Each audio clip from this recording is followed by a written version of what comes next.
It's your moment, the one you've been waiting for. Wild Round Smash is finally here. 8 incredible teams from 6 regions coming together on one stage for one wild showdown, one shot at glory, and you get to watch it all unfold live.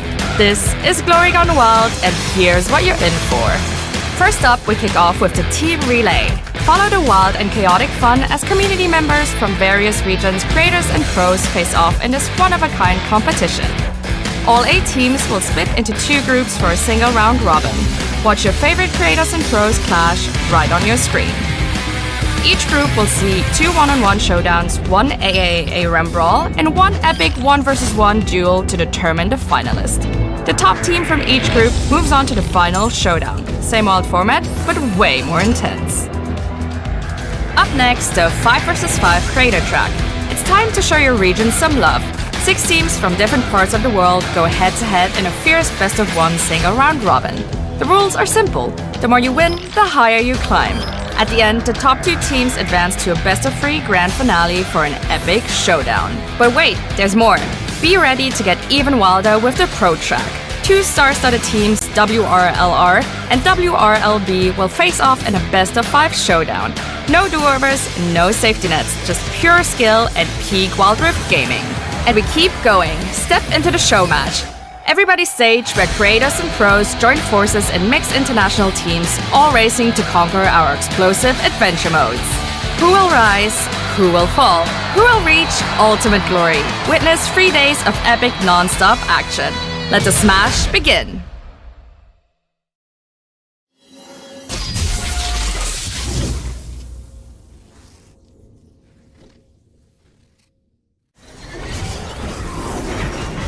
Nothing gets in, no one gets out.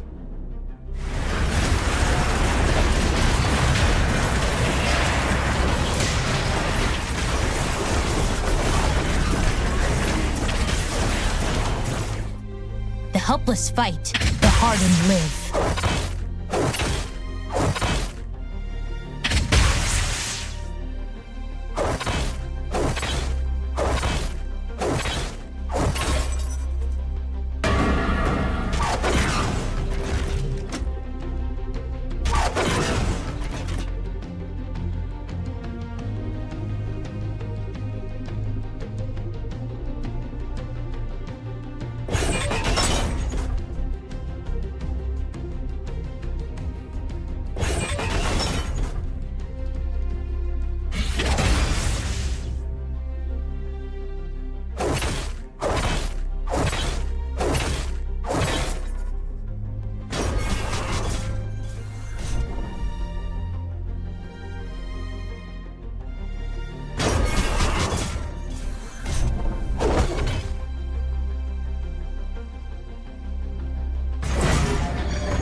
Mount up!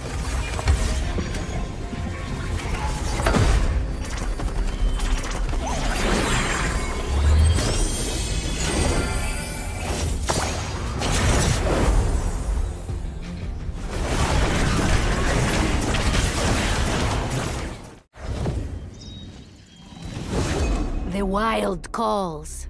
I answer.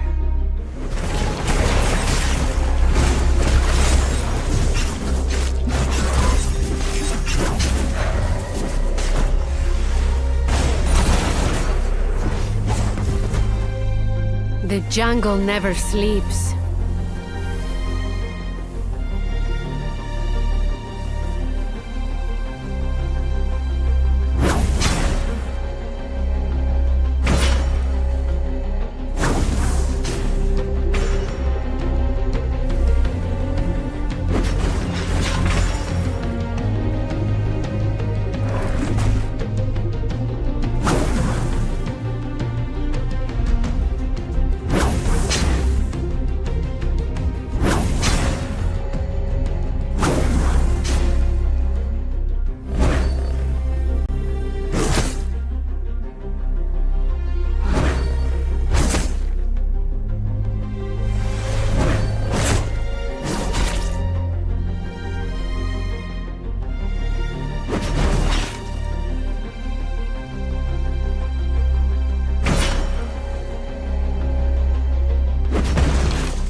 You are right to fear me.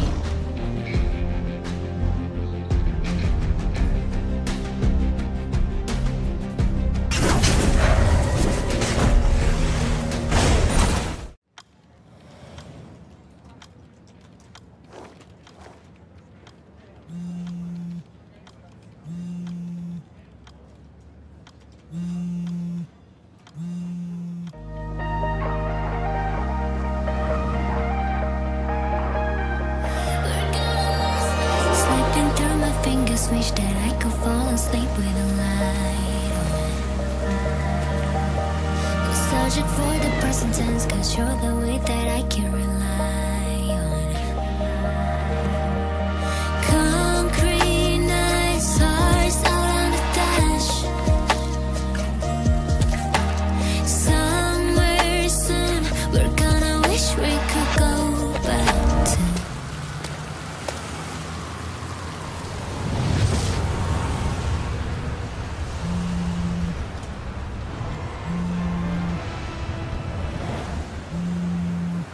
These growing pains are beating hearts. Late night driving through the dark, and all the ways we fell so hard just to find out who we are. So take my hand, take the long way home. Light a fire up before we go. Heaven knows when the clouds run out of time, we're gonna miss this light.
This is your moment, the one you've been waiting for. Wild Round Smash is finally here. 8 incredible teams from 6 regions coming together on one stage for one wild showdown, one shot at glory, and you get to watch it all unfold live. This is Glory Gone Wild, and here's what you're in for. First up, we kick off with the Team Relay. Follow the wild and chaotic fun as community members from various regions, creators and pros face off in this one-of-a-kind competition. All 8 teams will split into 2 groups for a single round robin. Watch your favorite creators and pros clash right on your screen. Each group will see 2 one-on-one showdowns, 1 AAA RAM brawl, and 1 epic 1 vs 1 duel to determine the finalist. The top team from each group moves on to the final showdown. Same old format, but way more intense. Up next, the 5 vs 5 creator track. It's time to show your region some love. 6 teams from different parts of the world go head-to-head in a fierce best-of-1 single round robin. The rules are simple. The more you win, the higher you climb. At the end, the top 2 teams advance to a best-of-3 grand finale for an epic showdown. But wait, there's more. Be ready to get even wilder with the pro track. 2 star-studded teams, WRLR and WRLB, will face off in a best-of-5 showdown. No do-overs, no safety nets, just pure skill and peak Wild Rift gaming.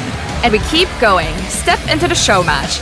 Everybody's stage where creators and pros join forces in mixed international teams, all racing to conquer our explosive adventure modes. Who will rise? Who will fall? Who will reach ultimate glory? Witness 3 days of epic non-stop action. Let the smash begin.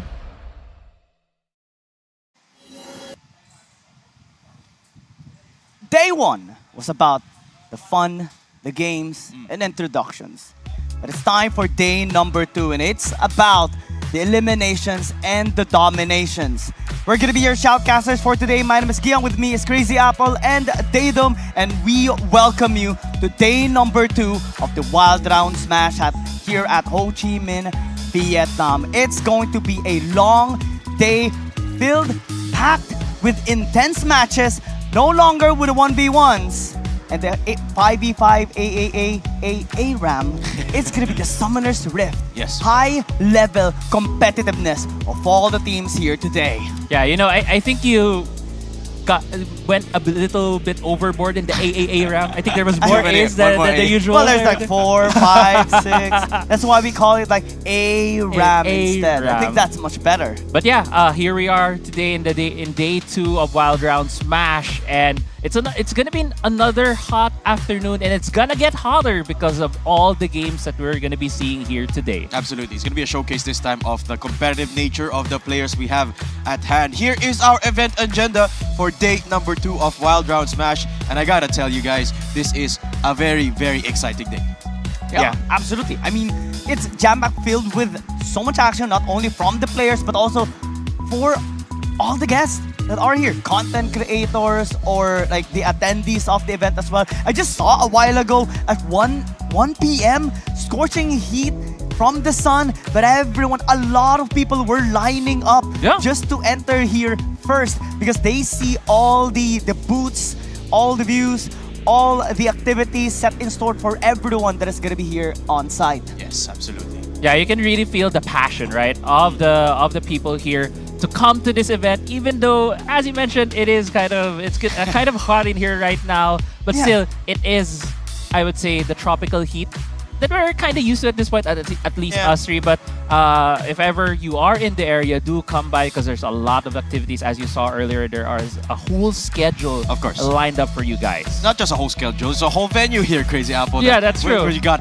so many things to do. You got 2 stages to watch the action from. That's where we're going to be streaming our Wild Rift games. I believe we have 5 different streams going on right now. 2 English ones, 2 Vietnamese ones, and 1 Chinese. So it's a big thing happening right now. And there's a lot of things going on. So you guys can come down here in Saigon Riverside Park in the beautiful city of Ho Chi Minh. But as of today, Giang, how are our team standings? Of course, if there's teams that are looking forward, having a great time, especially from yesterday's games, there are teams as well that so far have yet to prove how strong they can be. Of course. Teams that are on the bottom side, the number 4s here in our standings in Group A and B, are the ones who have to double down, improving that they are the better teams or they are fit for the competitive stage here in the tournament. And there's one trend that we have seen so far, Crazy Apple, and it's the WRL team always retaining at the very top. Yeah, that's true. You can see in Group A, WRLK holds a 2-1 record with a score of 8 points, while on the other side of the bracket, we do see WRLB and WRLR as well leading the pack. But at the same time, we are looking for some of these teams to climb themselves back into the standings, especially VNC, the home team here in Ho Chi Minh, as well as Chickmit. We'll see how they're going to progress throughout the day. And I love to see the performances yesterday as well from those two teams that you mentioned. From Vietnam Chosen, Whining absolutely popped off on the Samira yesterday. They're the reason why WRLK did not have a perfect run in yesterday's games with the ARAM and 1v1s. And also from Chickmate, we had Helios, who also performed at top level. It was a very close game up against the Brazilians, but Chickmate, our homeboys. Yeah. Sorry guys, we will admit to a bit of bias because we're Filipinos, right? Yeah, we gotta root for the boys. I mean, we can't take that away because that is our home squad. But looking at the rest of the schedule, right, we're going to be seeing TS versus Chickmate, TS versus VNC later on, as well as WCP and Chickmate again. So just a reminder, everyone, on the format that we have right now, that it's all best of ones. Yes. And everyone's going to be fighting each other. It's going to be a single round robin between all of these teams on stage 1. And now we are looking at the stage 2 schedule as well. It's 8 games for the stage 1 and 7 matches for stage 2. Lots of things to really happen all throughout the day. It's only just best of ones though. Yeah. So in terms of like in Filipino terms, it's like lasunan, or like there's only one chance that anything can happen. One team can get the edge over the other, surprise them with a cheesy composition as well, and there's no comebacks. And I think that's going to be the edge of some teams, especially those who hasn't been exploited on their weaknesses just yet, or maybe have made certain preparations, especially yesterday. I've heard as well from one of the people we've been talking to just last night that there's a certain team. We're not going to give the full context and full information about this team, but there's one team that actually spent 7-8 hours after the event just practicing, preparing for this very day. And we're now seeing the players from VNC walking onto the stage. All the teams going to be entering here as they are just so hyped for their games later. Yeah, I mean, there are going to be the first match that we'll be seeing here today on stage 1. VNC will be facing WRLK, and as the only team to get a win against the Chinese squad in Group A, it's going to be a very interesting match. It's probably going to be a revenge match between these two, a grudge match as well as for VNC to prove that since they are in their home turf, that they can grab a win against some of the top teams that we have here today. Speaking of which, right, the crowd went crazy yesterday when they started popping off, whining rather, on that Samira was absolutely crazy. A delight to watch in the ARAM game, and it will be a true test later on. I mean, sure, I love that you mentioned, Giang, that it was a best of 1, but it is still standard Wild Rift, right? You still have to perfect your fundamentals. I'm not sure about the numbers, but I think we had like 3 pentakills yesterday. So, yeah, There's also one from WRLB, Xiao Jiang on his Fiora, taking down Taisan and that AAA ARAM. Yeah.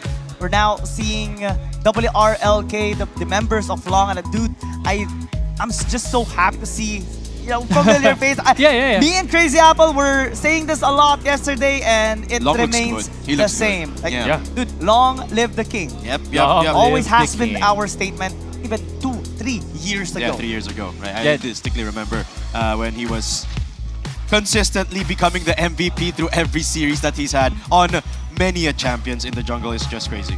Yeah, this team definitely showing up here today, but we are going to be seeing our homeboys and a very cheerful as well. Chickmit, the Philippine representatives, walking into the stage right here, and as the defending champion, as the defending championship region, the Philippines. For Wild Round Smash, we do expect Chickmit to show a very great performance here today. Last year, Team Sinag was the champion. They battled against the Brazilians as well in that grand finals. It was a 3-1 score. And now, a lot of teams actually are setting the bar to be the Philippines, the team that they have to beat, the team that they have to dominate. So I think all the games against Chickmit right now are going to be filled with emotions. And speaking of which, WCP, we saw them yesterday as well, having a bit of a challenge against some of the teams that they they've come across, and I think this is one of the teams that are just filled up with energy to prove themselves today. Man, I love the Brazilians, man. Wild Capivaras, which we spoke to them at an interview, and I love that you touched up upon the finals last time around. It was the Brazilians up against the Filipinos. Yesterday, they said they specifically wanted to fight the Philippines because they wanted revenge. They did, and they lost. Yeah, they did lose at the team relay. They had the 1v1s, they had the ARMs, and so far the Brazilian squad were having a hard time when it comes to the 1v1s. Here on our screens right now, we are seeing Team Taesan, the Korean squad that we have here at Wild Round Smash. We also saw them on stage 2 yesterday, Giyang, and we did see them having a really good performance, getting a 4-0 win against the Turkish Delights. And Turkish Delights, this is one of the teams that are a little bit on the lower end of the scores. So far, we have yet to see them actually pop off.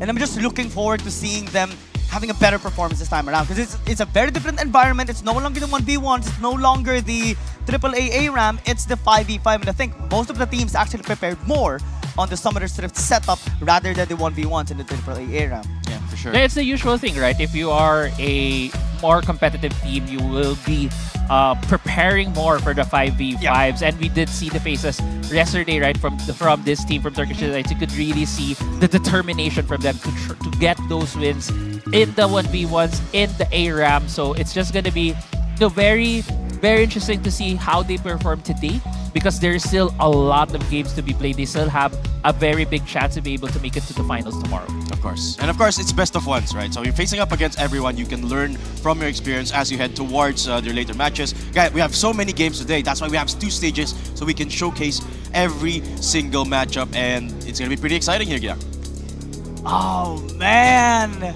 Finally, right? The most competitive map is going to be the one played by all our players, and I think that's the thing that I'm also most hyped about. We're actually just going to be blessed with a lot of games today, and I think it's also going to be a learning lesson for a lot of people, especially those that wants to be updated on what's actually meta in the competitive stage. Oh yeah.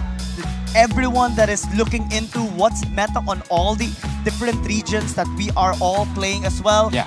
It's gonna be fun. Yeah, and I love that you mentioned the meta, right? Because as of this moment, there isn't necessarily a big, somewhat recent or a very recent tournament that will showcase that meta. So it's up in the air, right? I mean, sure, I'm sure there are scrims happening every now and then, especially because the players, as far as I know, they stay within the same area here in Ho Chi Minh. So they have probably played a few games amongst each other. But as of what the picks, the lineups are going to be, it's anyone's guess, Crazy Apple. Yeah, I mean, we have been seeing more of what could be the 1v1s, what could be the ARAM meta. You can't really say there's an ARAM meta because it's randomized, right? But it comes to the meta for the 1v1s, we were seeing like first strike builds, Grasp of the Undying builds, some proxy builds. I am actually interested. The Mogo plus Heartsteel item combination into the unending despair for that immortal state. Is there a chance for us to see a Grasp of the Undying Rumble in the 5v5s? That's something that I wanted to want to see. It's an interesting one for sure, right? I mean, you wouldn't expect it to work, but there's just so many layers to playing Rumble that I kind of see the vision. Yeah. And I think an understated mechanic here of the Rumble is when you go overheat, the auto attacks actually deal a lot of damage. Amount of damage. Yeah. Most of the time, right? The most common thing we see on Rumble is just getting the first strike, especially if it's a melee matchup. Of course, you do have that range and poke advantage, and you maximize your gold earning, and using that leverage to get your first item, and then just impact a lot on the team fights, especially on objective team fights. Yeah, that's true. And we'll see. We do have a couple of additions, right, to the Rift before some of the qualifying tournaments we saw before, like Wild Rounds Pilipinas, like WRL. We've seen these tournaments, but there is like the newer champion Nidalee, just more recently added to the Rift. Most probably, there's a high chance we'll be seeing her here today in our 5v5s. Maybe not, maybe pick, maybe ban, we'll see. But it's still one of those high-impact early game junglers that could possibly tilt the skills into their favor. Because Nidalee is so good, especially if you're so damn good in using that champion. You're going to be able to punish a lot of mistakes of your enemies. And mistakes also includes like mispositionings, miscoordinations on if you tend to hesitate in following up. a great Nidalee player will catch that and will punish you heavily for it. Absolutely, right. And I would love to see some Nidalees here today because a very mechanically oriented champion, so a lot of showcase for that. We saw a lot of mechanical champions yesterday in the ARAM games and even in the 1v1s, but surprisingly, they're not the ones that are very effective. I think we saw Nakali in one of the Checkmate games. Yeah. Not really working out. Yeah, but the thing is, if I remember correctly, that was against one of the WRL players. And fair. we all know that WRL is an extremely strong region that we have here at Smash. I do remember the Garrett pickup by Gabo yesterday. Oh yeah, It Gabo. was also Always really fun to see. It was kind of close though, right? It was kind of close. He had an idea for the proxy, but unfortunately it unraveled when Well, he realized, oh right, Honeyfruit also gives gold. Yeah. But actually, Because he of won. the sweet tooth. In the final matchup up against Brazil, Gabo finally won with the proxy Garrett. So it was also perfect because who he was playing against had a Scion. So they were both proxying, but Gabo just got gold first. So yeah, there's some interesting takes to the 1v1s for sure. Yeah, we also saw the Tank Varus yesterday, building Kenny Groken first against a matchup on the Rumble, just outlasting that Rumble, and able to get out to get the win with a 7,500 gold. There was one game that we usually see the Varus winning, right? But there was one game that we saw the Rumble actually winning, primarily because of the very aggressive performance of Xiao Jiang against his opponent at that time, and it gave them the win in that 1v1 team. Yeah, I want to talk about, guys, this fact that, of course, we have teams of different regions, right? But the players aren't necessarily all pro players. They're creators, there's ex-pro players, there's some of them are up and rising stars. So what do you think is the gap between the pro player, ex-pro player, and the content creator? Does it even exist? Do you think the competition is going to be close later on? There's always going to be a difference, right? I'm gonna start with my honest opinion, especially based on my exposure already in both the content creator side and in the competitive side as well. There's always going to be a massive difference in terms of your performance, the amount of pressure you're also going to be able to handle, especially those players that already has experience in online tournaments, on-site tournaments, and on-ground tournaments just like this.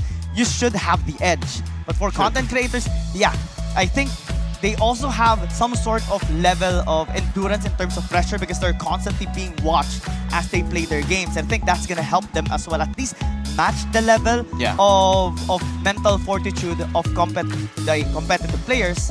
And it just has to boil down to their gameplay. Yeah, and I love that you mentioned the viewership, right? Because we are in a LAN setup, guys. If you don't know, we are here in the venue with a big place for some audience. And we're going to be having the interview to VNC. Let's hear what they have to say.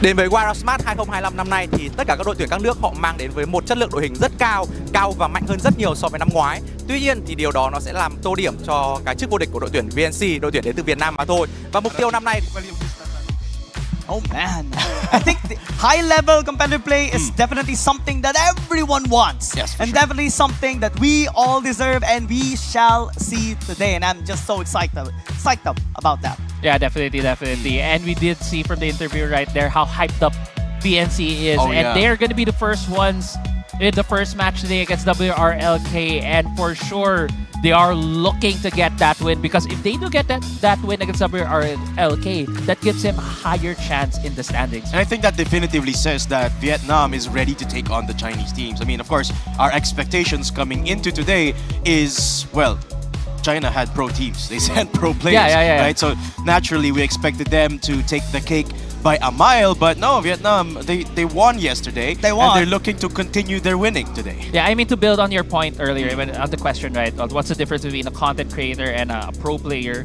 The thing is, when you're a pro player, it's quite easy, or I would say easier to become a content creator as well, because viewers already see that you have that high level of skill playing the game. So it's easier for you to get the fans. For content creation, it's a bit different, right? Because sometimes you can not be as good at the game. You have that entertainment value because people watch you. So that's a clear difference right there. But at this, looking at it on a more competitive setting, if you're a pro player, you're required to play certain champions, regardless if you like them or not, because of the meta, because of whatever patch Riot throws at you. That's something that you have to do. While for content creators, they have that freedom, right? So when you come into this kind of competition where you have both content creators and pro players, it's really gonna be a test of what wins. Is it the people who have played the meta, or the content creators who are possibly a bit more creative because they have had a lot more experience in that side of things. And man, I think that it's time to hear WRLK and what they have to say as well. Let's check out the interview and check them out. 我觉得符文大战斗中的老鼠拿到精巧狙击手非常好玩，然后还有一些坦克拿到星之钢之类的强化，然后也会非常有趣。 I agree. Yeah. Art Steel plus the Mogul, of course, and add in the unending despair. You're gonna have a lot of fun. Yeah, and I love the way Long just did the interview, talked about the game, no emotions, didn't even talk about who they played against, right? So such a horizontal answer to the interview questions. But hey, you do you, Long. I mean, I can't question Long. Yeah. He's Long. Yeah, of course. Long exactly. live the king, Yeah, right? yeah, Do you yeah, question yeah, the yeah. king? Yeah, you Do do, you exactly. question his throne? No, no. His majesty. You just don't, man. Yeah, you don't. exactly. You don't. You don't. bow down, Bow down. you follow, and just tilt down your head. Yep. Yeah. Yes, sir. Yes, sir. Sir, yes, sir. And in terms of, I'm just gonna add up or build upon your statement about go with the difference of like content creators versus competitive players, like especially with regards to meta, because there's also a massive difference in the goals and objectives of a content creator versus a competitive player, right? A content creator prioritizes on entertainment, when a competitive player focuses on getting the wins. Yes. So it doesn't matter if the competitive player enjoys playing the game or not. The goal is to win. The goal is to adapt. The goal is to give your team the edge over the enemy team. On side of the content creator, it's different. You have to enjoy. You have to entertain. You need to be very energetic as well. And I think a lot of energy for the attendees as well of Wild Round Smash here at Ho Chi Minh, Vietnam. This is the line I was talking about earlier yeah. as well. Yeah. And it's actually even like longer a while ago. Oh my gosh. Scorching heat, Yes. but it Yeah. does not matter. They Doesn't want to matter. be here and they'll be here. Yeah, honestly, it looks a bit better right now, right? Like, looking at the camera, it's not as sunny as earlier. Like 12 noon, the sun was really shining, but now it's a bit cloudy, so it's a bit more bearable. Hopefully, for everyone lining up right now, are having a good time Yeah. as they wait for their turn to get into the event. But again, for anyone in the area, you're free to come here, check things out, Of course. check the place, especially if you love Wild Rift, because this is a celebration for everyone. And it's absolutely lovely to see everyone coming together. No? But guys, I want to give just a quick reminder. If you're out here coming to the venue, make sure to hydrate because the heat is no joke. Make sure to drink some water. Pack a couple of bottles because it's going to be hot, but it's going to be fun. Yeah, if you have like a couple of cooling pads, have you seen that before? Like, Yeah. Yep. Then you take it out and just put it on your skin. It feels like very cold, very nice. Yeah. That'd be a really, really good thing to Jackets bring as here. well. Make sure to wear something that is light colored so that the heat absorption I can won't see be this, as light much. colored. Why are Anyway, you wearing anyway. black? Why are you wearing black? Why are you wearing Come black? on! Come on! I like to be a little rebellious, I guess. All right. All And right. this shirt looks so good. It- Can you Inspired. show the back of the shirt? Because I really Yeah, want. can you show the back? Can you turn around? Oh my god. Vietnam. Yes, sir. Yeah, for those of you who are asking, Amen, sir. and those of you who don't know, we are streaming live from the Saigon Riverside Park here in the beautiful city of Ho Chi Minh. What's been your favorite food so far? Everything, man. Dude, we talked for hours Yeah. yesterday Yeah, and the other broadcast about food. It's just so good. Guys, if you haven't been to Vietnam, you just have to try. You will never, ever, ever regret. And you won't need to care about if it's healthy or not. Everything is healthy. Yep, for sure. I mean, I feel like if I lived here, I would lose a lot of weight. But let's go to the opening screen right now as go. we are ready for the players.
Nam.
Sự kiện Wild Round Smart 2025. Các bạn thân mến, cổng sự kiện đã chính thức mở cửa và Nghi xin mời các bạn chúng ta hãy cùng nhanh chân check-in để nhận vòng tay, phiếu hành trình và quà vào cổng cực xịn nha.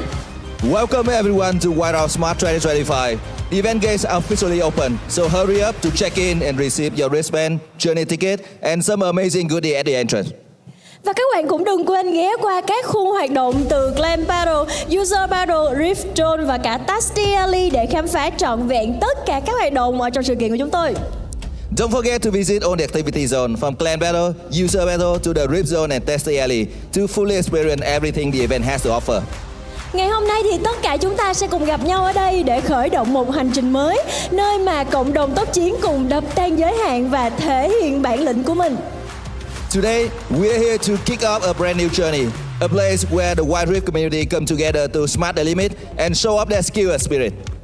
Các bạn thân mến, suốt nhiều mùa vừa qua thì Wild Rounds đã trở thành sân chơi, nơi mà các tuyển thủ, các creator và thậm chí là những người hâm mộ đã cùng nhau kết nối, sáng tạo và lan tỏa niềm đam mê tốc chiến của mình. Và ngày hôm nay thì Wild Round Smart 2025 được tổ chức tại thành phố Hồ Chí Minh, tại Việt Nam, nơi mà tất cả chúng ta sẽ cùng nhau bùng nổ hơn bao giờ hết. Over the past season, Wild Round has become a playground for gamers, creators, and fans to connect, create, and share their passion. Today, with Wild Round Smart 2025 held right here in Ho Chi Minh City, Vietnam, we are going to go bigger and better than ever before. Và chỉ còn ít phút nữa thôi thì tiết mục mở màn của sự kiện ngày hôm nay sẽ diễn ra ngay tại khu vực sân khấu chính. Xin mời các bạn chúng ta cùng nhau di chuyển vào khu vực bên trong sân khấu và chọn một chỗ ngồi thật là thoải mái để chúng ta có thể cùng nhau tận hưởng những khoảnh khắc của phần khai mạc này nhé. In just a few minutes, the opening performance will start at the main stage. Please head inside, find a good spot, and get ready to kick off the event together. Và ngay bây giờ thì chúng ta hãy cùng nhau đến với là những trận đấu mở màn của ngày hôm nay ở sân khấu này, nơi mà các đội cộng đồng sẽ thể hiện kỹ năng, chiến thuật và cả tinh thần đồng đội như những chiến binh thực thụ. And now let's move on to the first match of the day. On this stage, the community team will show up their skill, strategy, and team spirit, just like true champion. Và ngay bây giờ xin mời các bạn hãy cùng chào đón những chiến binh đầu tiên sẽ bước ra sân khấu của ngày hôm nay. Xin chào một tràng pháo tay thật lớn để chào đón đại diện đến từ Việt Nam của chúng ta, VNC.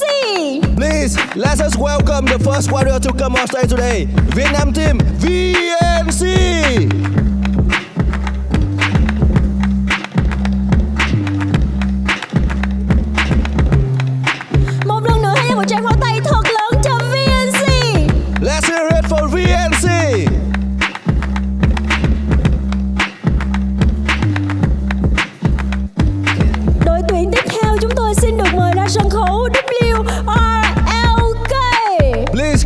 the stage, WRLK.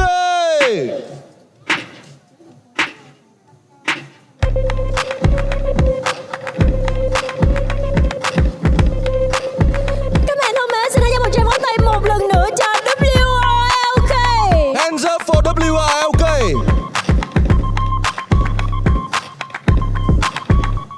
Tiếp theo đây chúng tôi xin được mời ra sân khấu CKT.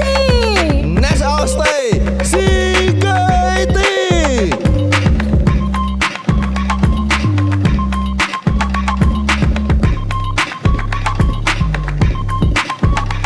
Một lần nữa xin hãy cổ vũ thân nhiệt tình cho CKT.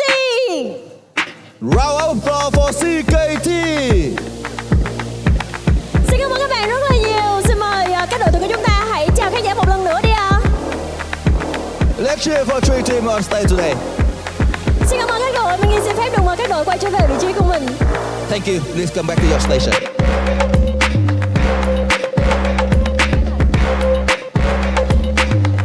Tiếp theo đây thì chúng tôi xin tiếp tục được mời lên sân khấu ba đội tuyển tiếp theo sẽ góp mặt trong ngày thi đấu hôm nay.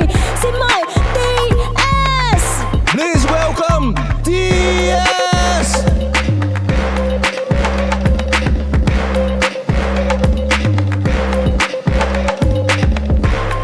Các bạn thân mến, xin hãy dành một tràng pháo tay thật lớn cho TS, một đại diện đến từ khu vực Hàn Quốc. Please cheer for TS from Korea.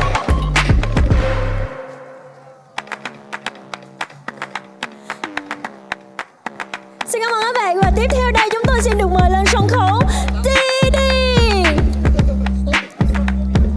Please welcome to the stage, TD.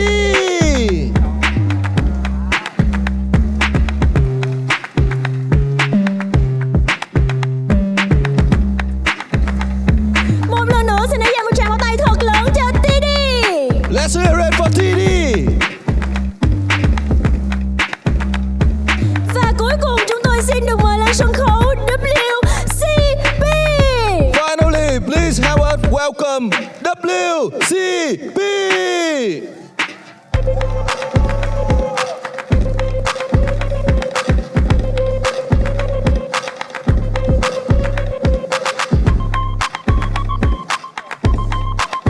Cuối cùng xin mời tất cả các bạn khán giả hãy dành cho tất cả các đội tuyển sẽ tham dự vào ngày thi đấu hôm nay một tràng pháo tay thật lớn nữa đi ạ. Be loud and cheer for the team.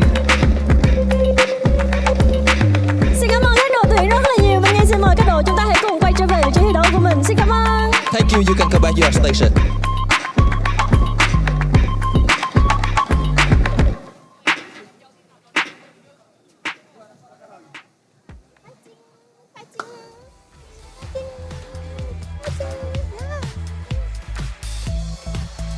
Và các bạn thân mến, chúng tôi tin rằng bây giờ không khí cũng đang nóng hơn bao giờ hết theo cả nghĩa bóng và nghĩa đen đúng không ạ?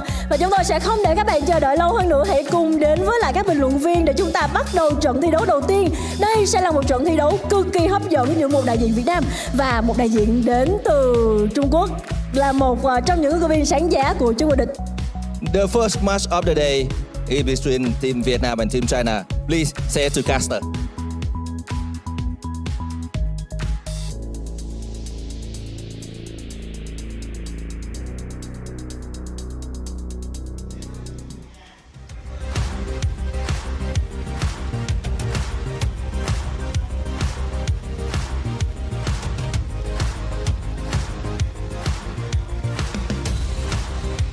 Với Wild Smart 2025 năm nay thì tất cả các đội tuyển các nước họ mang đến với một chất lượng đội hình rất cao và mạnh hơn rất nhiều so với năm ngoái. Tuy nhiên thì điều đó nó sẽ làm tô điểm cho cái chức vô địch của đội tuyển VNC, đội tuyển đến từ Việt Nam mà thôi. Và mục tiêu năm nay của VNC Team chắc chắn sẽ là chức vô địch. It is time. We're about to start our games. Starting with one of the most banger series or matchups today, VNC versus WRLK, because a rivalry has formed yesterday and looks like it's gonna continue today. Yeah, the rivalry that built up from day one, from the team relay 1v1s and ARAM between WRLK and VNC. It's all gonna be culminating here today in day 2. It's gonna be the first match for our 5v5. We're getting ready for some Wild Rift action here, baby. And you mentioned earlier that a lot of these teams practiced into the night after the event last night, well, it's because they don't have any other time to practice, GG. This was the last series last night, and they're playing again. First thing today.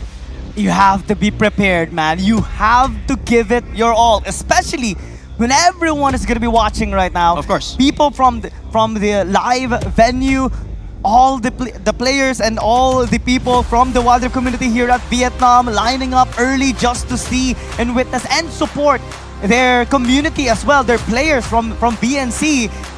A lot of pressure for Vietnam Chosen, definitely, as they face off one of the strongest players in the entire scene. You could say, right, the support from the fans can sometimes be a double-edged sword, because on one hand, it can give you that boost, it can give you that morale boost as you are playing on home soil right now, as we are in Ho Chi Minh City. But at the same time, there is a bit of pressure because the team that's playing here can see the fans, and if there's something wrong going on within the game, they might also feel that pressure, right? Yeah, exactly. Yeah, so it is a double-edged sword, but at the same time, I feel like that, at least for BNC, they're gonna hear a lot of the cheers coming from the crowd. Absolutely, I can see the people pouring into the venue now as we set up the rift between these two giants. Of course, it's the local heroes, Vietnam Chosen going up against WRLK. Now, Vietnam Chosen, actually, I think a lot of people are surprised by how competitive this team has become.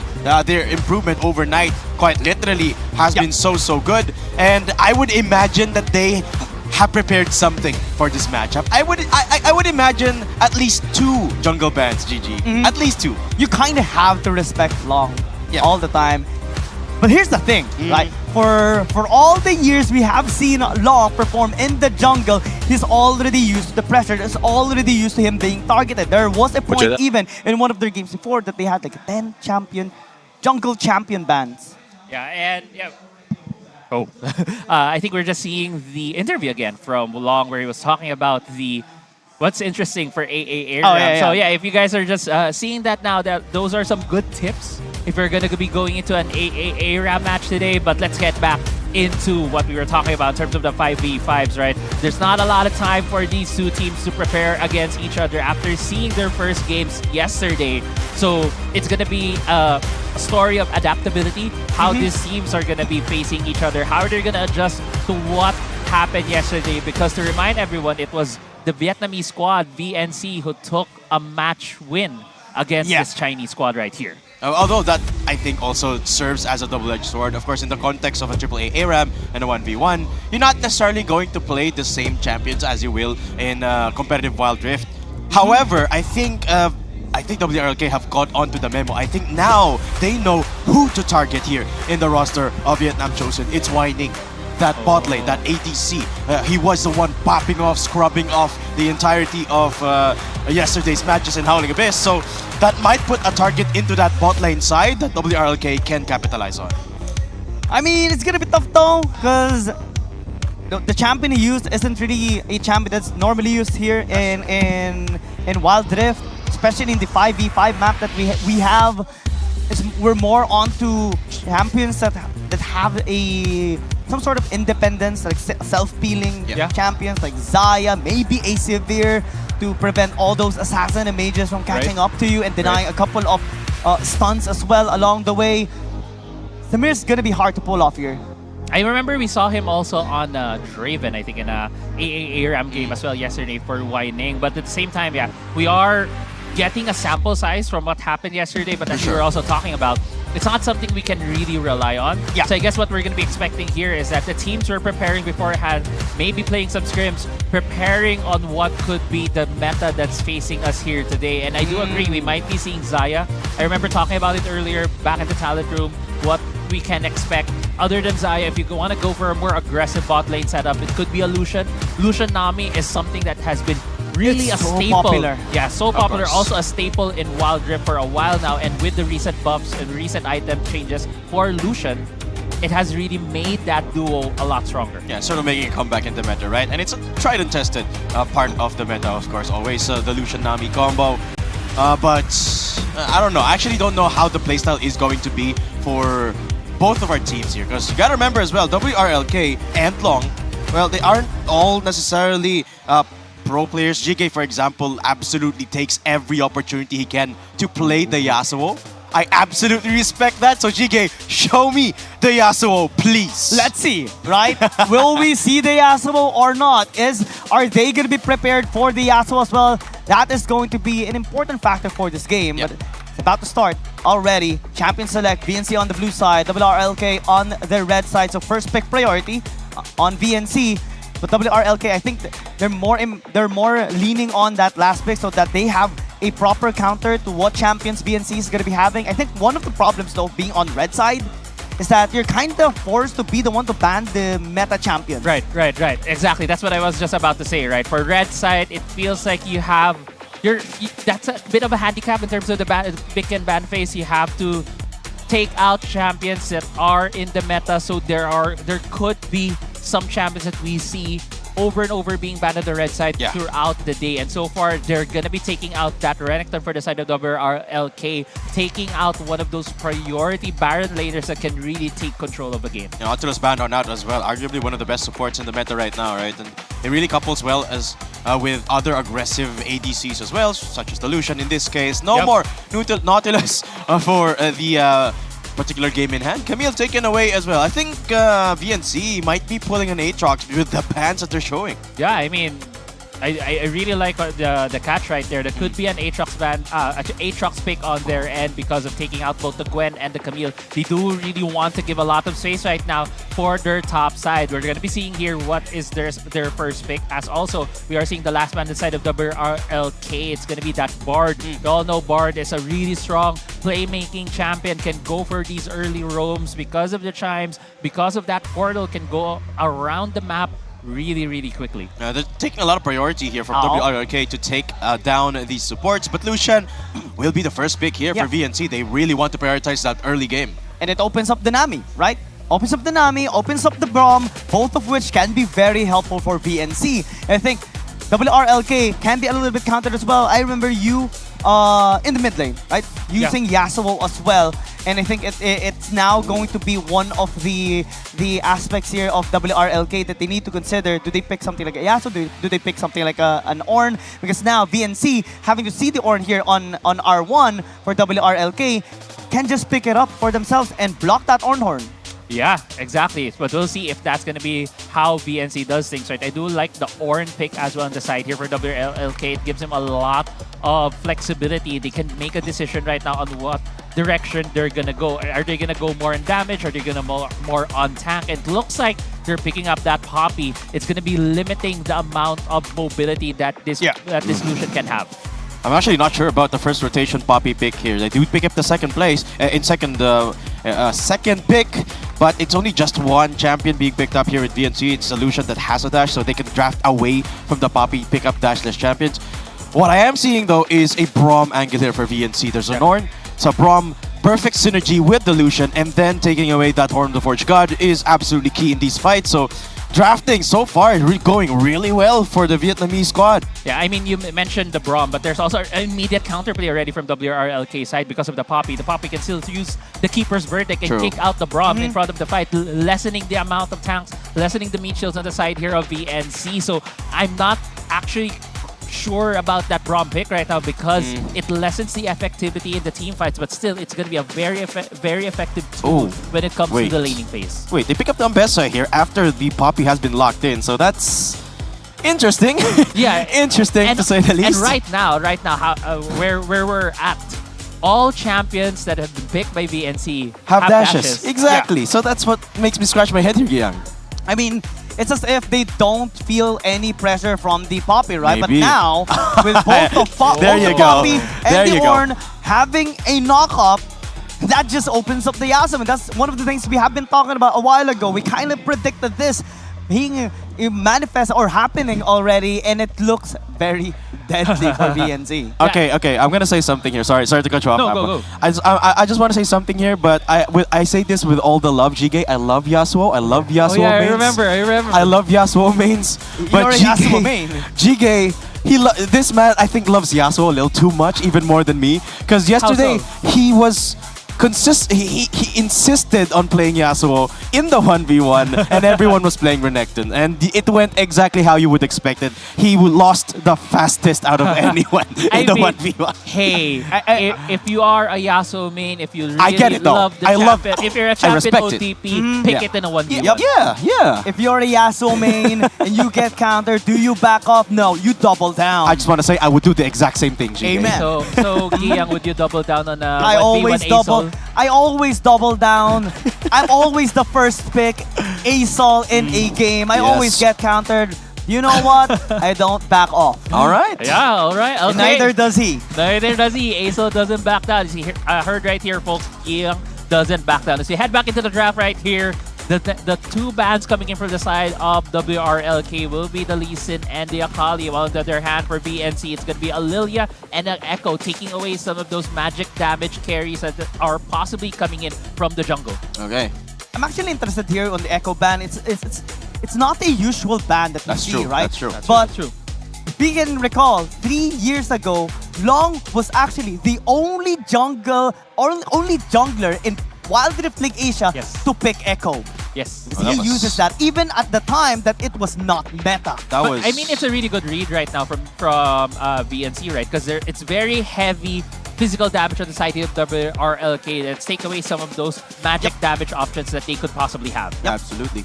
But I am a little bit curious about the bans here for WRLK, taking away the Lee Sin and the Akali after the Poppy has been picked up. I would expect that it won't get a lot of priority, but a Rise will be picked by VNC. On top of the Vi, of course, that's a lot of setup, a lot of die potential, and a lot of scaling in the form of the Rise. Actually, I'm loving this from VNC. Sorry for laughing a bit here on the background. I'm just so happy to see finally a champion without a dash. I see a Rise. Yes. Okay, someone who won't get bumped by a Poppy because it doesn't have any dash. But the Realm Warp, though, can be cancelled by the Keeper's Verdict or any of the ground controls present here on WRLK. And a Mordekaiser to top it all off. That is a big blunder to D2C later on. All right. Yeah, this is going to be... I like the Mordekaiser pick right here for the side of WRLK. He can choose to isolate someone because, again, we were talking about this when the Braum was picked up. It is the most crucial champion on the side here for VNC. Can block that Oran Horde, can be the meat shield, the front line for Delusion to be able to deal that damage. But there's now a lot of ways to kick that Braum out away from the fight. There is the Mordekaiser that can just pull him into his ultimate, and also the Keeper's Verdict from the Poppy. I can't help but feel like there's too beefy of a front line here for WRLK for just a Lucian to cut through. So it's going to be hard to team fight these boys, but I am excited for this Yasuo. That's all I'm gonna say. I mean, the Yasuo, look at it here. Looking at the picks right here, right? There are so many knockups. AOE knockups for this Yasuo to get set up. Like, he has his own. There's the claw from the Mordekaiser, the Keeper's Verdict, the knockups coming in from the Orn. So there's a lot of ways here for Giga to be able to get into the fight. All right, both teams getting readied up on the top end. We've got the Vietnam Chosen, the local heroes, and WRLK, the Chinese squad who flew all the way here towards our beautiful setup at Saigon Riverside Park. Guys, it is wonderful out here. The sun is actually hiding a little bit, so we get a nicer view of the stage, and it's actually quite cooler. So I love it. Yeah, it's a lot more chilly here, and I'm just so happy for everyone's comfort, right? Yeah, of course. Health is important. Health is wealth. You want to support something, that's cool. But it also is cooler to have like a cool environment here at this venue because you don't want anyone to have any like health emergencies. BNC versus WRLK, first match of the day. Let us know who do you think is going to be winning here in this game as well. Hashtag BNC win or hashtag WRLK win. You know what, Apple, I want to talk about this matchup a little bit first in the mid lane. The Rise actually, it's probably a comfort pick here for Kuzi because of the fact that Züge picked up the Yasuo. Kuzi could have gone for something entirely different just to counter the Yasuo. Heck, he could even go Malphite if he wanted to. But I think the Rise actually enables Züge a little bit of wiggle room in this mid lane. Yeah. So yes, Yasuo main could find something here. Yeah, we'll see. I see like the happiness here of Tatum being a Yasuo main. Is it also the happiness? Every time he hits an auto attack, yeah. Every time he hits that Steel Tempest, let's go. Let's go. Yasuo mains, unite. Unite. But yeah, I mean, getting into that matchup as well, right? I think the Rise was also a pretty good pickup just because the Rise right here has ways to spread around his abilities. Of course. So it's very easy for him to still farm up that lane, to harass down that Yasuo. But as we're looking at the early stages of this game, the Yasuo does have a bit of an edge right now in terms of the gold. All right, bot lane matchup. It is whining, of course, on the Lucian, who supposedly has the early advantage up against you on that Corki. But so far, it's been a bit of a tame lane on the Dragon side of things. Whining actually having to use the fruits early just to sustain the poke from you. So the bot lane of WRLK doing a fantastic job of keeping that Lucian at bay.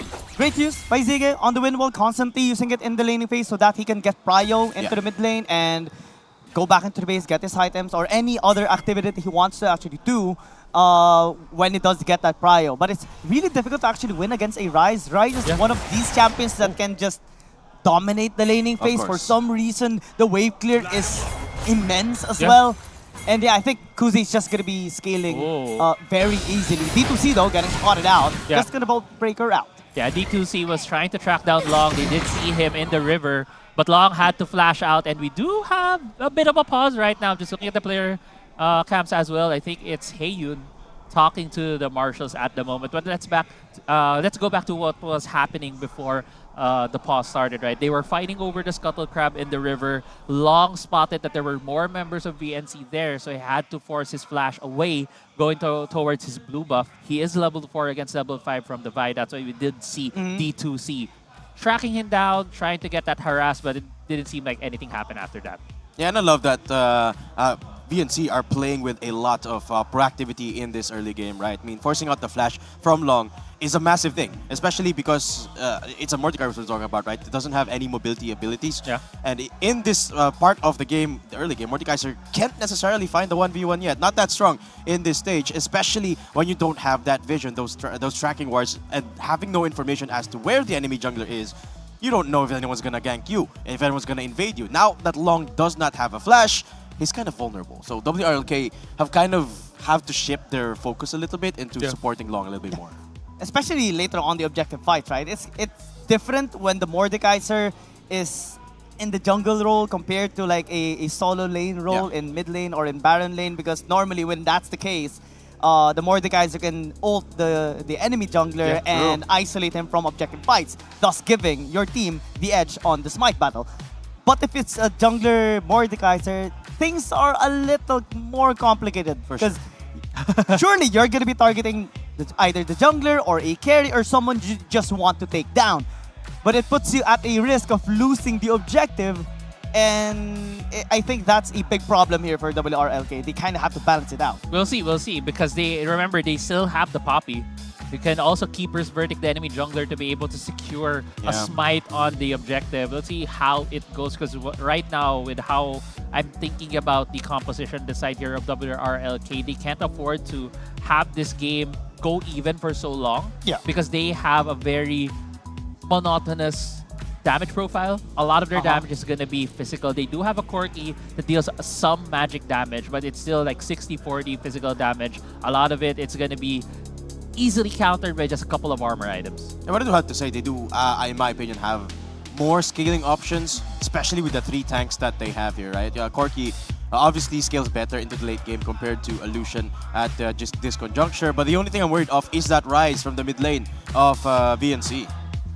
And just a side note, a topic away from the game. I just like seeing so many happy people here on the venue right now. I was actually a lot worried a while ago because of the heat, but now seeing them looking very comfortable, having jackets, light colored jackets, them cheering on. Nobody seems to be like tired or something. Look at the line, man. And so much people actually being here right now is just wild, man. It's wild. I think the games as well, the booths that we have here are just really, really fun. And it's like through word of mouth, people have been telling like, hey guys, yesterday we had a lot of fun, let's go tomorrow. And everyone went here as well. A lot of content creators, cosplayers, pro players, not only locally here at Vietnam, but internationally even, can be met and have like a photo, a moment, a content together as well. It's a whole bonding experience, not only just locally, and it's just internationally, globally. It's for the love of the game, right? Of course. The community is here supporting Wild Rift. They're here supporting Wild Round Smash. They're also supporting their team, their representatives. Vietnam Chosen is fighting on stage right now. It's just all positivity celebrations. Again, we are celebrating 5 years of Wild Rift as well. With all the fans here, you know, it's just pure passion for the game. And it's just, it's 3:30 right now. Oh yeah, it's still early. 2:30. Still 2:30. Okay, 2:30. Yeah, my bad. 2:30. Still so hot, so early. Later on, we can just assume we won't have space to walk on. Yeah. I mean, hopefully, even yesterday, we need to even run last to the night, other right? stage It after was the a first 2 little matches. hard to go towards the other stage, or the other casting site. Just last night. Wait, guys, sorry I've been quiet. I've been thinking about problem. what champ is that? The what? Rel? Rel? No, the cosplay. The cosplay. Is it a Yone? I think it's a Yone. I think it's a Heartsteel Yone. Guys, by the way, you can meet the champions right here. You can take pictures with them. Yesterday we had, I believe, Gwen and Lux yesterday, and one more. I'm sorry, I forget. But today we have Yone. So every single day we have a showcase of different champions. For the or cosplayers. not only just cosplay. Not only just have like photos with cosplayers, maybe have photos with shoutcasters as well. Please, you get to meet the Giyang Gaming, the Crazy Apple, the GG, the Datum. Please, thank you. Okay, thank you. After just calling out our names like that, let's get back into the game right here. We are near the 3-minute mark. It looks like the pause has been resolved, and we are looking at the mid lane right now. A bit of a level mismatch between the Rise and the Yasuo. And at this point, once you get those ults, Yasuo definitely has the advantage over the Rise. So Kuzi playing very reactively, especially with Long. Long can pull Kuzi in, and that's an airborne that GK can capitalize on. But this is interesting pathing. Long is staying inside of that mid lane, but it will not connect. Long is like, give me some. Give me some of the gold. I need gold.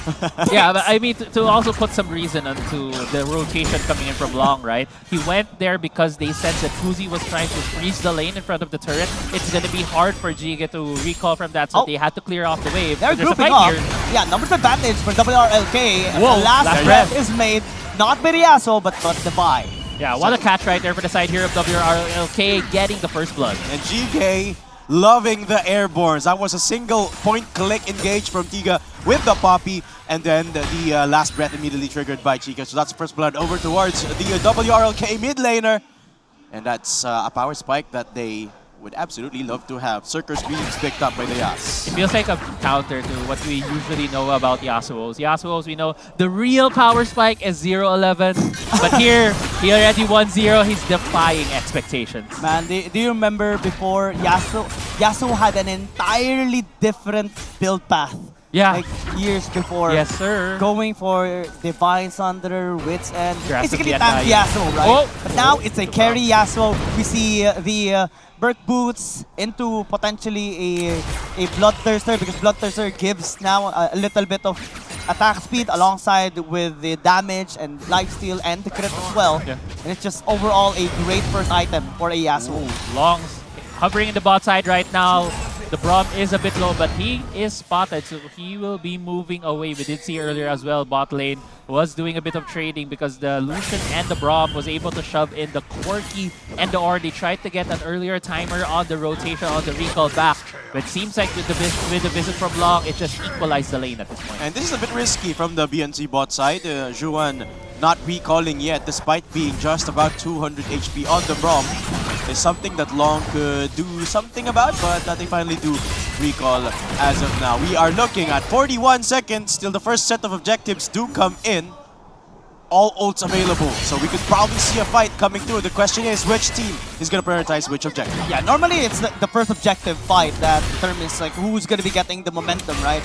But this has been like one of the most passive games that we have seen by WRLK, right? Normally we see them be looking for fights early on, especially when Long is involved, right? But this time, looks like they're gonna call the Forge God, blocking the path of the members or the allies of D2C might just get taken down, slammed by the scepter here of Long. As a follow-up action comes through, WRLK looking to get more. They get 2, and looks like they get a priority on the Enchanted Ensemble as And well. just as you say, Gigi, that they were quiet, Long makes noise. Immediately pops the Death Realm onto D2C. Takes out the vibe, but here comes more. That score looking to back away. I think he's going to be able to escape.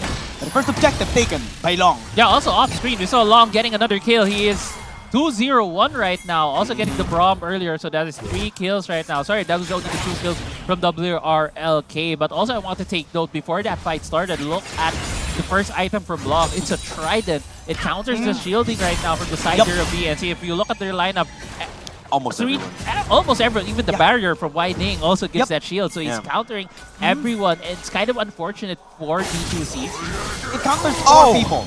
Right? Jige! Oh! Assassinated there by Jige. That's my man right there on the Yasuo. 4-0 and the 2-0 start. Bloodthirster for item. Just going back to the Trident, right? It's 4 champions being countered here by Long. Of course, the Ambessa has a shield, the Vi has a shield, the Rise through the Archangel Staff will have a shield, and the barrier for Hofinen. All of those damage resistances will get significantly reduced, and I think that's a massive threat to PNC.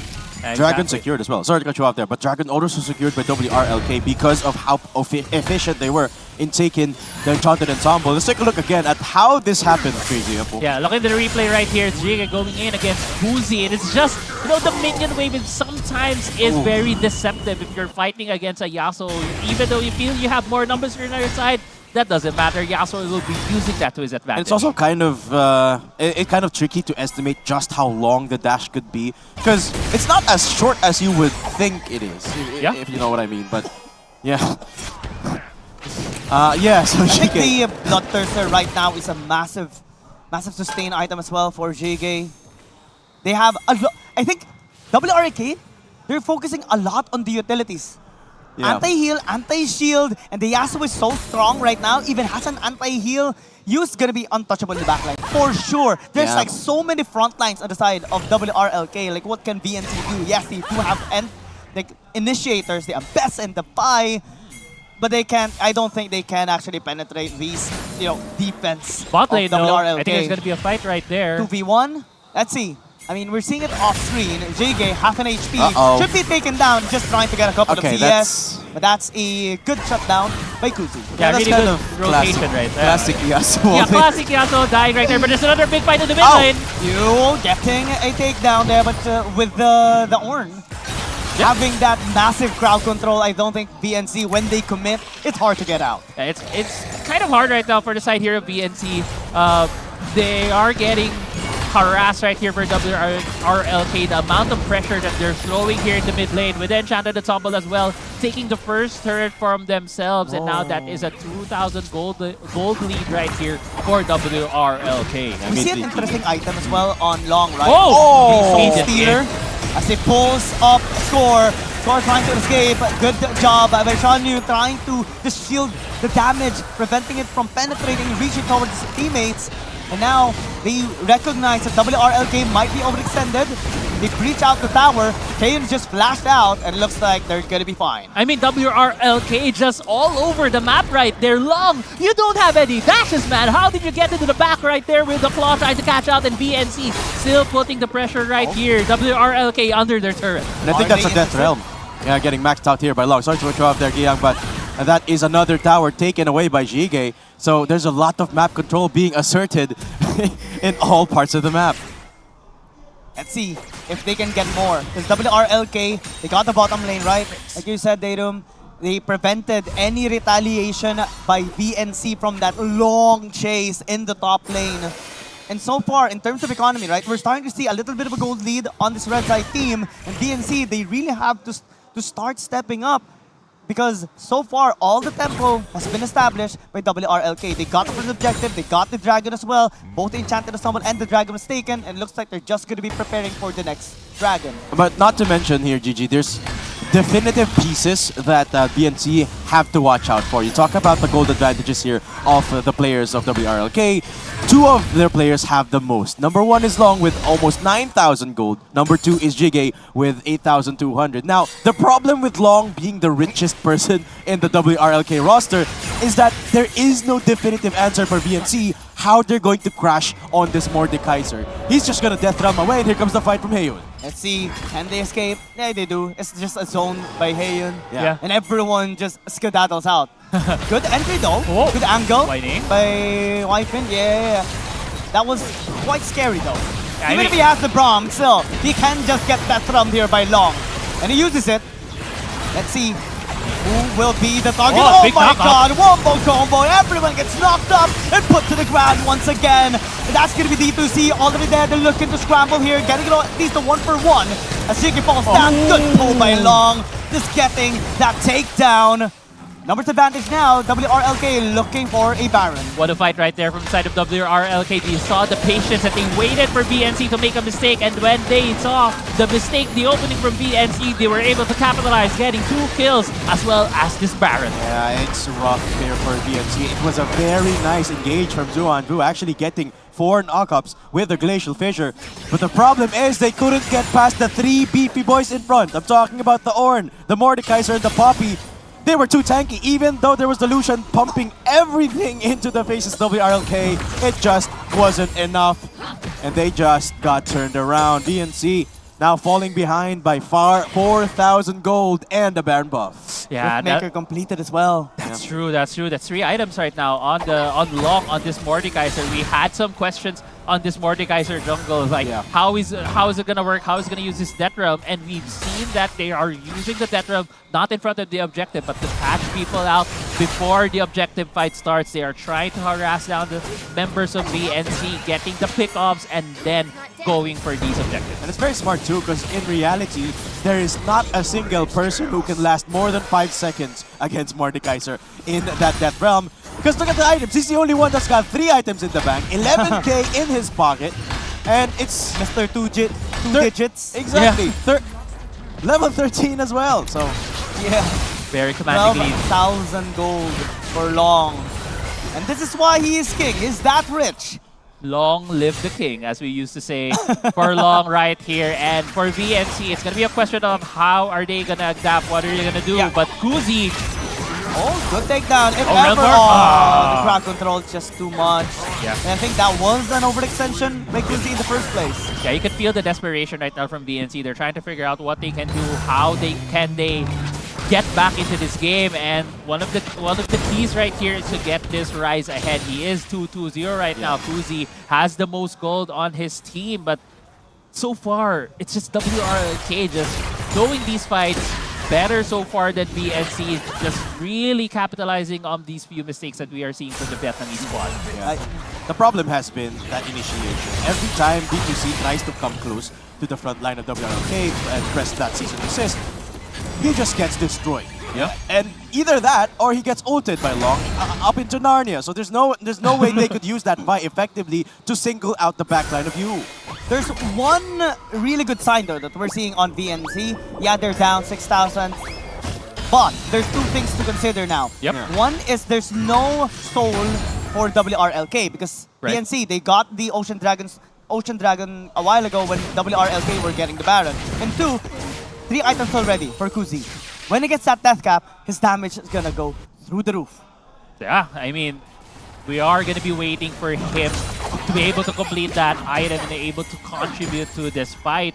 But at the same time, there are still a lot of tools that WRLK have to neutralize 1 or 2 carries on the side here of VNC, like the Death Realm from Long, like the Keeper's Verdict. It's also going to be really hard to penetrate through the wind wall of Jige on the Yasuo. So really a lot of things here going for the side of WRLK. So we have to wait on what is going to be the strategy here for the side of VNC. One of the things you usually go for when you're behind is try to set up picks, try to look for ways to isolate a member of the other team. But WRLK is not giving that chance to VNC. One thing they could do here is steal the objective. 12 seconds until the Baron spawns up.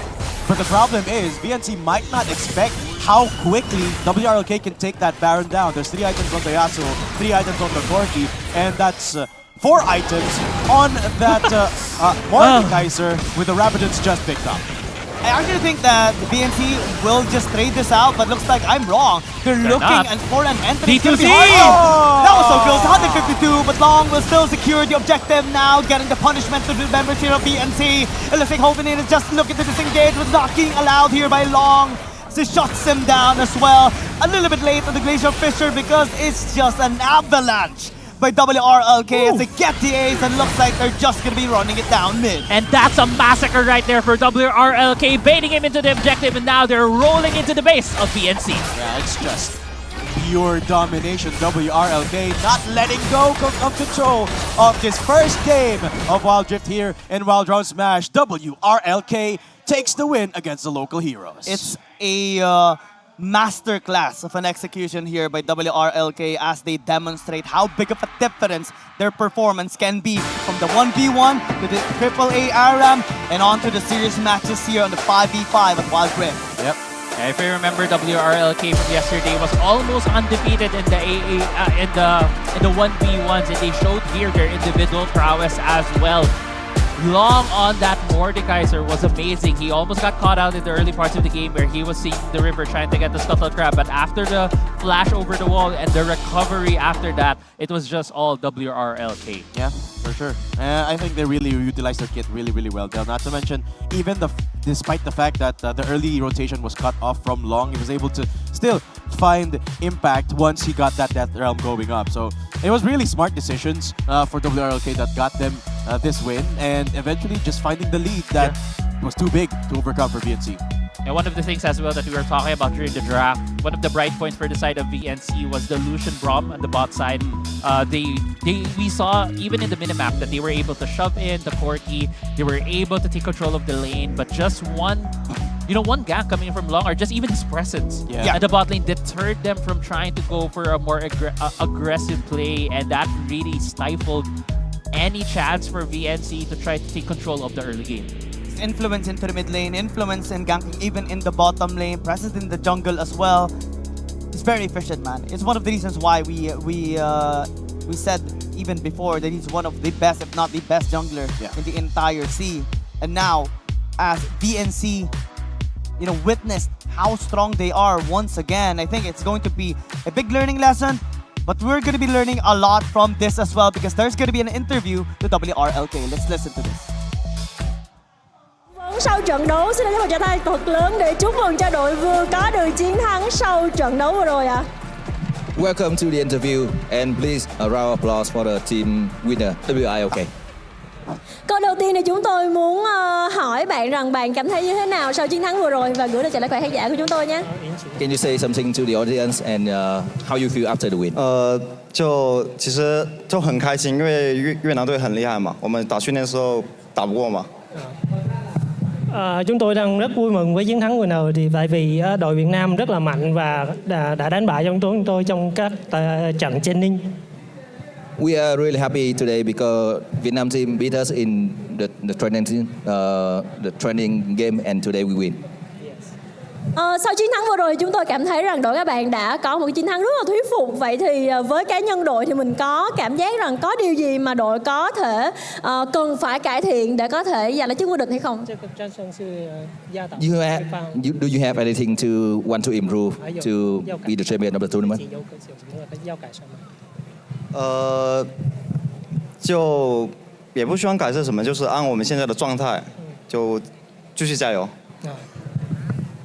Chúng tôi cảm thấy là cứ phát huy cái phong độ hiện nay là đã có thể đi tiếp ạ. We think we just need to give it up and we can go forward. Vậy thì bạn cảm thấy rằng ai là người có màn thể hiện tốt nhất ở trong trận đấu vừa rồi, có phải là chính mình hay không? You think who has the best performance in the last game? Is it you? 我们打野是最出色，但是我觉得我们每个人都很出色。Tôi cảm thấy là đi rừng là vận động viên xuất sắc nhất trong trận hôm nay, nhưng mà cảm thấy mọi người đều đã thể hiện xuất sắc qua chỗ mình. I feel that junglers has the best performance, but everyone played well today. Cuối cùng thì xin mời bạn hãy gửi lời chào đến những người đã theo dõi và ủng hộ cho bạn tại giải đấu lần này nhé. Can you say something to the supporter over there? 说一下你的想法，对他们。观众吗？对。因为今天天气很热嘛，就希望他们注意防暑，谢谢。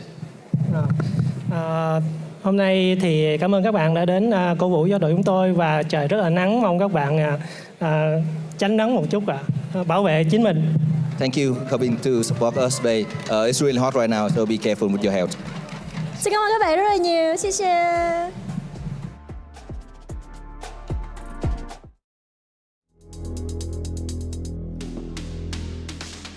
I like how caring he is actually. He cares about not only his teammates, his opponent, but everyone here at the live event as well. It is getting a little bit hot as the performance of Long is. No deaths at all. High contribution, high gold earning as well, and massive influence this game 1. Yeah, he really showed how effective a Mordekaiser jungle could be. And honestly, when we were talking about possible champions that we were going to be seeing today, Mordekaiser wasn't one of them, especially in the jungle, but they made it work. Yeah, Long, of course. Just played that to perfection, and the macro was just next level. I want to give a massive shout out as well to the bot laner here of WRLK, playing the Corki as you, knowing exactly how to counter the Braum and Lucian combo, but it was Long that was providing that pressure all across the rift. I was actually looking forward to a champion like Aatrox, but let's see, maybe soon. But there's something that we're going to be looking for, and that's going to be the next match. It's Chicknet versus VNC. Let's see how they're going to be battling. But before that, we're just going to be hopping into a short break. My name is Kiyong, with me is Crazy Apple and Dadum. We'll see you in a bit.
This is your moment, the one you've been waiting for.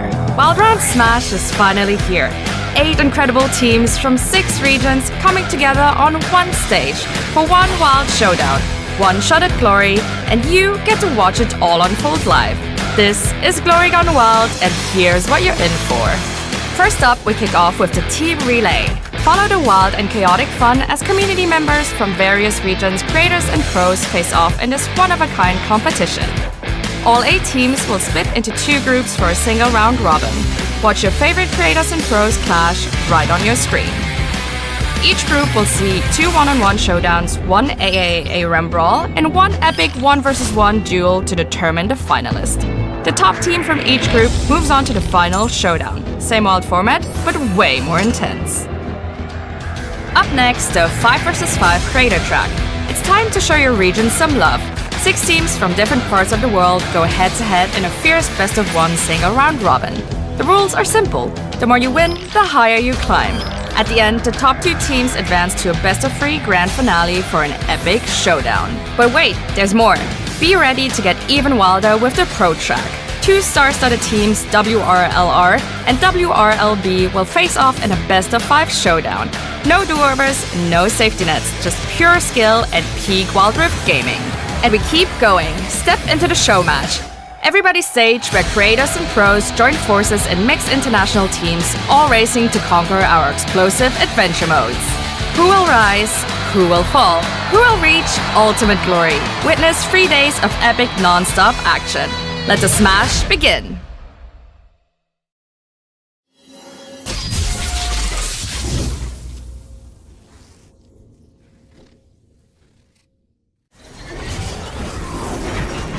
Nothing gets in, no one gets out.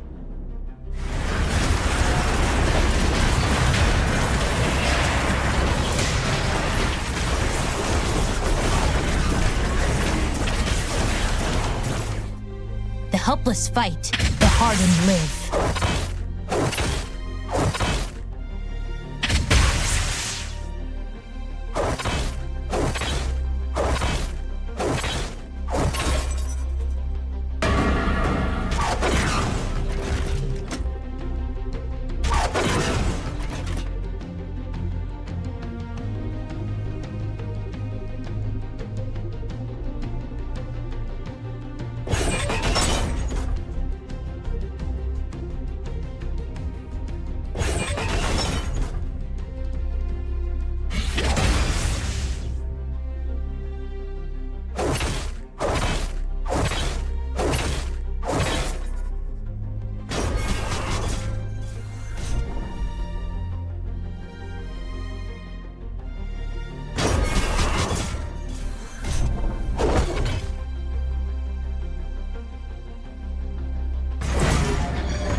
It was an intense match by Vietnam, chosen a while ago up against WRLK. But this time, they have a chance to redeem themselves as they battle against the Philippines. Checkmate going to be their next matchup. But again, we're still going to be your shoutcasters. My name is Guillaume, with me is Crazy Apple, and I'm ready to be the voice here of this game number 2. And I hope you guys are enjoying watching the live stream right now and supporting Wild Round Smash 2025 here at Ho Chi Minh, Vietnam.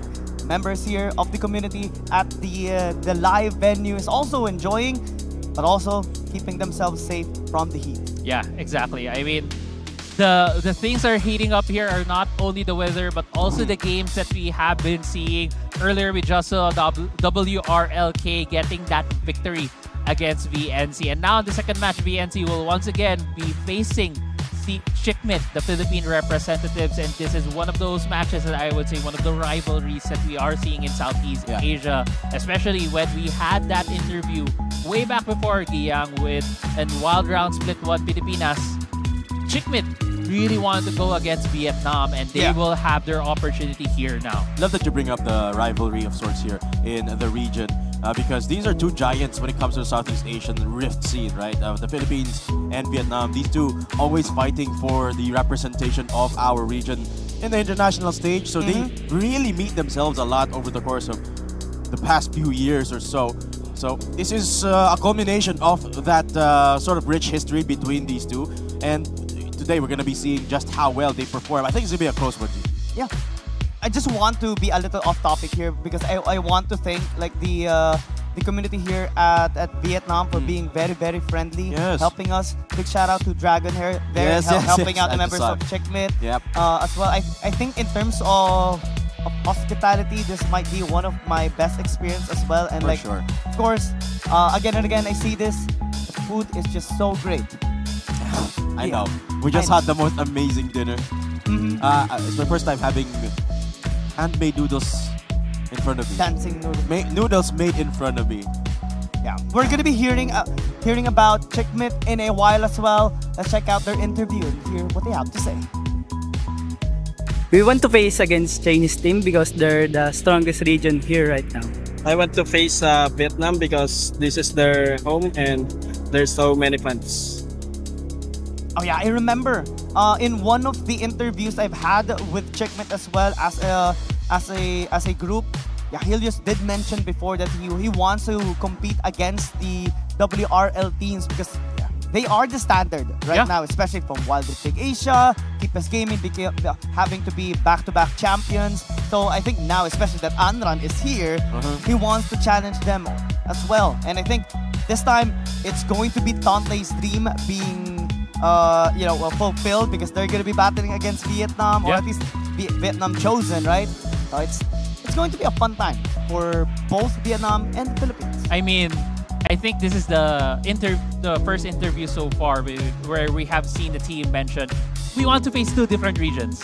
Right? And as you mentioned, because the Chinese teams, the WRL, are the standard right now, while Vietnam is more of a regional rival that we have. And you could really see these players are competitive, right? They want to test their skill against the very top that we have right now, and this is the chance that they have here at Wild Round Smash. Absolutely agree. You can see just how fiery the passion is for the players of Checkmate.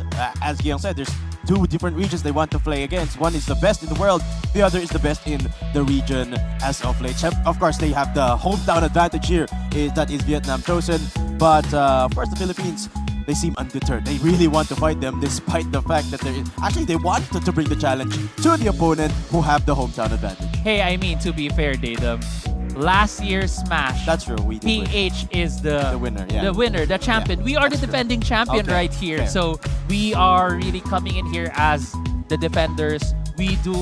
Or at least Checkmate wants to retain that title for our region. So we'll see how they're going to be faring against one of the regional favorites, which is going to be Vietnam chosen. Will Vietnam chosen be able to bounce back after that loss against WRLK? Because if you were watching that first game earlier, WRLK really had a commanding lead from the start against the Vietnamese. I think VNC also got a little shocked with how different WRLK performed in that game as well, or how they behaved, being very, very passive in the early game and just getting those slight edge, those vision controls as well. And when the objective came, it's just a landslide of pressure that WRLK handed over to VNC. So I think this time they're more warmed up.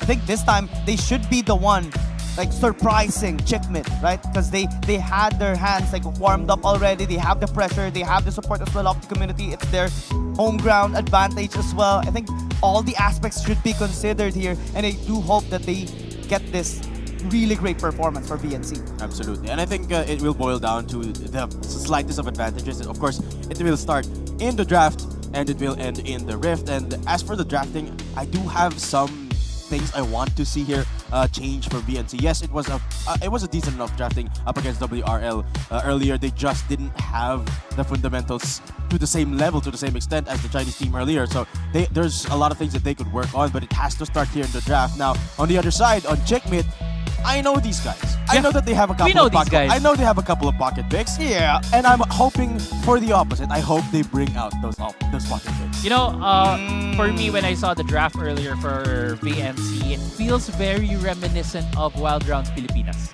Right? You have a Vi, and there's high priority in the Vi, high priority on a Lucian, on a Braum. So coming into this game, apart from maybe having some I would say, cheese picks coming in from the side of Chickmit. If they are going to be playing standard that we have seen towards the on the road to Smash, we might be seeing a very similar pickups, very similar champions coming in from both of these teams. So we'll see how the draft is going to be as we wait to get into the start of the game. There's so many things to get into in this tournament as well, right? For everyone that might be curious on why the Philippine team has this name, Checkmate. I think it's very easy to digest as well. They play chess. Whenever they win or they're close to winning, they say the word checkmate. Yeah. And they say it in a certain way that is spelled out as checkmate. So it's simple as that. Yeah, it's a Filipino accent. Checkmate. Checkmate. And it's usually Helios saying that as well. Checkmate. Yeah, I want to give credit to Helios yesterday. Absolutely popping off, right? And Tonte, one of the things that I was talking about with regards to the pocket pick, that ribbon of his is something that I miss. It's so I was so happy that I get to see it yesterday. I think he played it in one of the 1v1s. Yes. Not particularly sure. Did he win that one? He did. He did. If I remember correctly, it was him. Oh, sorry. Was it the Poppy or the Ribbon? The Ribbon. Oh, yeah, the Ribbon. He did win on the Ribbon pick. Tonte, we were talking about him yesterday as well. One of our players, one of our local players who streams as well, other than Rox, who is one of the more popular streamers, content creators from the Philippines. Tonte, when he gets to stream his perspective in the Baron lane, a lot of players do tune in. Not only local, but also international players to learn about his gameplay and any tips that he can share to dominate that lane. All right. And it's time. Game is about to start. Champion select. Blue side this time for Checkmate. I think this is going to be the adjustment of BNC as well, especially after their experience against WRLK. This time they want to manifest and channel their inner WRLK, be in their position this time on the red side, and have that last pick advantage as well against Checkmate. Yeah, I think we're just holding out on the draft for a bit. BNC seems like they're just fixing some stuff while we're waiting, so we can expound more on some of the player storylines that we know among the players, right? Looking as well on the standings, BNC is slightly ahead of Chickmate. If I remember, it was BNC having 7 points while Chickmate having 5 points. Both of them at the Group A standing. So this would be very, very crucial right now for Chickmate. If they can grab a win right here, they could take away that second place spot in our standing. Absolutely. There's also so much rivalry between these two teams or like regions, right? It's always mentioned by our content creators as well, or our pro players as well. Rox always has these immense battle between like 5v5 battles or scrims against Vietnam players and teams as well, and it always has been so entertaining whenever we watch it on their live stream. It reaches 2,000 viewers, 3,000 viewers on every streamer there is, and even higher as well, depending on like where do you want to watch in terms of perspective of Rox. Do you want to watch in perspective of Tonte or tactical, or the perspective of the players of the Vietnam players? It's always entertaining to see their reaction. I think in this setup you get to see it live, you get to see it online as well, because we have these player cams. I think it's just an amazing experience for everyone that is enthusiastic and supportive of Wild Rift. Yeah, I mean, to build on Chickmate as well, right? These players have quite a storied history when it comes to the game. They were there from the start. They've already been competing even at the pro level, and now they're still continuing that legacy here as we head into the 5th anniversary of Wild Rift here. And in Wild Round Smash, Rox has quite a lot of history, not only as a content creator, but also as a player himself. He also standing in, right, as the coach, as the team manager. So he's like a package all in one right now for this team. Like back in the day, right, on DR Esports, in Icon series in the Philippines, they used to have this really creative poses as well whenever they win. Yes. I think it's gonna be a tough ask to have them do that here in Wild Round Smash, but we can't help but miss it. Not gonna lie. Of course. You know, maybe we can ask them later in the evening when the sun is down, because it's a bit too to do the poses. It's a bit too hot right now to do a lot of things on the stage as we wait for the draft to come in. It is one of our it's one of the more anticipated matches because it is a regional rivalry between the Philippines and also Vietnam. Yeah, and also because you gotta remember where we're in. We are in Vietnam right now, so it is absolutely one of the most anticipated matches out of the entire tournament. Every single time that there is a matchup for VNC, who, by the way, I just want to talk about this team a little bit more, right? VNC, a team that is riddled with champions, right? You talk about T2C winning Wild Rounds multiple seasons, across multiple seasons, and for 2 of those seasons he was with Kuzi. For the third one, Kuzi moved on and won a 3rd title as well in Wild Rounds. So this is a, and then we saw yesterday's performance of Whining on the ADC role. Granted, that was ARAM. It will set a different standard for here. It still shows the fundamental prowess of the players here of VNC here. So let's go straight into the drafts. This time around, not a lot of priority for banning the Nautilus. We could be seeing Chickmate pick that up first. Yeah, we'll see if Chickmate will be picking up that Nautilus. Also, if you remember in Wild Rounds Pilipinas, Nautilus is not only a support champion, they also play it in the jungle. You build Rod of Ages first, get some of that AP, and then transition into a more tanky champion because it allows you to have a lot of CC abilities to be able to take control of these fights. But instead, they go for the ban on the Nautilus really, taking priority, not wanting that champion on the plate right here. There you go. They're not taking any chances. It seems like they're gonna go a different route in the support here, support role rather for Chickmate as the players of Wild Rounds, or rather of Vietnam, now looking to ban one particular champion. It is gonna be the Lucian. Pretty standard all across the board. Poppy taken away, so this could be something like a Corki would be the safest bet in the ADC department. Could be flexed as well on to the mid lane. Or perhaps a different support that they could prioritize. Yeah, if you want to go standard, just go with the Jax or Renekton as well, Fiora, Renekton. Those champions are very, very safe to be picked blindly. So, but same goes for Ambessa, right?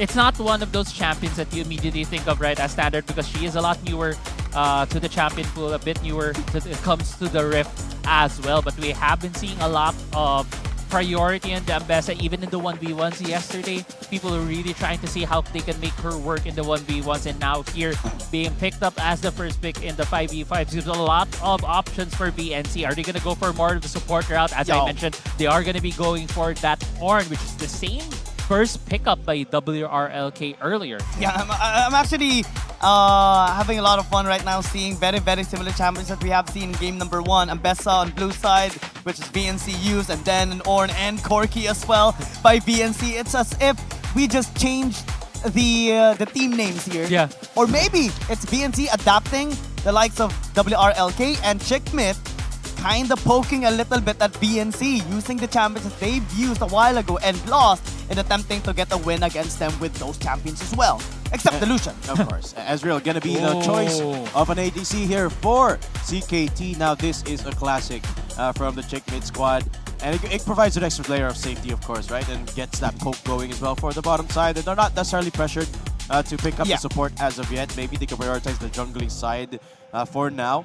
Or perhaps a different route. We'll have to wait and see how Chickmate decides around this. But the one thing I like about the Ezreal is there's a plethora of supports that you could use around it. Yeah, exactly. There's a lot of supports you can use, and they did pick up that Galio. If you remember before, when Galio was a bit newer to Wild Rift as well, where you have the Ezreal Galio combo during 2023 Wild Rift League Asia that provides you a lot of pushing power even at level 1. You just focus your mystic shots on the wave. Galio will help you to clear the wave, and you get that level 2 first and to be able to blood. harass the enemy to get that first blood. So that could be a very dangerous proposition right here for the side of VNC, especially they haven't picked their support yet, so they haven't picked a matchup with the Corki to help themselves face this Ezreal Galio matchup. We might be expecting here from Chickmate to ban away a lot of crucial support tanks. Oh, sorry, there's actually already an Ornn right there. My mistake for VNC. Unless they would put it in the Baron lane instead, right? But I think it's not going to be the best choice here of VNC. If ever, it's better to have the Renekton in the Baron lane instead of the mid lane. But we do respect that a lot of these champions they have picked up are flex picks, right? Yeah. They can be used in all 3 lanes. And I do like seeing a lot of priority or target here onto time-lapse because, yeah, there's a lot of frontline power on VNC, a lot of crowd control as well, and those 2 champions can deny all that. I feel like the Olaf is it's not something that you expect.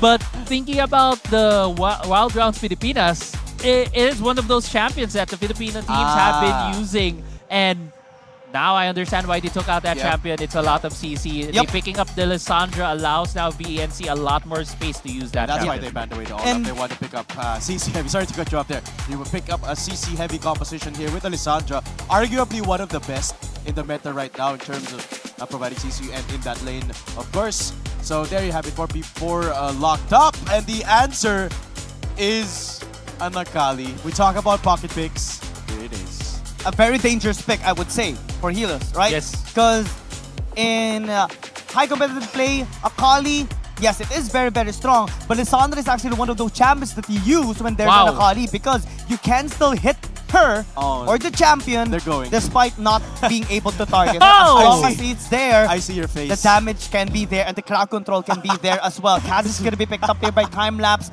but it's going to be matched up by VNC with the Piego. Chickmit going all in here in the second match of the day at stage 1. Native just noticing my face when I saw the Akali and then the Kha'Zix follow up on the lock-in. There's no room for mistakes right here from the side of Chickmit. There's so much crowd control on the Lissandra. And then there's also a Viego that can just go for the resets, make full advantage of the abilities of both the Akali, the Ezreal, and the Kha'Zix. If there's just one kill that VNC gets, it could spell doom for Chickmit. And Chickmit, this is one thing I was going to point out earlier. Exactly. Those pocket picks, they love going to it when it comes to series deciders. In a best of one, though, I'm not sure if that's the best course of action, but you do you, Chickmit. I love that you brought out these two champs. And here's the thing, right? VNC are showing a lot of respect towards Chickmit. They're going with the standard composition. If you want to be logical, you pick champions that are strong in lane phase, in the early game, strong in team fights, has crowd control, has sustain, and has the damage as well. And it provides a lot of protection for their Corki, especially in the team fights. But there's one thing very, very outstanding here on the side of Chickmit, and that's their confidence. Picking up 2 assassins as well is very, very popular on high-performance teams. That's why they picked the Akali and paired up with the Kha'Zix. Because if it's just one assassin, it might struggle. But because it's 2, there's a double reset executing power on the side of Chickmit. And they've been known already in the Philippines to not only win games with that, but to one-sidedly beat down every opponent they've had with that kind of draft. Yeah, I mean, to also talk about the other picks from Chickmit, not only their double assassins, they have Tactical on the Ezreal, one of his most comfortable picks in the Philippines, even in the international stage when we have been seeing them compete before. This Ezreal is going to provide them a lot of safety by himself so that Rox and Tante can focus on helping out Helios and Time-Lapse in these team fights. All right, I'm going to play the villain here. I apologize in advance to go you ahead. two. But I'm a little bit worried for Helios here, man. Why would you pick Akali when you're playing against Alessandra? It is something that is unheard of, but it is a comfort pick. I understand the argument, but I'm just saying I'm a little bit worried. I mean, we did mention a while ago that Lissandra is one of the safe champions you can use against an Akali, and Helios put himself in a very tough spot. Picking the Akali, picking the Akali in B5, right? B4, B5. I mean, Daedum here being a bit of a negative Nelly at this point in time. Doubting Helios. I mean, it's okay. I'm being realistic, all right? It's tough. It's a tough matchup. Yeah, I mean, I understand. I completely understand. For me, the danger here for the side of Chickmit is that, there's a fight here. Yeah, Rox isolating some of the members here of VNC now. Finzo looking to disengage. Helios looking for an angle as well, and that's going to be first blood by Chickmit, taking D2C down. And VNC looks like they're just going to be disengaging, getting away. Yeah, that was a very weird start on the fight right there for both of these teams. Where VNC got caught out in the river, giving the first blood on the side of Time-Lapse. Kuzi not even reacting. He just stayed in the mid lane, and that just gave a free first blood right now for Chickmit. Another kill on the board for them. Well, this is the comfort we're talking about, man. Time-Lapse coming in for the first blood and Tactical with its signature edge, getting the kill on the bot side. I mean, typically you expect an Ezreal to play on the more safe side, but not in the hands of Tactical. No. every time we see an Ezreal, actually we still have this ongoing weird statistic for Ezreal. Ever since Wild Rift League Asia, Ezreal has one of the highest first blood rates in the game. And it's Ezreal getting that first blood as well. This time it doesn't happen because of the kill of time-lapse. But Tactical still getting a kill in the bottom lane is going to be a massive problem for BNC. Yeah, before heading into that point on Ezreal, right, we also saw that the Frozen Tomb was used by Kuzi in the mid lane just to force the push on the Akali of Helios. But going back to your point on the first blood as an Ezreal, I think he's just really, really strong because of the Mystic shots, right? It feels like an extra auto attack that you have, and your passive, whenever you hit those Mystic shots, you get an increase in attack speed, so that gives you a lot more damage output that a lot of champions can't match at the first 2 levels of the game. I think it really complements the type of playstyle that Rox has. On this Galio, loves taking fights, especially up against anyone here, even on the tanky Ornn that is in the VNC roster, so it makes sense. This feels very comfortable for CKT as they walk away with a 1,300 gold lead. A minute and a half until the first objectives. Yeah, this is a really good spot right now for the side of Chickmate, especially that they have 2 assassins. If you are the team that has the double assassins and you are ahead early, that means you can hit your items earlier, deal more damage, and able to finish these fights. They're constantly looking for pressure points here on BNC, right? It's one of the disadvantages of having a composition built for group of team fights. When they are isolated, small skirmishes, that's where Chickmate actually has the leverage, and they're exploiting that time and time again. We see the vision established into the bottom side as well. BNC, they did have that one ward, so they can see the entry point of time-lapse in case he does get some interest in the bottom lane. But now, Jinzan, Taunt could be there. Juan is very low in HP. As they call the Forge God, 1 HP. He doesn't get the Ram, and Tactical spots him out. That was a weird timing of the call of the Forge God right there from Xuan Wu, and he just tried to hit it, but missed and gave himself up to Tactical, giving another kill to the Filipino ADC. Yeah, it's a big fumble from the VNC support there. Mistiming it as well. Should have just backed off in my opinion, but that gives Overkill towards CKT. Even more money in the hands of that Ezreal, who is now hovering at 4,000 gold. And I think the most important part of this stage of the game is tracking where time-lapse is going. The Kha'Zix, in my opinion, is the biggest piece of the CKT squad, because if it snowballs, BNC is in trouble. If it doesn't, they're gonna prosper in the team fight. It's all a matter of how strong time-lapse could get. Yeah, right now BNC needs to find a way to stabilize this game towards their side. We are nearing the 6-minute mark, which will be spawning up the Dragon as well as the Enchanted Ensemble. If BNC is able to secure one of these objectives, that's actually really good for them. Tactical getting low in HP. Good disengage here, or help by Rox. Hanyu nearly getting taken down there. Fortunately, it was the minion that took that one Mystic shots.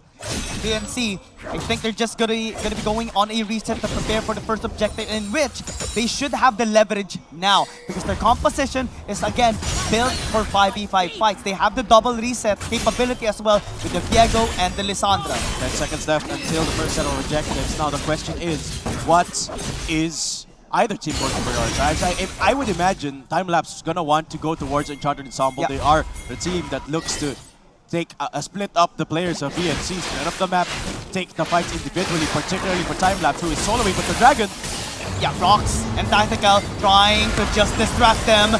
Brad's gonna be there as well. No steal here on the side of Chickmate as they try to take down Helios. Perfect execution gonna be used as well as the flash in secures him the kill onto the car key. Good shuriken, but it's gonna be committed here by the members of BNC. It's gonna be a 1-for-1 trade. Score gonna get chased now. Rox TV getting the taunt as the public execution slams him down, and Chickmate gets 2, and the objective is even. Tower gonna be taken down, and that's a big lead by Chickmate already. Oh, blue buff even stolen right there, but time has another hit right here. DC will just use his ult to get away. Yeah, D2C on the Viego able to get out with his ultimate. At the end of the day, it was a handshake on the objectives. Enchanted Ensemble going to the side of Chickmate, while the Dragon going to the side of BNC. But with the mid lane turret falling, Chickmate gets more gold from that exchange. And that team fight is a perfect example of why you shouldn't mess with Helios on this Akali. Penetrating that backline, weeding out Whining, and taking him down with a flash. Helios went all in. Guys, before that, D2C might be getting caught out here. Yeah, he's trying to get to Tactical, but it's just so difficult to do that. Rox is going to be sacrificing his time. Tactical still barely alive. He's being chased now by the Corki, but it's going to be a double kill already by BNC. Helios going to be picking up the slack as he gets his own double as well. That's 2-4-3 exchange in favor right there by Chickmit. But guys, I just want you to notice as well. Look at the gold between Timelapse and D2C. That's a 3,000 gold advantage right now on the jungler for Chickmit. That's why when you saw Timelapse jumping into Whining, even though he wasn't isolated, he took like half the HP with just one claw. And the reason for that happening is because Chickmit, they decided to split up. One player only, it was just Timelapse that took the ensemble and the rest of the squad challenging the Dragon. Yep. While the fight went 50-50 in the Dragon, Timelapse was all this time in the top lane, getting the ensemble and triggering it as well. Just taking a lot of minutes in the process to get him the rewards of that big bag of gold. Yep. And now he's 3,000 ahead in just a single player. They keep zoning out D2C from his own jungle as well. We constantly see Timelapse getting a camp onto the red side jungle of D2C, getting a camp onto the blue side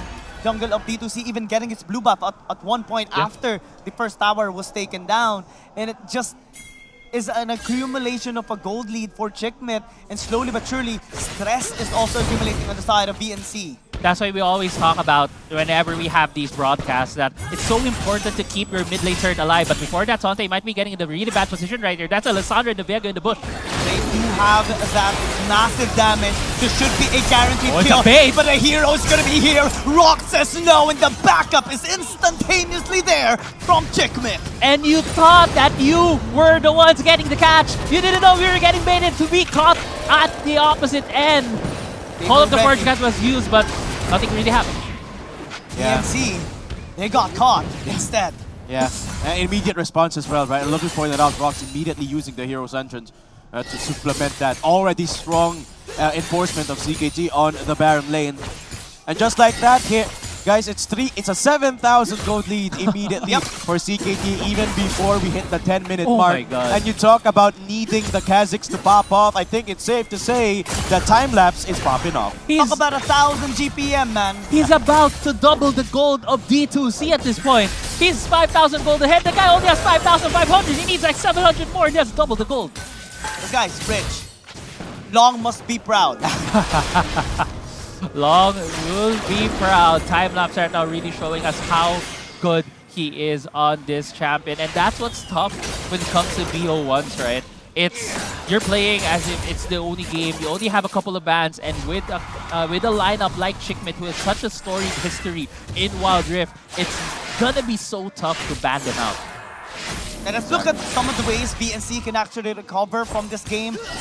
Because there is a massive gold deficit now. 8,000 at 10 minutes is actually quite difficult to come back from. But they have picked up the Infernal Dragon a while ago. They need to invest resources to take the second dragon.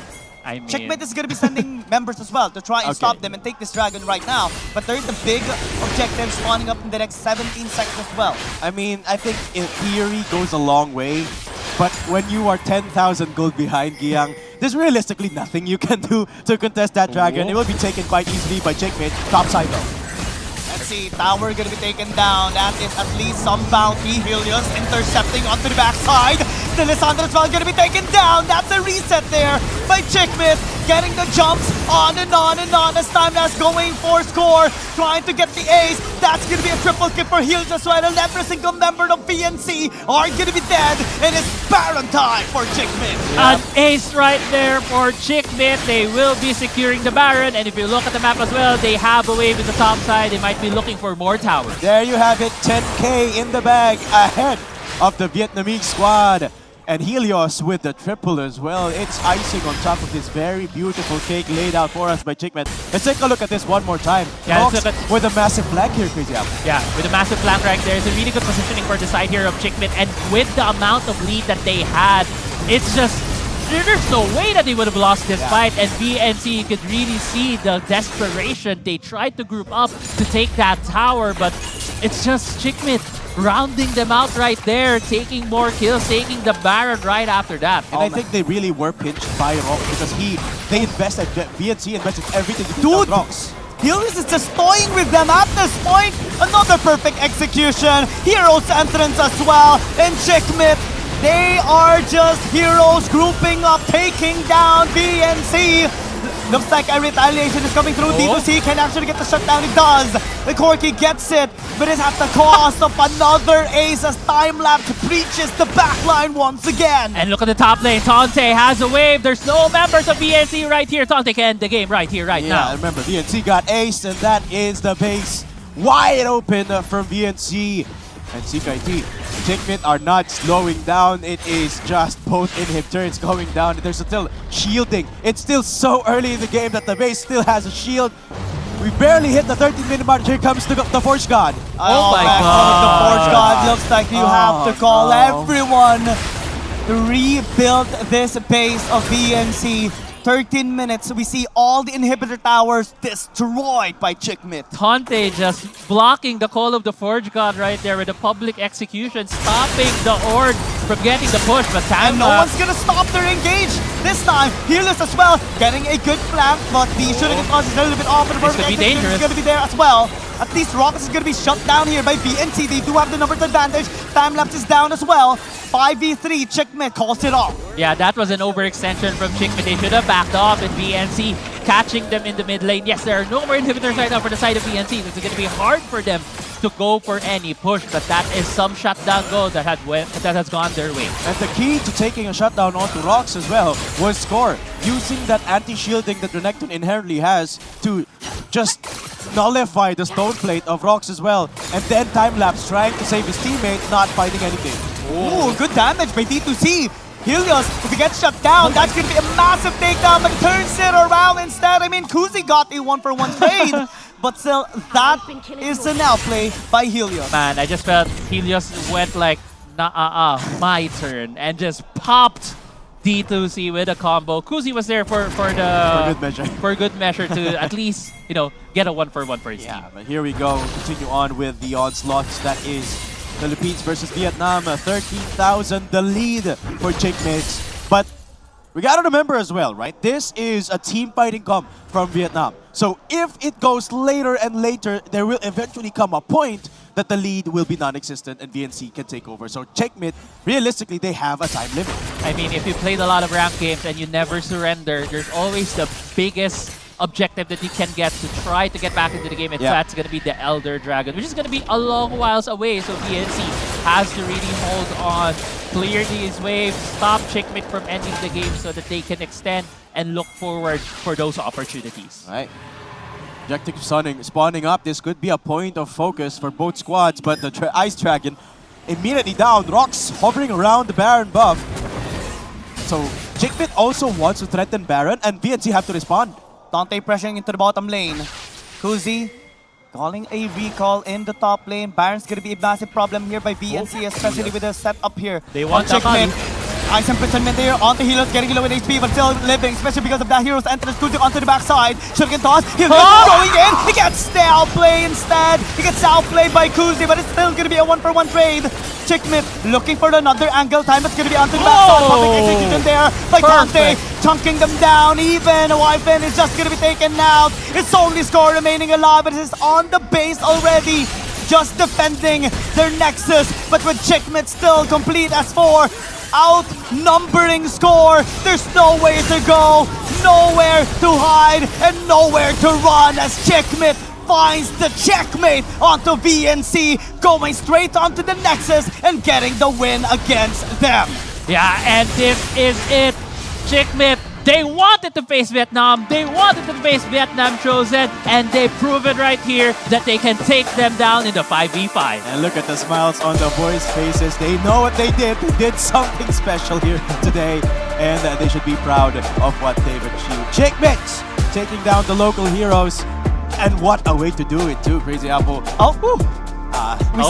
kind of see some pulses. Yeah. 1-0.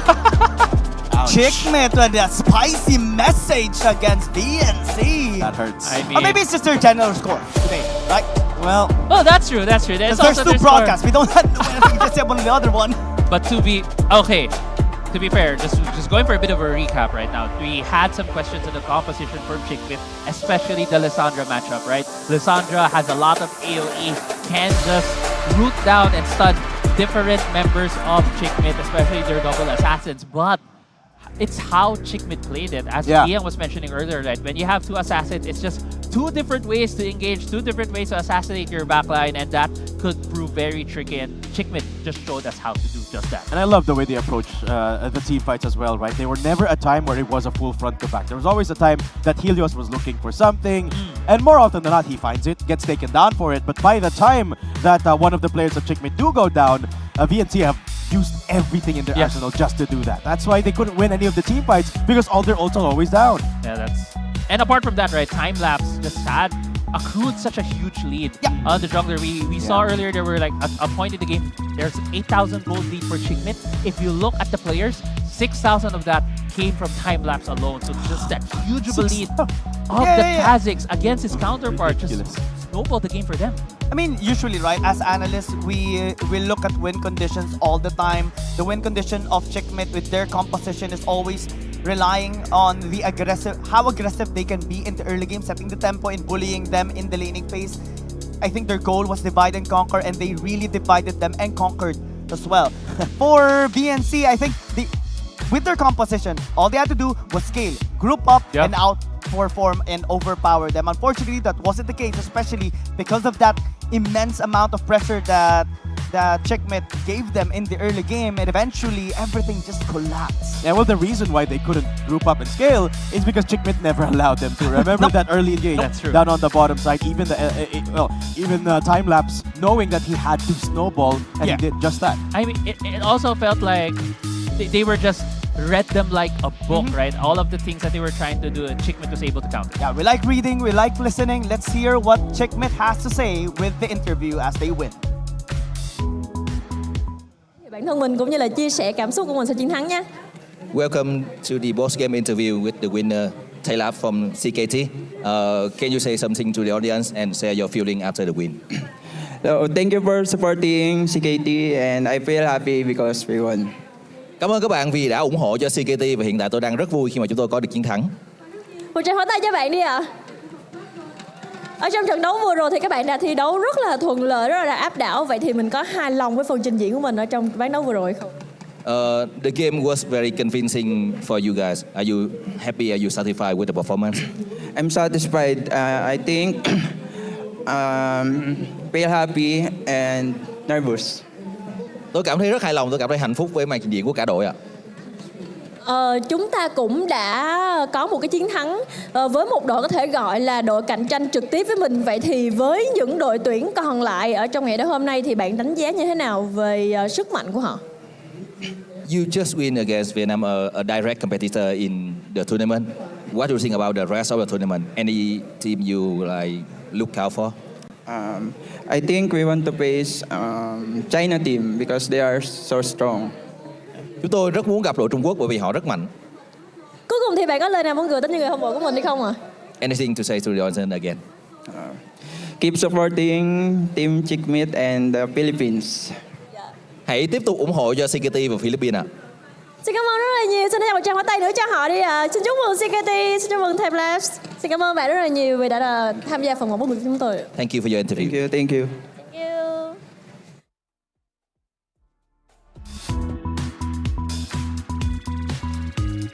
Such a humble, way of talking there by Timelapse, right? And he just wants some encouragement and support. That's all he needs, and everyone actually just wants. He also expressed how nervous and excited he is. I think it's his first time in the international. I mean here, right? Yeah. Because last year it was Team Sina, now it's Chickmit, and I think they're just having a lot of overwhelming emotions. Mostly positive ones, especially that they're here right now representing the Philippines and also having the support of the community towards them. I mean, you could also sense that he did mention that he was a bit nervous coming into this. So you could see the pressure as well on them to take on Vietnam, especially on their home soil when it comes to that match. But we do see right now on your screens the MVP, and that's going to be Rocks on that Galio. Oh, it makes sense. 90 are really, really high kill participation there on 81%.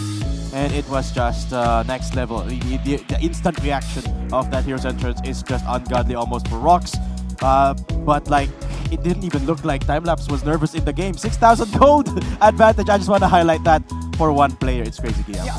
And we're also going to be moving on to the next game, next level highlights, of course, of our players as the tournament progresses here on day number 2 in Wild Round Smash, Ho Chi Minh, Vietnam. We're going to be proceeding to a short break. Thank you so much for supporting the live stream. Where are your casters? Giyang, Crazy Apple, and Dadom will head into the break and get back at this again.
This is your moment, the one you've been waiting for. Wild Round Smash is finally here. 8 incredible teams from 6 regions coming together on one stage for one wild showdown, one shot at glory, and you get to watch it all unfold live. This is Glory Gone Wild, and here's what you're in for. First up, we kick off with the Team Relay. Follow the wild and chaotic fun as community members from various regions, creators and pros face off in this one-of-a-kind competition. All 8 teams will split into 2 groups for a single round robin. Watch your favorite creators and pros clash right on your screen. Each group will see 2 one-on-one showdowns, 1 AAA Rem Brawl, and 1 epic 1 vs 1 duel to determine the finalist. The top team from each group moves on to the final showdown. Same old format, but way more intense. Up next, the 5 vs 5 creator track. It's time to show your region some love. 6 teams from different parts of the world go head-to-head in a fierce best-of-1 single round robin. The rules are simple. The more you win, the higher you climb. At the end, the top 2 teams advance to a best. Hello and welcome back everyone to Wild Round Smash 2025 Infinity here with Riku and Criolis. As we are moments away from the next series here, Riku. I know, it's pretty crazy that we just came off of a very exciting game number 2, and it was CKT really completely dominating against VNC. Yeah, I mean their performance there was absolutely phenomenal. Yeah. It's just very well orchestrated. It was. It really was. I mean, it felt like they had a solid plan in mind. I mean, Crioles, you reacted on the team composition. I was like, hey, there's a lot of single target damage. They're pretty rich in that aspect. Yeah, and the backups. Yes. That backups that they know that they were supposed to be a potential gang. Yeah. But they came in ready. I know. It was an assassin's mayhem, if you may, for the likes of CKT. I mean, they demolished that throughout that matchup. But of course, VNC as well, really putting up a show as well, delaying that end at the latter part of the stage. But really, CKT got a huge lead at the early mid game. Yeah, I mean, on that first blood, they knew they could scale. Even though I heard some comments that Lissandra and Versatile is going to be a mismatch for Helios, but they didn't focus on the laning phase. So guys, we're going to have an interview and we'll see you in a bit. 저는 루시안이고요. 이유는 이제 지금 원딜 챔피언 중에서 가장 강한 챔피언이기도 하고 혼자서 플레이할 때도 좋고 팀과 협업할 때도 좋기 때문에 메이킹 능력도 뛰어나고 다방면으로 좋은 챔피언이라고 생각해서 루시안을 골랐습니다. 네, 그러면 저는 나미를 고르도록 하겠습니다. 루시안이랑 나미, 루나미라고 부릴 정도로 굉장히 좋은 파트너이기 때문에 바텀을 좀 강하게 가서 우리 태산팀이 좀 더 승률이 올라가서 좋은 성적을 가져갈 수 있지 않을까라는 기대감을 가져봅니다. There we go, coming in from Team Taesan. I mean, they're looking forward to utilizing a lot of these champions. And this is one of the teams that we can expect in the next series up against Team Chickmit. I mean, Team Chickmit, right? They have a very, very good, solid momentum coming off from that game against the Vietnamese representatives. So I feel like having to sort of air quote warm up already and going up against, Team Taesan from South Korea, I think they're going to need it a little bit because based off of their performance from yesterday, I felt like they almost could take down some of the, the best, teams from China. It felt like they were almost there. So again, they definitely need that warm up after today. For sure. And I think when we're talking about history and when it comes to experience, I think if there is anyone that we can look at, CKT really has that professional experience in their mind and in really historically speaking. Yeah, but what about Chickmit? They have some pro players, they have some top server players in one team. That's why right now, let's start the draft for the fourth game. I can't wait. I can't wait, Crioles. I can't wait, Infinity, because honestly, CKT on this win streak, I mean, I felt like it was a bit of an on and off on the 1v1s and the AAA rounds, but I feel like 5v5s, this is definitely their specialty for sure, more familiar. And so seeing the first ban onto Nautilus, I feel like that's a respect ban against Rox. Yeah, for sure. And considering as well that Rox has a huge amount of really experiencing these tank support champions, he is the dependency of the team to engage these fights. And going back to that game, Rox really made a huge, actually a lot of huge plays again on that Galio. He knows the timings, being the support of the role. So, yeah, I mean, having the Nautilus ban out is going to be a huge maybe help on the side of TS. Exactly. And it does, again, they really did their research on what Rox's specialty is. He is the Thresh King in the Philippines. But of course, I really love that Bard ban because you know that CKT loves to keep going and going and going. Removing that Fate's Call as a pause button in these heavy engages is such a smart move coming from CKT. Yeah, and if left untouched, Bard can really just sway away the team fight, really just stunning across the teams. And really you have to put a pause into Bard. You do not want to fight up against it. It's just a huge threat. Yeah, and I've seen some clutch Bard plays over the ranked games. So one OT can really change the tide of the game. It just continues all over the place. Exactly. And again, both of these teams are really responding to each other very, very smartly. The fact that there's an adjustment ban as well. They saw Helios' performance on that Akali against VNC, and they're like, no, we're not going to have any of that in this next game. Yeah, it's a constant access into the back lines, and Helios just knows what he needs to do to be the playmaker, to be that access into the back lines, is assassinate these key champions. But looking at the first pick here, Team Tayson locks in onto the Lucian. I mean, I do understand the first pick of the Lucian because I think they had their research on Tactical, one of the best Lucian players in the PH. So having that outside of his arsenal could be pretty good for them. And I'm really curious as well, what do you want to pair that with? Because the previous game, they paired that with the Braum. Really good disengage, really good synergy lane-wise, but it felt like the Assassins was just sort of going past everything. But let's take a look at CKT. I love this Camille. At the top of my head, I always think about the Galio. Maybe TS wants to take that away from that because the delivery system of a Hextech Ultimatum is super duper reliable. Yeah, it's the all-in classic, right? Camille access the back lines. You have Galio with Hero's Entrance to follow through. But Ambessa getting locked in for Team Tayson as well. That fighter in the top lane.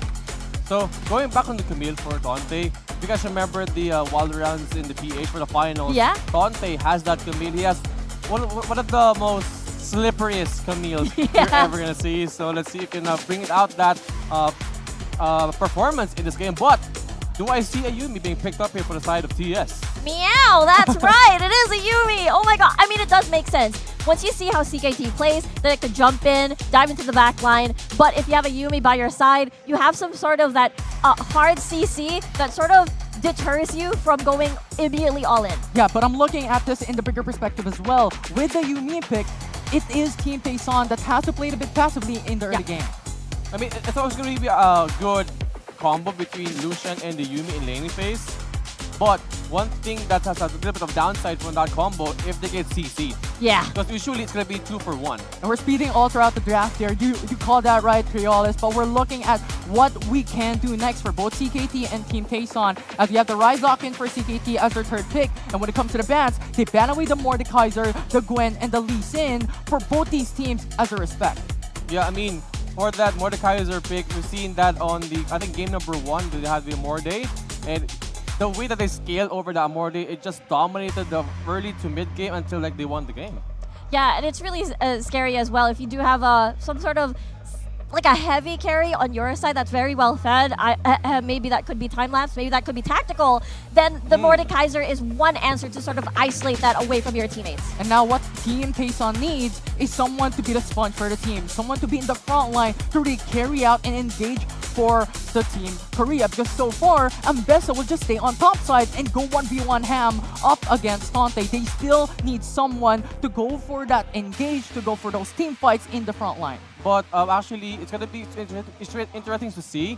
Ambessa will try to go to the back lane for tactical, but we all know the ultimate of Saya could maybe dodge the ultimate of the Ambessa. 100%. That Featherstorm, it does feel like tactical is going to be self-sufficient and will be able to disengage all by himself. Now, that means perhaps Rox can, you know, just play the typical Zyra Khan or something a bit more with much heavier engage, more oomph. I mean, Galio's still on the table. Yeah, and really, this composition coming from Team Tayson is a coin flip. We don't know where these champions are going to go. And yes, Lucian and Yuumi surely is going into the bot lane, but where these other champions are going to go. Oh, never mind. Yeah, that's an Ord support. Yeah. The question now for CKT as their final pick, Vieko will be locked in.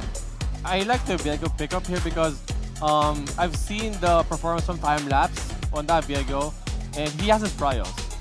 So getting maybe the soul of Amalabesa could really disrupt again the team clash. But analyzing the team, the comp here for the side of TS, I think their goal here is going to be focusing on the back lane since they have the Ambessa, Lucian, and the Yuumi, and of course the Sin just going around the clash.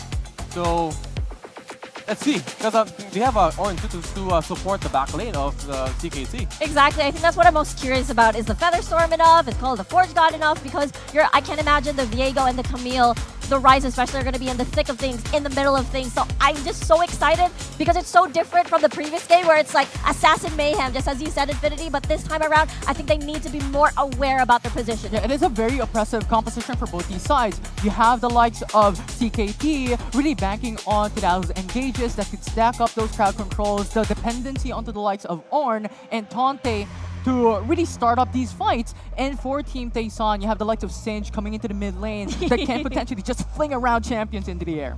Yeah, so quite of an unorthodox pick having that Singe, but I've seen some good Singe players over the years. And I believe Singe is one of those picks that's no in between. It's either really good or really bad. Right, because honestly, you can just get kited for days, maybe not being able to reach the backline of the target that you desire. So honestly, I'm really curious how KDU is going to do this. Yeah, it indeed is a question. But here, coming down into the early game here, it will be a pace wherein Team Taeson will have to respect this oppression coming in from the likes of the Zaya and potentially even the Ornn as well, putting a lot of pressure into the bottom side of the map. As we all know, those level 1 to level 3, there will be a lot of aggression coming from Tactical as we jump into game number 1 between Team Taeson and CKT in the Rift. So having a matchup here for Rise against a Singe, so maybe in like early game, it's going to be tough for the Singe because we all know that Rise does have that AoE, just splashing out his first skill. So it's going to be interesting to see how he performs against a Singe here. Exactly, when we think about the mid and jungle duo as well, we know how much of this potential coming from time lapse to just really farm up a Storm and have what 5-7k gold lead against the opposing jungler. So I'm sort of trying to figure out how will they set that up for time lapse, especially a Singe that's just so. I mean, he can run fast, but he can't exactly dash. I mean, I think you would just want to say Singe is annoying. Yeah, a little bit, pretty much. I mean, don't expose me. That's true. I was trying to be a little bit more nicer and politer. And the thing is, like this draft composition compared into the prior series is drastically different for CKT as Acrobat pincered across 3 members from Team Taeson, but first blood secured coming through for the Korean team. But CKT will answer back as Harang is in danger and Rock will go in for the chase. Time lapse goes for the double kill for CKT. That's the thing I was talking about earlier, the 2-for-1, because if you look at the side of CKT, they have a lot of CC that Yuumi cannot go to a teammate to go for safety. So pretty good engage there coming from CKT. That's the thing, right? It is a buy one, take one sort of scenario with that Yuumi. And I mean, it was a good first blood, but at the same time, the problem is, remember, time lapse. Once he gets the lead, CKT knows how to take advantage. Yeah, and this is what we mentioned a while ago. With the Lucian and the Yuumi pickup, Team Taeson has to play it a bit safe. You cannot go this aggressive. And if they over-engage, they have a lot of disengage. Also, again, the Camille can just go ham to that side. Exactly. KDU! Yeah, you have RCC that was close. Just paying a visit here in the mid lane. They have to alleviate the pressure coming from Helios. Yeah, because Helios as well, like we talk about time lapse from the previous game, but also the Akali, his performance was just stellar. He was just going at it, he was going ham, he had 1 HP and still is able to eliminate the Lissandra. That was 100%. So that's something that you do not want to do, and now time lapse is even dominating the opposing jungler's jungle. Yeah, he has the confidence, he has 2 kills already in the bag, and the thing is, he has the level lead as well. What can Team Taeson do? I think for Team Taeson, for right now, they have to scale up. Because this Viego, if he gets more kills, and I've seen a lot of early game Viegos, if they dominate that early game, that can be so hard to come back. And that's a scary part because you have a lot of setup. There's hard CC on the side of Tante's side. even Helios' side, and even on Roxas. So every single lane that he wants to visit, there is a setup for him to keep filling up kills for time lapse. Yeah, you mentioned about Tante as well with the Camille. You mentioned about these top laners, and the thing is, like, you want to alleviate some of that pressure on the weak side of the map. But the thing is, RGC couldn't really bring down Tante that easy because Camille is one of the most mobile champions.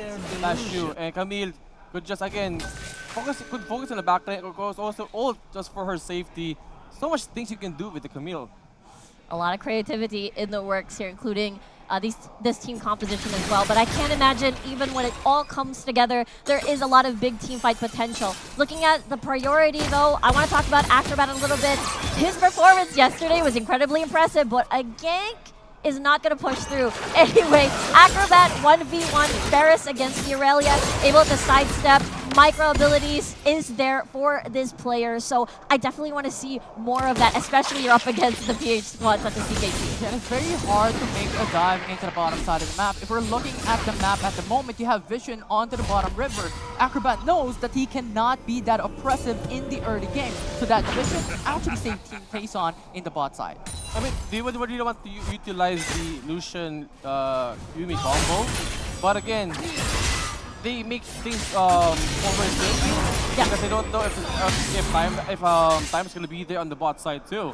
Again, Viego right now with 2 kills already, you would really want to prevent him from getting more goals. It's a 2v1 situation, but once again, Dante very mobile. Now Hex is going to just to dodge it out. Time lapse with a quick response, flashes over the wall to go for the chase. The stun connects. RGC falls down, but looking at the backside, it will be Acrobat who will pay a greeting up against CKT. A 1-for-1 secured. That is what I'm talking about earlier. Camille has a lot of things that he could do, but the Rivers still have the ration here. Fight is not over. Exhaust on the tactical. The ultimate will not be casted, and CKT will lose tactical, will lose their ADC, and Tayson will get the upper edge. You gotta love what's happening right here. It's incredibly active roaming coming from TS. We talked about Acrobat literally a few seconds ago, how he could possibly be the key to recover or even match Time Lapse's impact in this early game so far.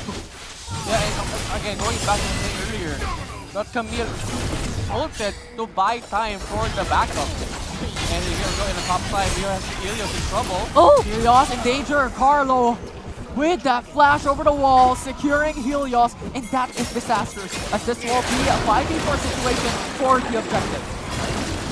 There we go. It is going to be an objective fight. Carlos half HP. Yeah, CKT has to retreat, has to pay the price of losing one player in the top side of the map, and Ensemble will be secured by Team Tayson.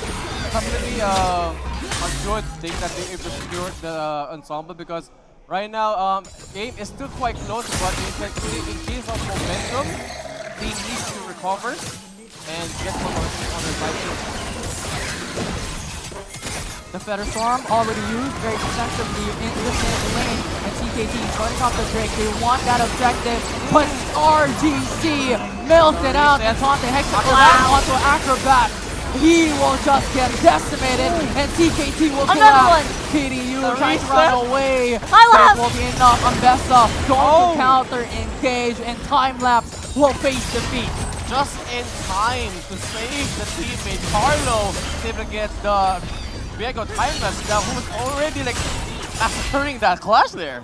I know, it was absolutely insane. You could feel that Time Lapse wanted the extra kill, but Carlo was right there to just end that streak. Let's take a look at that replay again. I mean, that's the first reason right there on that shit now. Exactly.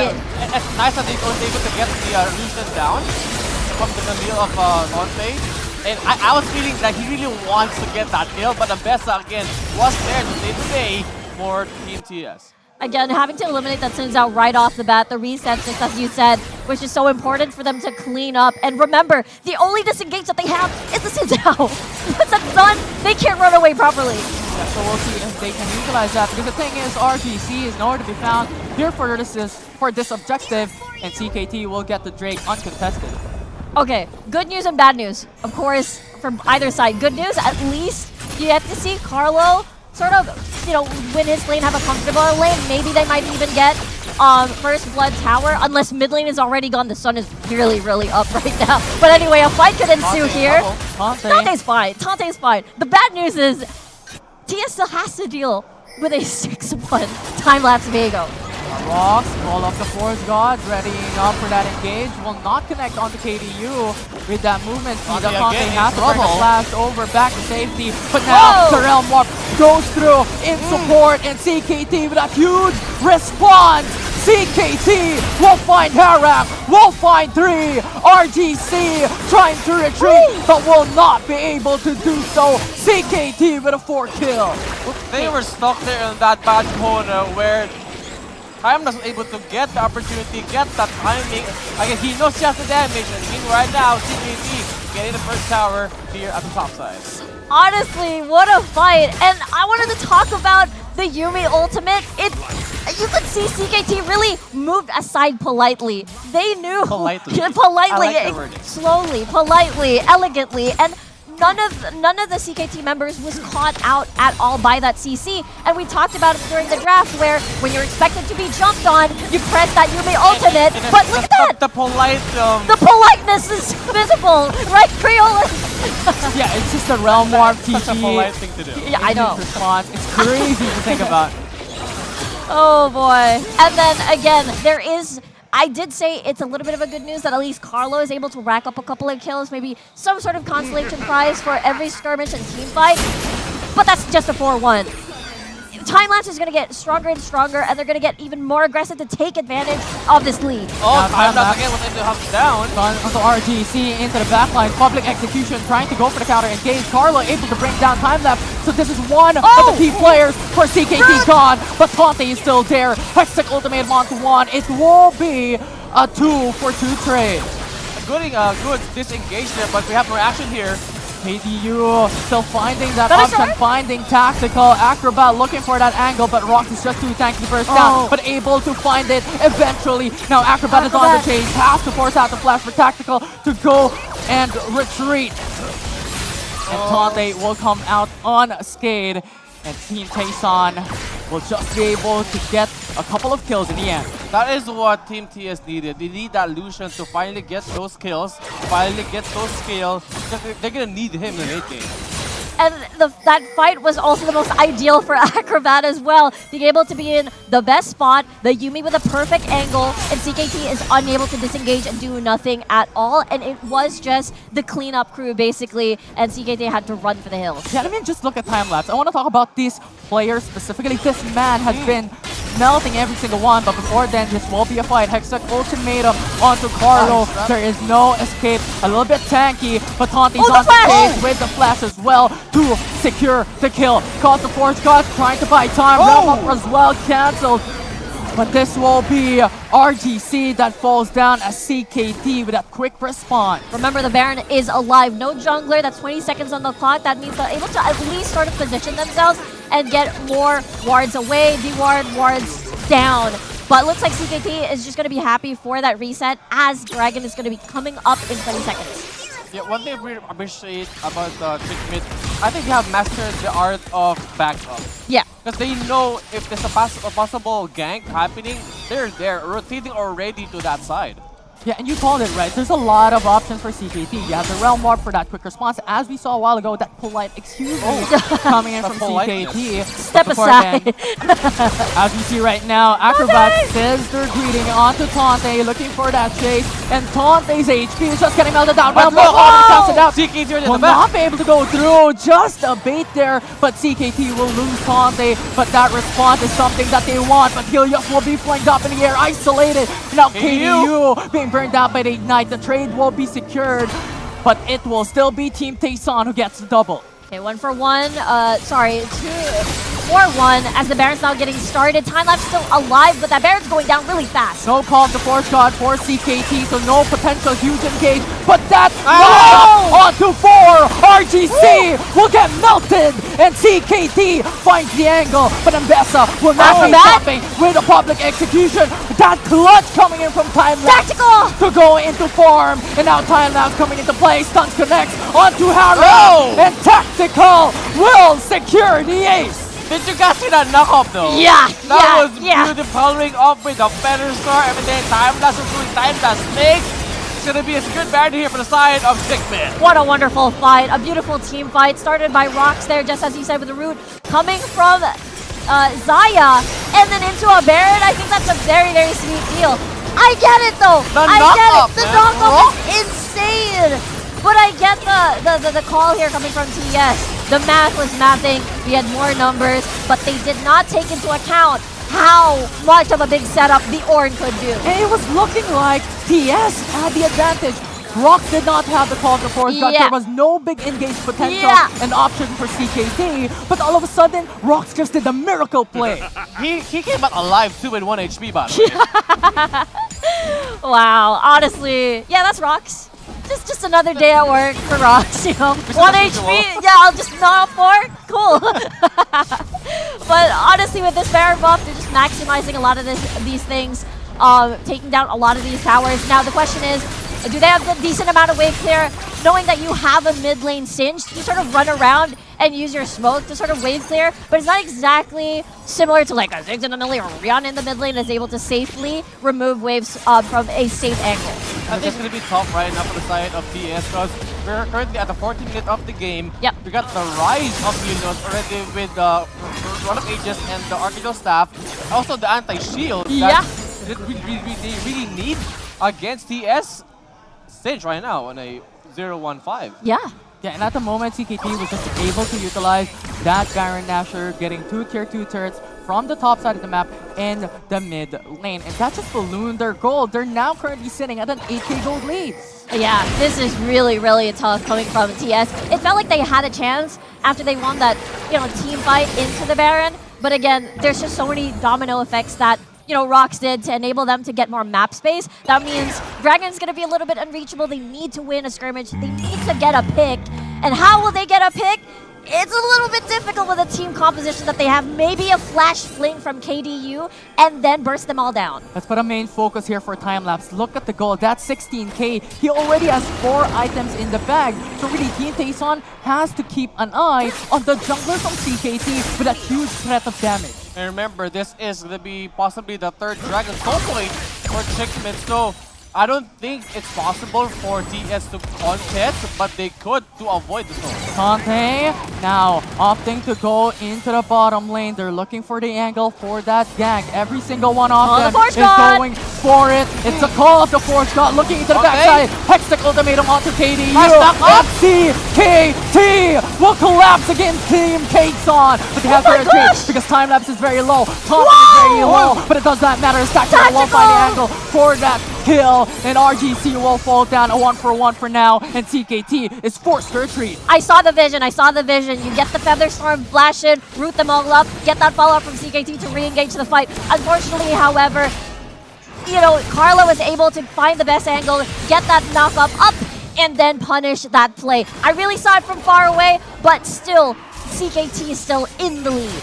I mean, if that Feather Storm connected from tactical, that could have saved the clash here for Chickmid, but right now it's going to be soul point for Chickmid. Yeah, CKT secures the turret Drake. Acrobat pays a surprise. Oh, the time very low already. It will be a surprise factor. Acrobat demolished. Time lapse looked into the backside. It will be 3 down, and CKT looking for that angle, looking for that objective. But so far, really demolishes TS in that surprise. That damage was insane. I was just caught by surprise after that one combo from Helios, and unfortunately Acrobat got deleted immediately and then enabled into this Baron, and more towers are going to go down. More map pressure is going to go down in favor of CKT, and I want to see this from the perspective of TS. What can they do? Because earlier, time-lapse was a threat. Now it's Helios as well into the equation. I mean, analyzing what they could do here for the side of TS. Yeah?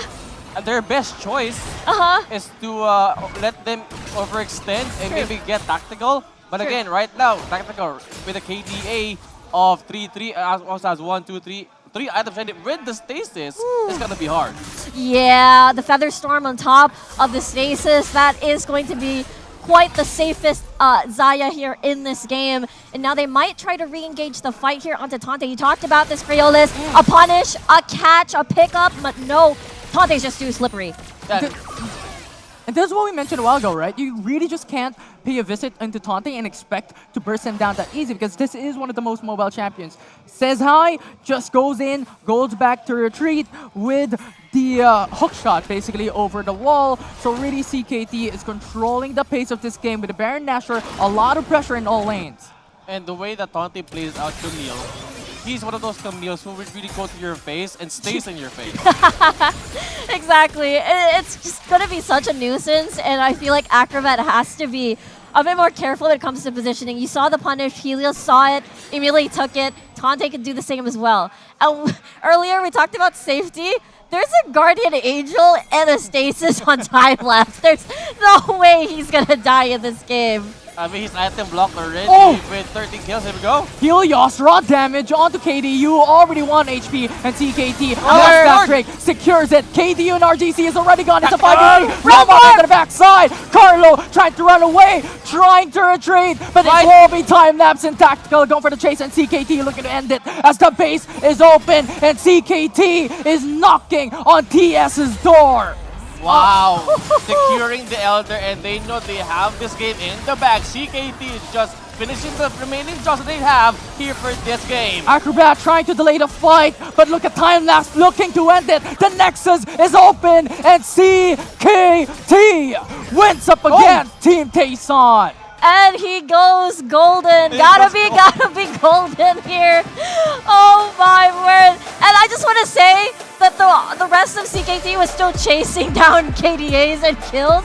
And he's like, okay guys, I'm just gonna end the game right here. You guys do your thing. The golden boy. The golden boy. Time lapse the golden boy. I know, Literally. right? Literally. That's what happened. I mean, what? 9k gold lead in what? 13 minutes is insane. That's the thing with Vegos. If they scale early, they dominate. Yeah, and they don't stop. You said it yourself, Realist. He was item locked. Guardian Angel, Stasis, didn't even need it at the fight earlier. Yeah, there it is. Exactly. There they are. There they are. They're very happy about their performance. Back-to-back wins, by the way, for the Philippine representative. For sure. I mean, really, as you guys have mentioned, the Viego time-lapse more specifically, with that Snowball champion, getting that early double kill, really just stated, you know what, we can snowball this out of proportion. Acrobat overextended into the bottom side, and then they punish, they pounce, and just really, I want to put a quick point onto those quick responses coming in from CKT when it was Team Tayson looking for that angle. Going back to responses and backups, we already know that they're good on responding, but in that game, they have a rise too. Yeah. So it made things easier for them to go for backups. That's the thing, right? Helios was 3-4-5, had Roa, had Seraph, more, a lot of utility underneath his belt.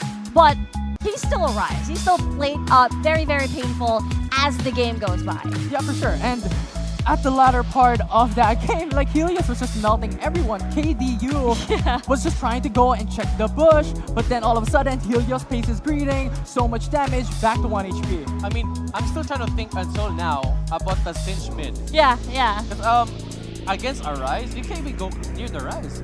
Because he has a snare with the second skill. Yeah. And it combos like crazy. That's true. And once the root kicks in, that is a setup for time lapse if he does gank the mid lane. I felt like it was more of an objective, 5v5 skirmish pick, I mean, there is a potential angle for those pickoffs, but once again, we have to emphasize those early double kills, those early engages coming in from CKT that enabled this team to really go havoc. But let's go in and look at the interview with CKT with Helios. We have here Helios from CKT. First of all, congratulations on your Thank you. And today you have the 2 consecutive wins. Can you say something to your audience below? Hello. Xin chào. Very nice. Xin chào. Thank you. How did you feel about How you feel after the win? It's good that we won against them. Thật là vui khi mà chúng tôi đã có được thắng lợi trước đối thủ á.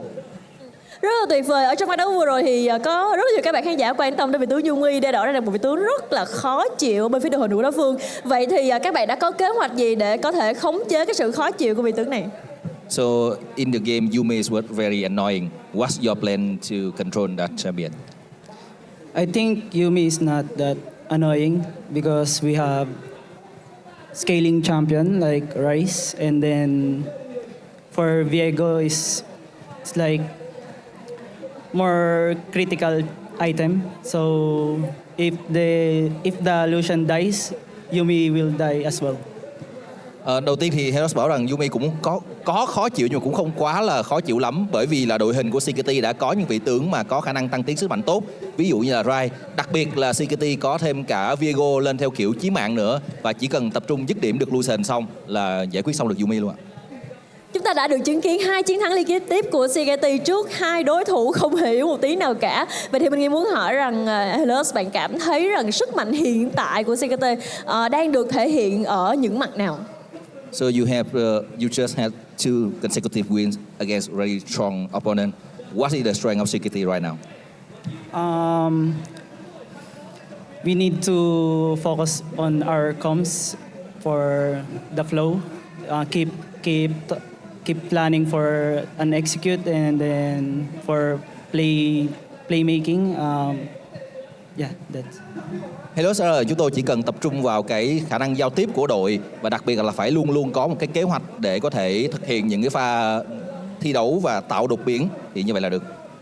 Hellos đã đồng hành cùng với lại Liên minh đấu chiến trong rất là nhiều năm rồi, từ đấu trường chuyên nghiệp đến các những giải cộng đồng như thế này. Vậy thì bạn có lời nào muốn gửi đến những người khán giả, những người hâm mộ của mình, những người luôn đồng hành của bạn trong suốt rất là nhiều năm nay hay không? Helios, you have a long journey with White Rift from pro scene to community play. You have anything to say to the White Rift community here?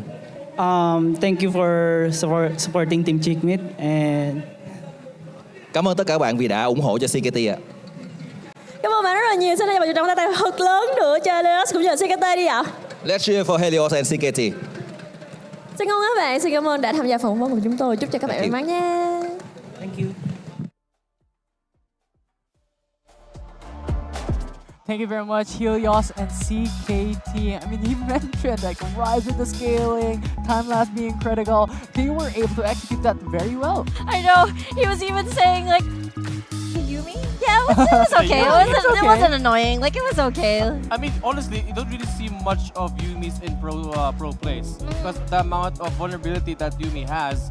Again, the 2-for-1 thing happened in that game. Yeah, multiple times, right? And Acrobat, usually what you want to do is play a bit aggressively with the Yumi. You sort of relentless pursuit forward, but after Helios sort of shut him down after one combo, it felt like that sort of maneuver isn't feasible anymore. Yeah, you want to be aggressive once you're able to scale, but really, it was so difficult with the orange threat on, if you want to be aggressive, I'm just going to knock you up. And there's just no clear direction to gain access in the ADC of CKT. And so for the MVP of that game, it's going to be, of course, the Golden Boy Time Lapse with 13,270 KDA. And the G gold at the end, 9,860. Oh man, that's item locked. Time lapse right there. Again, I feel like the 2-0 start of time lapse really hurt TS's early game right there, because I feel like CKT is one of the best teams that is so good when it comes to taking advantage of an advantage. Yeah, and the critical thing about Viego is really those early games, mid games, snowball, get your items, and really wreak havoc in the Rift and be the raid boss. But that's it for now. It will be CKT versus Team Tayson, where CKT was able to win. I'm Infinity, this is Riku, and Creolis. We're gonna take a short break, and when we come back, it's the next series here in Wild Round Smash.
Slipping through my fingers, wish that I could fall asleep with a light on. Searching for the present tense, cause you're the way that I can rely on. Concrete nights, hearts out on the dash.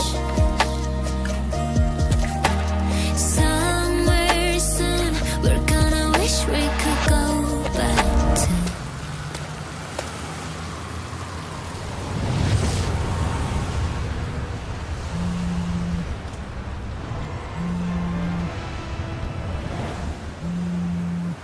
These growing pains are beating hearts.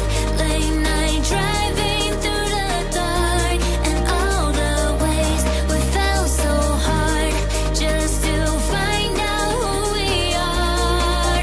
So take my hand, take the long way home. Light a fire up before we go.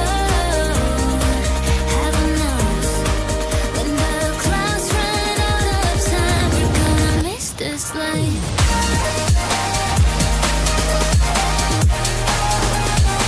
We're gonna miss this life.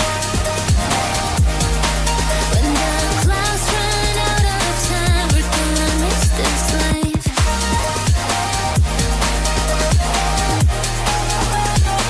We're gonna miss this life. When the clouds run out of time, we're gonna miss this life.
This is your moment, the one you've been waiting for.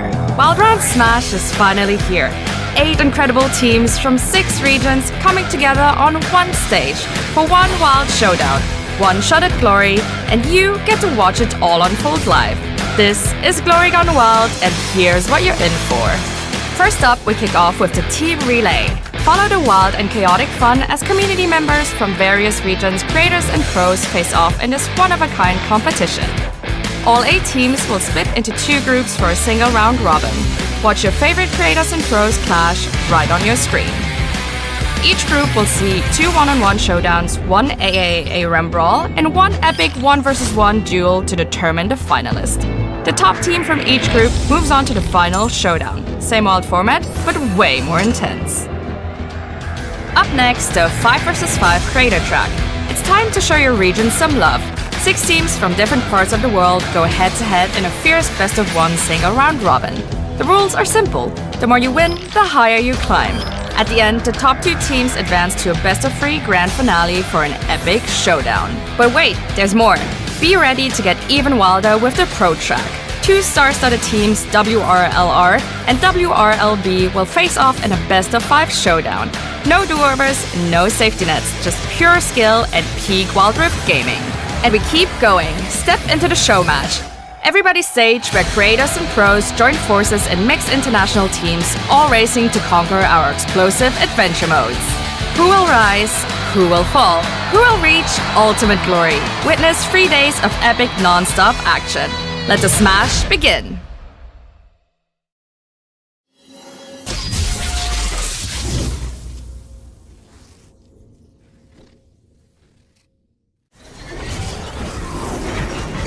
Nothing gets in, no one gets out.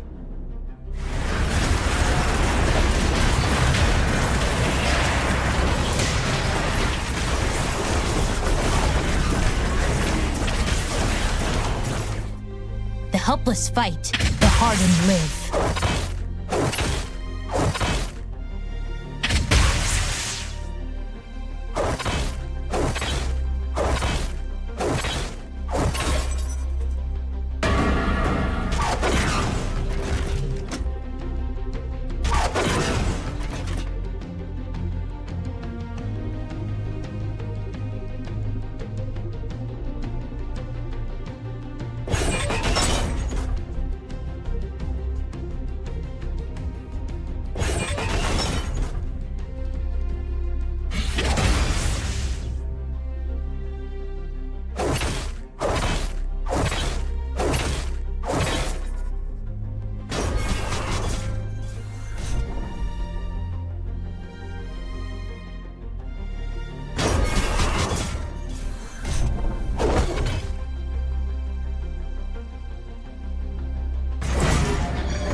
Welcome back, everyone, to Wild Round Smash 2025. I mean, that past series was a treat. But once again, I'm Infinity, Riku, and the Creolis.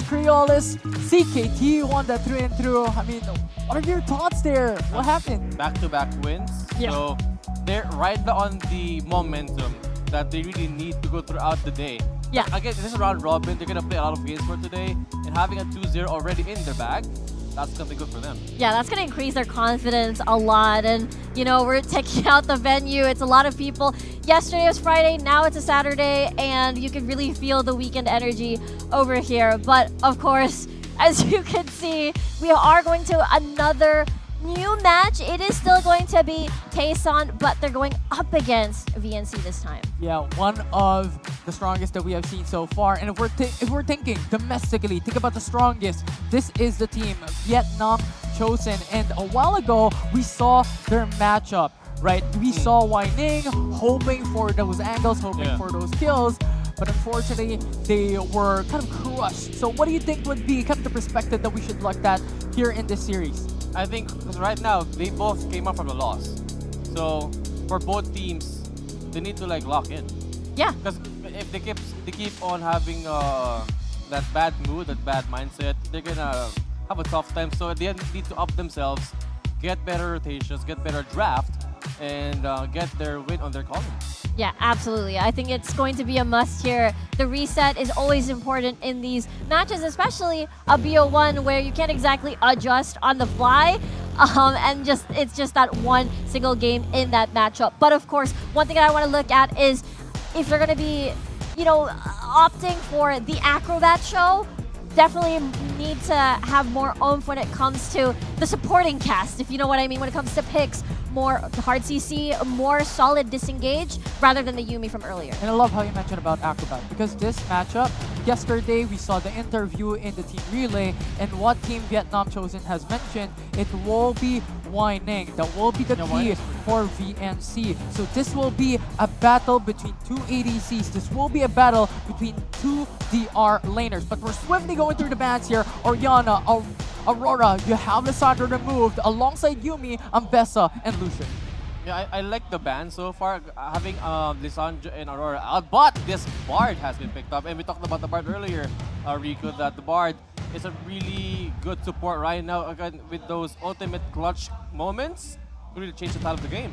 Exactly. Oh, did I do a good Bard impression? Yeah, that was perfect. Thank you, thank you. I know it wasn't, but I appreciate it. Are you the voice actor of Bard? Yes, actually, I'm secretly the voice actor of Bard. That's I a knew secret. it. Thank you. You can tell, guys, right? You can tell. Yeah, 100%. Thank you, thank you. But here we go, the counter onto, or well, not a counter, but a mirror pick coming in for the side of VNC. We're in there going in for the support role as well, prioritizing the safety into the bottom lane in that early sponge for the likes of Ning. Nautilus locked up alongside with the Ziggs to follow through. I'm not sure where this Ziggs gonna go because we all seen an APC Ziggs. Actually quite frequently. So a Ziggs pick is gonna be good for mid lane too because of the potential poke that he has and getting those towers down early. Amazing scaling, exactly. Getting the towers early. You could and really good late game insurance because of how Ziggs can be incredibly painful. And TS just says, you've got poke, I've got poke too. By putting Ezreal on Acrobat, I think I really like this a lot, especially pair that up with a Nocturne, which means that you have that really reliable ganking power with a Paranoia, and then perhaps a True Shot Barrage to end things off. Yeah, this is scary because Team Tayson is looking for the angle for those assassinations in the back lines. The potential target being Kuzi and Ning. The thing about Vietnam Chosen, the players that we have to look at is the mid lane and the bottom lane. And you know what Team Tayson is thinking? Let's go in for the Nocturne. We already have an immediate answer into these back line. Yeah, Nocturne's always going to be an intimidation factor at all games because the Paranoia, you have no vision for like 5 seconds. Yep. And you don't know if the Nocturne's going to you. So it's kind of a guessing game on this Nocturne. Exactly. It's like once Paranoia activates, you're like, where's that? Where's that? Is it on your lane? Is it in my lane? I don't know. I've been to those comms where where's the Nocturne? To me? Do you know? Yeah. That's what I can imagine the comms immediately. And I'm really curious here because I'm gonna rewind a little bit here because there's a lot of air quote mid lane focused bans, a lot of these control mages being banned, which means that perhaps there is some sort of emphasis for Kuzi to get that counter pick on towards red side. So again, we don't know what we're gonna get, but Kuzi is definitely the highlight of the show as well on VNC side. For sure. And now when it comes to the banter, VNC has that eyes on those frontline tanky champions that can follow through on this engage because realistically speaking, Team Tayson still needs a follow through from the Tempered Fate, from those initial engages that Harang is trying to set up. And noticing the ban, so I think this could be an APC Ziggs. They're not banning any kind of ADC besides TS. Yeah, they've definitely assessed, and I'm wondering as well, the focus ban on the single target holds like the Hextech Ultimatum and the Cease and Desist, which means that they're heavily going to bank on a solo bolo type carry, which is going to be Acrobat, on where if you remove Acrobat out of the equation, then they lose the team fight. So removing these, hard CC junglers is a good solution, but I'm seeing a Rumble. Interesting. Rumble against a Renekton in the top side feels like a chess match. Yeah. Because both is capable of early game early game damage, but having the Ornn as a Interesting. Yeah, I mean, it can be potentially be like an Ornn going into top side of the map and then Rumble going into mid. But the thing is, for VNC, what I'm scared about this composition is so far, they do not have all-in engaged champions. And this is what they need. The Fate Seal, those AoE CCs that will play a crucial part in that 5v5 setup. Oh boy, exactly. This is going to be extra exciting. Katie, you brought up the Singed earlier. Didn't work out so well. Rumble definitely has... Wait a minute. It's KDU Ornn. It's an Ornn in the mid lane here. And okay, I can't imagine. I see the vision because usually if you have a carry jungler like a Nocturne such as that or a setter, that means you're able to just really dish out a ton of damage. You set up in the mid lane, then you could potentially visit and attack Kuzi as well, which is the champion that you need to shut down from early to mid game because late game the Ziggs is going to be an absolute threat. Yeah, for sure. And the thing is, we saw Team Vietnam Chosen looking at the early game draft. Nocturne is available from the opposition. We cannot just leave our backlines open and we cannot pick these squishy champions. So we'll opt to go for the Yone instead and just leave the Ziggs to be that main damage dealer into the back end. As you have mentioned, Riku, this will be the main damage perspective that Vietnam Chosen is banking on. Yeah, for the side of VNC, I understand their lineup. They're gonna play for picks. Yeah. For the side of TS, they always surprise me. The Ornn mid, right? On a good way, okay? Because for sure. Ornn in the mid against a Ziggs, I mean, yeah, you can take damage because if you want the tanky Ornn, but again, I'm still surprised on their picks. Yeah, it does feel like with the picks that they have, their strongest is going to be these objective dances around the dragon or Baron later on. They've got so much CC, they've got so much team fight, 5v5 potential. It's absolutely insane, but that is if they get there. Now we are jumping into the rift. It's Team Taeson from Korea versus Team Vietnam Chosen, of course coming in from Vietnam. Yeah, the home crowd cheering for their team VNC, but we have early action here. Early pressure coming in from Acrobat, and Hara forces out the flash from Swan Q. And that is a big advantage that Team Taeson was able to secure. That's a really good early flash takeaway because usually what you want to do with the Ziggs versus Ezreal, the 1v1, I think he's fine, hopefully. I think the one thing that I really like about the Ziggs and Ezreal matchup is that Wafinin can be left to his own devices usually because you do have that, wave clear advantage versus the single, single shots that an Ezreal dishes out. So I think Wafinin is going to be comfortable, but a Flash's Nautilus, they wanted to use that a bit more aggressively, so that means, Swanvu should be, tamed a little bit here in the early game. For sure. Although on the flip side, when we're looking at this draft as well for VNC, thankfully enough, Whining is on Ziggs, so not exactly a composition into the bottom side of the map that you have to oversend, that you have to reach far away to gate those farms. Just throw away bombs, you get those XP, you gain those golds. Yeah, I mean, I discussed it earlier that APC Ziggs has been quite often already here at the stage. So, yeah, I like the pick. Having Ziggs as your APC also because Nautilus with those hooks could really complement themselves. And this is classic, right? We have seen this like in the first 2 years of League of Legends. Well, we are already in our 5th year already. For sure, right? You just have so much bombs just coming across from far away. I can't even farm. You don't know where it's coming from. Exactly, like right now, Exhibit A, we literally saw Acrobat like beyond half HP. It was Hararang that was close to his demise, and now all of a sudden, bot lane sort of trying to run for the hills. Nocturne just waiting for those opportunities to try and find Swan Yu. Not yet 5. It's not yet level 5. No access to that ultimate just yet. That's the thing with APC Ziggs. So, you can't go near. Yeah. And we've seen that Acrobat and Harung were having some struggles on farming because that's what Ziggs does. Exactly. That shows you off. The good news, a little bit of a light at the end of the tunnel. Hold that thought as we get to see Kuzi getting ignited. He's fine. Okay, at least there's a bridge. That was close. Not enough damage as of yet. Not enough, not yet. It's just like a little bit of a teeny tiny crystal at the hands of Acrobat. But again, the equalizer is able to reach the backline. Paranoia as well. Swan Yu in the front lines. Acrobat feeling a lot of that pressure coming from Swan Yu, but so far these long-range champions need not have any threat from the opposition, given the fact that they're not, they have their own self-heal. Exactly. It was the Equalizer, Paranoia, Call of the Forge God, and Tempered Fate is able to reach the backline. So even if you can't physically be there, at least there is some sort of reach to tickle the Ziggs a little bit.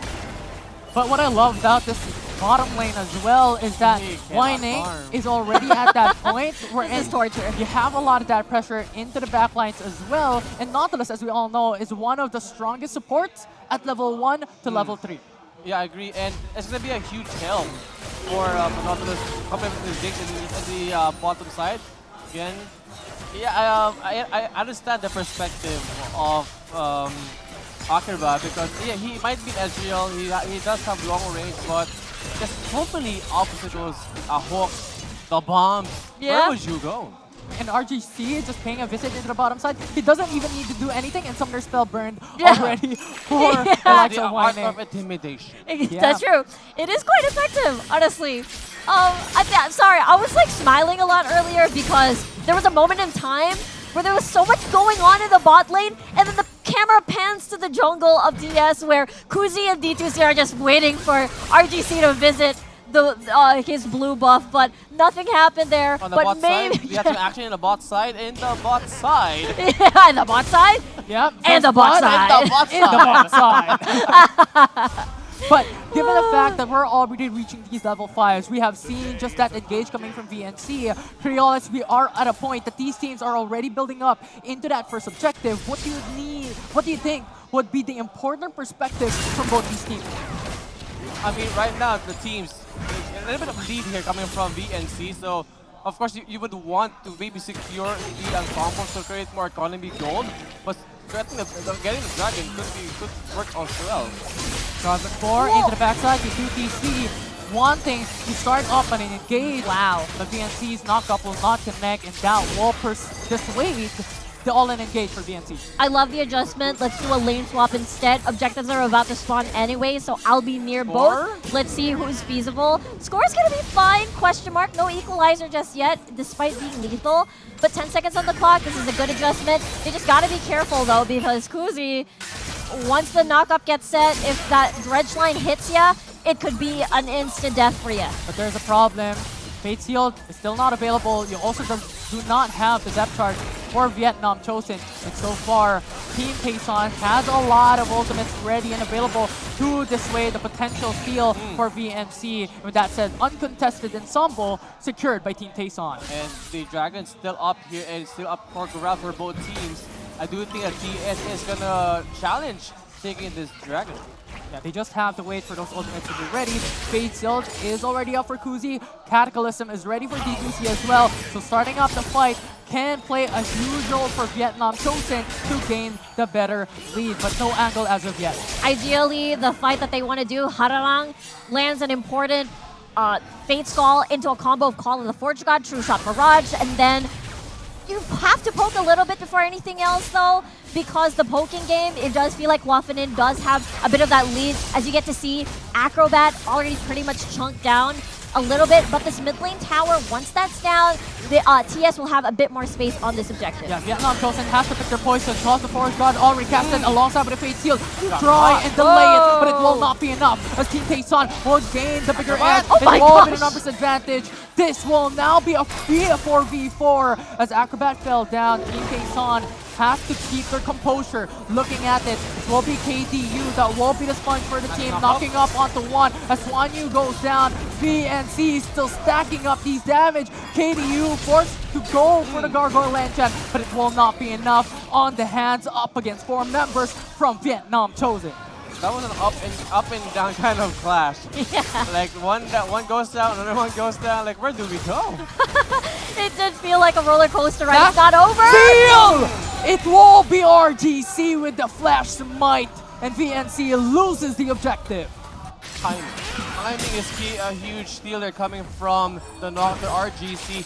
Again, he may be going down on that one, but securing both objectives for their team will do good. Yeah, that's huge there. It's definitely worth the flash in and the death. So VNC, again, you know, Creolis, I agree with you. That was a bit of a back and forth team fight.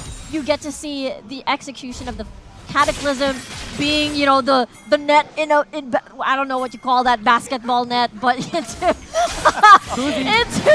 the ultimate coming from Wafanin. They're gonna try to chase this, but might be a kill though. Alongside with a depth charge. Equalizer. will come through as RGC hoping for that counter engage up against Swan Yu, but these are tanky champions as these two are just going to play hot and dog. But RGC in danger with a Chase Soul unbound, will not be able to chase him down. And Carlo has to retreat. They cannot overstay their welcome on top side. But on the opposite side of the map, it will be Score that will be in danger. It is a 3v1 situation. Has to force out the dominance for that extra sustain, but that will not last forever. But Score will be defeated by VNC. Okay, we start off with the top side first. So many things happen in the top side. If Goose is able to land the wind on the Nocturne, could have been a kill. But man, it's bot side now. It's such an action-packed game. I know, it is. It's just action left and right. But one thing I do want to, commend both of these teams. The gold isn't exactly as bombastic as some of the games that we witnessed today. It's due to the fact that whenever VNC tries something off of the other side of the map, there's some sort of cross-map exchange happening where TS wants to make sure that, okay, I see you up top, I'm going to try something down below and perhaps try to get Acrobat on the board here, because remember, Waffenin is climbing up in gold, has 3-1-3, already has 2 items in the bag, so this could potentially be scary in a lot of these objective dances later on. We've seen the prowess of it, especially if the combos are correct with D2C into the Cataclysm. That's where it can be a bit worrisome. Yeah, and we need to make some ways here for the side of BNC. I mean, they do have the momentum building up on them, so the thing is, they need to avoid mistakes because in the late game, they're gonna suck time here, but in the mid-side, that's a good setup. 3-man knock-up coming in from KDU, and VNC will try and attempt to counter-attack with a Fate Seal in the backside by Kuzi. Overextension has to go back to his body, and VNC hoping for that retreat. They cannot fight this. TS has the upper hand with that 2-for-1 trade, but VNC will answer back into the backside. Good angle from the Vietnam Chosen. Now Carlo, isolated, just has to meet the price of being up against 2. Remember, TG Score with a flash over the wall, was able to retreat scot free, and D2C able to kill. It's not done yet here in the mid side. It will be Swan Yu with a root on KDU, but a Gargle Enchant coming from Ornn will save his life. The Tempered Fate connects onto Swan Yu. This will be an opening for Team Taeson. Got these converted into a kill, but Kuzi is here to support Vietnam Chosen. And Swan Yu will just run away with a conversion, but a true shot barrage from Acrobat right in the head of Kuzi. I can't believe that we witnessed 2 ultimates back to back to back just because of how extended that fight was. I want to talk about that. It was TS that started it with a Tempered Fate into a 3-man knockoff with the Call of the Forge God. Beautiful stuff, except that Kuzi played his Yone just so perfectly that he's able to dive back in and back out into the fight that he got a triple kill. Now TS getting this Baron uncontested for now. VNC has vision though. They have the ward inside the Baron's pit. The Call of the Forge God hoping for that delay, but you now have D2C into the Baron's pit. Looking into the backside, the back lane will be the target. The C2C is already down low. Jungler gone from VNC, and Score will be next. Every single one will be melted. Triple kill for TS. I like the prio coming from the Renekton from RGC. He knows his job. Get to the backside. They know Yone was quite far away. Turn around. And it's an opportunity. Kuzi in danger, but is able to convert. Acrobat goes down, and VNC is hoping for that delay. Swan Yu will be the target. It's 3v1 here, but Nautilus is such a raid boss. He's too tanky. Cannot falter on the hands of Team Taeson, but Kuzi hoping once again for a kill into Harang, a killing spree, but a trade back will be secured as a 2-for-2 trade between both sides. Insane stuff! They were trying to get the Baron, and 2 members from VNC is enough to stop all of that. I'd say that's pretty worth. Timers now have resetted. The rest are pretty much alive, and I'd say that was just a really, really good stop to make sure that TS does not get any further into map control. Yeah, for sure. And the thing about this is that VNC is so knowledgeable. They have a lot of engage tools from D2C. Score as a single targeted stun. You have Swan Yu and Kuzi as well. So there's a lot of options for Vietnam Chosen. Yeah, and that could have been a ban already for the side of TS, but the way that Kuzi was able to compose himself and elongate that clash denied the early Baron, but right now, they're taking the Baron right now. Another start, DNC has information, hoping for that seal will not be able to go through here. The depth charge connects onto Carlo. Shine will not connect. RGC still safe for now, but D2C with a Cataclysm. D2C will be able to get the conversion onto RGC. Jungler is gone for Team Quezon. They will just capture a tree. I mean, that's the right thing to do. They have the objective, so if they can really have a good position on that clash, no need to fight. But we have the Dragon. At least it's going to be a good, decent trade here coming from the side of VNT. And that's the thing, right? We talked about how TS's strength is at the fact that they have so many team fight ultimates. Therefore, they have a better shot at getting more control in space and threaten VNC when it comes to Baron and perhaps later on the big objectives like the Elder Drake. Now, we get to see VNC. This is incredibly close. They're still in the lead when it comes to gold. But I feel like the pressure really holds true still onto Kuzi for ideally getting the fights that he needs to come back in and come back out. And I feel like Acrobat is such a huge threat right now. It doesn't really say on the KDA, but once he's able to get a combo down, it's immediately half HP. I mean, right now, I'm kind of understanding the pick of Ornn mid because they have to rely heavily on Acrobat and RGC to get in that back lane for the damage. But they are quite behind, but it's still anyone's win. Definitely is, but for now, Team Quezon looking for angles to alleviate some of the gold deficit that they received over the past 10 minutes. Currently, so far, it is Vietnam Chosen who has that upper edge on 3K gold. I'm a little worried later on who is able to sort of destroy KDU. Remember, the foundation. If Waffenen does not get the space to poke, that means, well, despite the Ziggs being incredibly powerful later into the late game, if KDU keeps pressing these gold buttons, there's no space for this Ziggs to poke at all. And you have to consider as well that RGC, what Team Quezon wants is those pickoffs into the back lane. But the thing is, they're just too tanky. The only target will be Whining. Fate Sealed will be casted, no conversion, and VNC will retreat.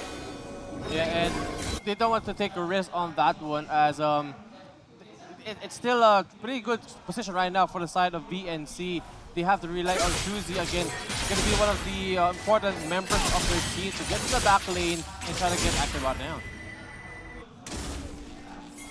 At the moment, Vietnam Chosen is looking into the bottom side, putting a lot of pressure into the bottom lane as well, because soon enough, potentially might be a pivot into the Elder Drake as one of the winning conditions. You can really tell how much they want Acrobat so badly here. I don't think the Cataclysm is going to be enough. You have the Arcane Shift, there's still a Flash, there's a Cleanse even. Acrobat safety is almost ensured on one full-blown team fight. You have to bait out these spells before you can comfortably say, hey, I can catch this guy off guard. Really. And the thing you have to consider as well is that Acrobat kind of will be one of the winning conditions here, and for sure is playing towards that scaling with the Manamune, with the Triforce, right? Since so far, Team Quezon is allowing Acrobat, is funneling Acrobat, considering that he is the most stacked champion at the moment with the most gold. And right now they are denying the blue buff. So again, for the side of TS, it's like semi-bodyguard kind of comp. Because again, this is like a carry kind of team. So you really need Acrobat to do his job. Again, he has survivability, he has the dashes to go out of the Cataclysm, but they need to serve him up during the clash. And the setup is all there. All of these champions dedicated to ensure a fight is engaged or his safety is ensured. Baron is going to be up real soon, or is actually up already. And we talked about the space. Does Whining have the space to poke things out, or will they be overwhelmed by a lot of these ultimates that is able to just really zone him out of the fight? Yeah, one thing about the lineup of VNC, they have all the resources for pokes, and to show them out. Yeah. In 6, the hook of the Nautilus, of course, correct on being Renekton. They can just shove them out. So they have to know when to react and go for the engage. A lot of options. What is the selection though is the question for VNC. What will be the starter as Cruzy gain that extra knockup in the mid lane, but now has to pay the respect. 2 objectives will be up soon. So the next team fight will dictate how this story would go. Is it going to be a Team Taeson victory or VNC? You know what's so interesting about this current game? Yeah? It's we're still anyone's game. It's Yeah. 6K, 63K, 12 to 15. So again, it's the first one who blinks will get the L. Rushab Barrage has information. Oh, wow. Tempered Fate connects onto 3. 3 goes golden. Call of the Forest God will not suffice as you have VNC already taking the Baron Dasher, but looking at the backside score. Gains an angle onto RGC. This will be a Acrobat. 4v4. But now Cruzy with a Fate Seal is playing it very defensively. Goes back in with a Soul Unbound. And now looking at the side lanes, it's Harong with the hit. root onto Whining. But he goes golden just Acrobat. by time. D2C with a flag and drag. Going to retreat back to safety. But Vietnam Chosen has already gotten what they came for, the Baron Nashor. I mean, again, the performance coming there from Acrobat. Again, he is going to be the rely of the team. So he has his spacing, was able to get some good free hits and get some confidence. It's going to be a replay right here. Well, check it out. The Tempered I Fate like just the auto installed. part, by the way. The low. Wait, what? The auto part. Yeah, same here. It was really effective to stall this one out. It really sort of tried to make sure that they are able to get that attempt on board, but at the end of the day, it is going to be VNC that is able to secure this. Again, Cruzy may have farmed up a Storm, but there's not a lot of space to use all that gold and all the items that he has acquired to just Elder. deal a lot of damage. But here comes a big fight again. Elder. Elder Drake started up by Vietnam Chosen. No vision coming from Team Taeson. They have to face check on the Elder Drake. But so far, it will be Team TS, which has to wait for RGC to come into the on the pit. window.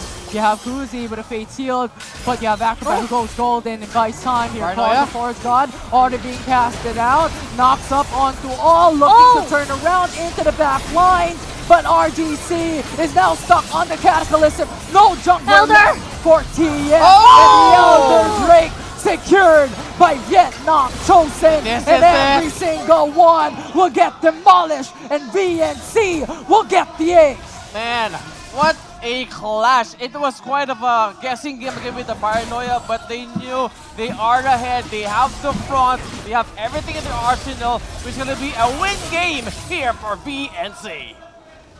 An absolute blast coming from the Vietnam team. VNC played that methodically and played that incredibly well here in the series. The Vietnamese crowd for sure, definitely proud of this performance.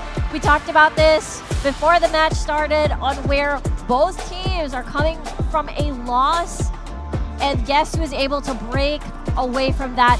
It is Vietnam Chosen. They played that phenomenally. It was such a close game though. It all boiled down to a game-ending objective. That was the Elder.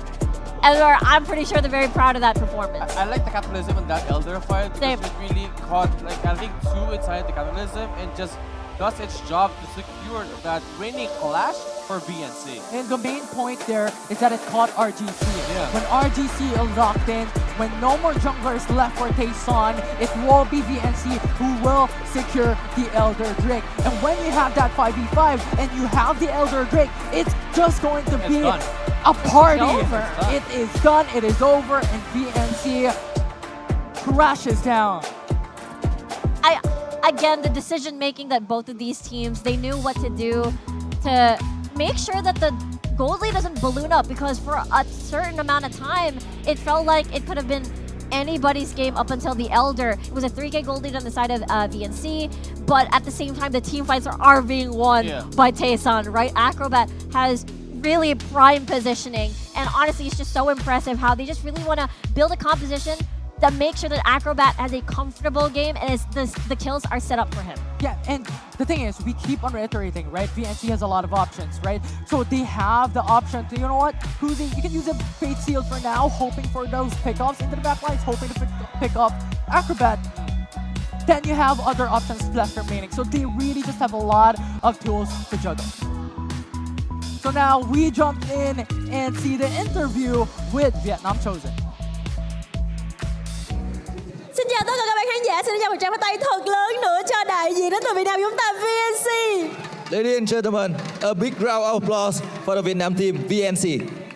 Rất là tuyệt vời khi mà chúng ta đã có chiến thắng đầu tiên trong ngày hôm nay. Rõ ràng là hai trận đấu trước chúng ta gặp rất là nhiều những tuyển thủ khó đúng không ạ? Và cả trận đấu thứ ba này cũng vậy. Dù sao thì chúng ta cũng đã có được chiến thắng đầu tiên rồi. Vậy thì anh Xuân Vũ xin thay gửi lời chào đến các bạn khán giả cũng như là chia sẻ cảm xúc của mình. Vâng, lời đầu tiên cho phép em xin gửi lời chào tới tất cả các bạn đang có mặt ở trong hậu trường của Wild Smart cũng như là tất cả các bạn đang theo dõi trên màn ảnh nhỏ. Mình là Vũ, hiện tại đang là supporter của team VNC đại diện đến từ Việt Nam ạ. It's good to have the first win of the day. It's been a really tough schedule for Team VNC with a lot of hard match and difficult opponent. And my name is Vu from VNC. Chúng ta đã đồng hành cùng với lại Tốc Chiến trong khoảng thời gian 5 năm rồi đúng không ạ? Và có lẽ đây là lần đầu tiên mà chúng ta được trải nghiệm một sự kiện lớn đến như thế này ngay tại Việt Nam. Anh Xuân Vũ cảm thấy như thế nào? Thật sự là đây là một trong những sự kiện phải đánh giá là lớn nhất và nó còn tuyệt vời hơn nữa khi mà nó đang được tổ chức tại chính quê hương của mình, thì cảm giác thật sự rất là, thứ nhất là tuyệt vời đã, và thứ hai là cũng một chút hồi hộp, bởi vì thật ra đứng ở đây trên với cương vị là một player thuộc một content creator, còn trước đây thì các bạn biết là hiện tại mình đang là bình luận viên của Tốc Chiến, thì một cái cảm giác nó cũng rất là khác lạ, và thật sự là nó áp lực hơn rất là nhiều so với việc mà mình đứng ở trên bàn bình luận. It's been a long journey with White Rift for Sung Vũ, and he said that this is the biggest event so far, and it's like much better when it was held in Vietnam, my home country. And he feels a little bit like pressure because he used to be a caster, now playing as a player on stage. So thank you for your support. Giống như là anh Vũ vừa mới chia sẻ rằng cái việc mình đang là một bình luận viên của Tốc Chiến thì mình đổi sang thi đấu trên sân khấu trực tiếp cũng như là sân khấu lớn như thế này chắc chắn là có rất là nhiều áp lực. Vậy thì mình đã tốn bao nhiêu công sức để có thể training cho vị trí tuyển thủ chuyên nghiệp như thế này? Thật ra là trước khi trở thành một player của VNC team thì thật ra nếu mà luyện đánh rank thì anh chỉ đánh đến tầm đại cao thủ thôi, nhưng mà bắt đầu khi mà mình có được một cái cơ hội mà nó là một cơ hội rất là lớn thì anh cũng đã tập luyện rất là nhiều và phải đạt được mức rank ít nhất là phải thách đấu và gần chạm tối cao thì mới có thể đứng ở đây được, và đó thì đấy là tất cả những cái gì mà phải rất là cố gắng trong khoảng tầm chắc là cũng phải tầm 3 đến 4 tháng vừa rồi. So to prepare for the event, before that I just play. The highest rank for me is a Grandmaster, but since I had the opportunity, I was trying really hard for 3 years to get high as possible. Xin cảm ơn chia sẻ của anh. Vậy thì cuối cùng anh Vũ có lời nào muốn gửi đến tất cả các bạn khán giả đã đồng hành cùng với Tốc Chiến của chúng ta trong suốt rất là nhiều năm vừa rồi hay không ạ? Thật ra là đây đã là một khoảng thời gian mình nghĩ là đây là một cột mốc rất là lớn, bởi vì thường thì 5 năm, 10 năm nó là những cái cột mốc mà chúng ta có thể để một cái con số rất là ấn tượng để có thể kỷ niệm. Thì thứ nhất là rất là cảm ơn các bạn ở thời điểm hiện tại vẫn còn yêu mến và quan tâm tới Tốc Chiến, và mình hứa là với cương vị là một bình luận viên cũng như là một content creator của Tốc Chiến thì bọn mình sẽ cố gắng hết sức để mang lại những cái giá trị cho cái tựa game này, và mong rằng chúng ta có thể gặp lại nhau ở trong những sinh nhật là 5 năm, 7 năm hay là 10 năm tiếp theo nữa. To all the fans who support White Rift, 5 years is a big milestone, 5 years, 10 years.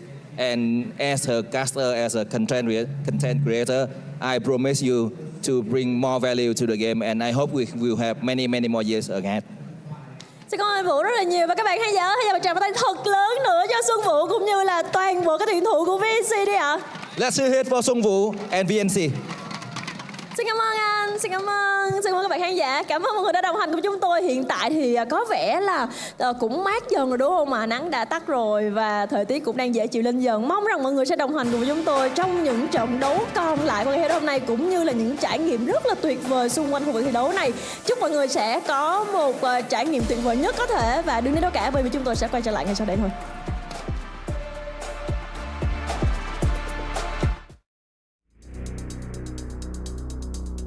Be from Vietnam chosen to support. I mean, one of the most veteran and one of the oldest casters here in Vietnam. And the transition from a caster now to a player, he's everywhere. Yeah, usually it's kind of like the other way around, Yeah. right? Player into caster first, but honestly, really fantastic stuff from BNC. You can see how proud the crowd is and how happy everybody is. 5 years of support from this player for Wild Rift. That is really admirable. And yeah, I love the energy of the crowd earlier. Yeah, and I definitely do as well. I mean, that MVP as well. We have just seen D2C with that Jarvan for absolute amazing and fantastic plays coming in from this player. But with that said and done, that was the BNC up against Team Taeson. We're just going to take a short break, but when we come back, it's another set of matches coming right at you here in Wild Round Smash. This is your moment, the one you've been waiting for. Wild Round Smash is finally here. 8 incredible teams from 6 regions coming together on one stage for one wild showdown, one shot at glory, and you get to watch it all unfold live. This is Glory Gone Wild, and here's what you're in for. First up, we kick off with the Team Relay. Follow the wild and chaotic fun as community members from various regions, creators and pros face off in this one-of-a-kind competition. All 8 teams will split into 2 groups for a single round robin. Watch your favorite creators and pros clash right on your screen. Each group will see 2 one-on-one showdowns, 1 AAA RAM brawl, and 1 epic 1 vs 1 duel to determine the finalist. The top team from each group moves on to the final showdown. Same old format, but way more intense. Up next, the 5 vs 5 creator track. It's time to show your region some love. 6 teams from different parts of the world go head-to-head in a fierce best-of-1 single-round robin. The rules are simple. The more you win, the higher you climb. At the end, the top 2 teams advance to a best-of-3 grand finale for an epic showdown. But wait, there's more. Be ready to get even wilder with the Pro track. 2 star-studded teams, WRLR and WRLB, will face off in a best-of-5 showdown. No do-overs, no safety nets, just pure skill and peak Wild Rift gaming. And we keep going. Step into the show match. Everybody's stage where creators and pros join forces in mixed international teams, all racing to conquer our explosive adventure modes. Who will rise? Who will fall? Who will reach ultimate glory? Witness 3 days of epic non-stop action. Let the smash begin.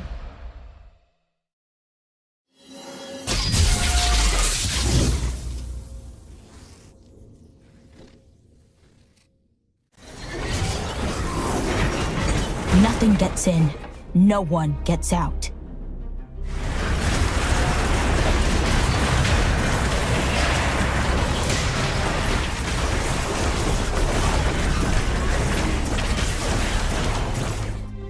The helpless fight, the hardened live.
the wild calls, I answer.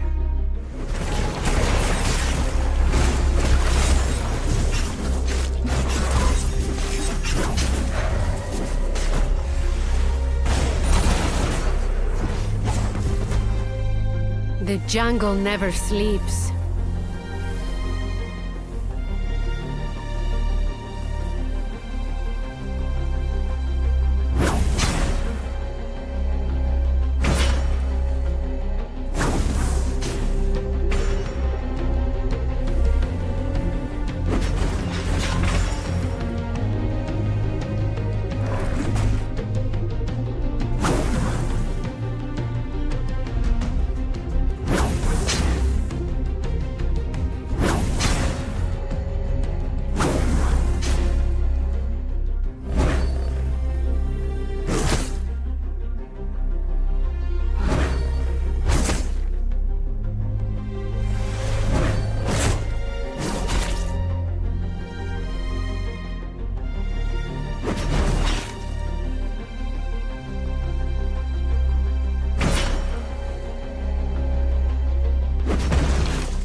You are right to fear me.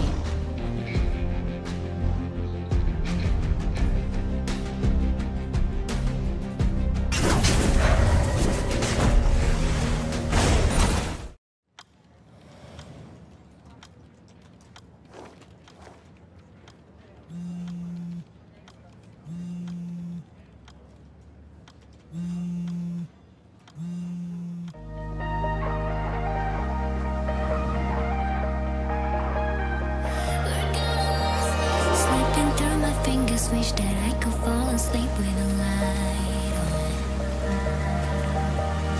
Searching for the present tense, cause you're the way that I can rely on. Concrete nights, hearts out on the dash. Somewhere soon, we're gonna wish we could go back to.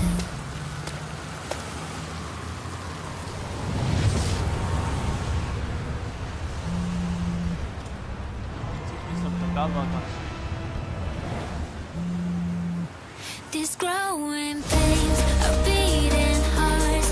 Late night driving through the dark, and all the ways we fell so hard just to find out. Welcome back, y'all. We got a caster swap Peru as we are getting ready to close out our last couple of single round robin best of one matches here for the creator track. I'm Rafa. I'm joined here by Datum and Stuart. We've got a little bit of Filipino pride here in the middle between us Westerners here. So right away, before we get into our fifth match of the day here, Datum. Yeah.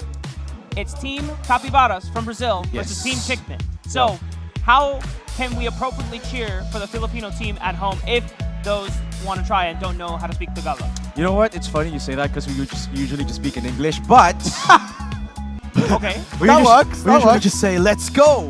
But I'm gonna teach you guys one word: mabuhay. Mabuhay. Mabuhay. Mabuhay. Mabuhay. Mabuhay. That kind of means let's go. Mabuhay Philippines. Mabuhay Philippines. Mabuhay Philippines. Yes. There you go. That was maybe a little bit more energy, Ram. Mabuhay Philippines. All right, that's perfect. We'll do that as well. But yeah, this is shaping up to be a very interesting one because if you remember in one of the interviews in the past couple of days, we were asking Team Brazil which team they wanted to face. They specifically said the Philippines because they were the team that beat them last year in Wild Round. That's very true. Stuart, you were mentioning that over on Stream B when we were doing the matches for the TikTok stream. Yeah, I mean, this is going to be a very exciting one because WCP and Brazil really want to showcase their power and the creativity. We've seen it already in Stream B. Speaking of which, let's go ahead and meet WCP one more time as they had some words before this match. Nosso objetivo aqui desde o começo sempre foi vir e ganhar esse título, levar o título pro Brasil e amassar os caras, velho.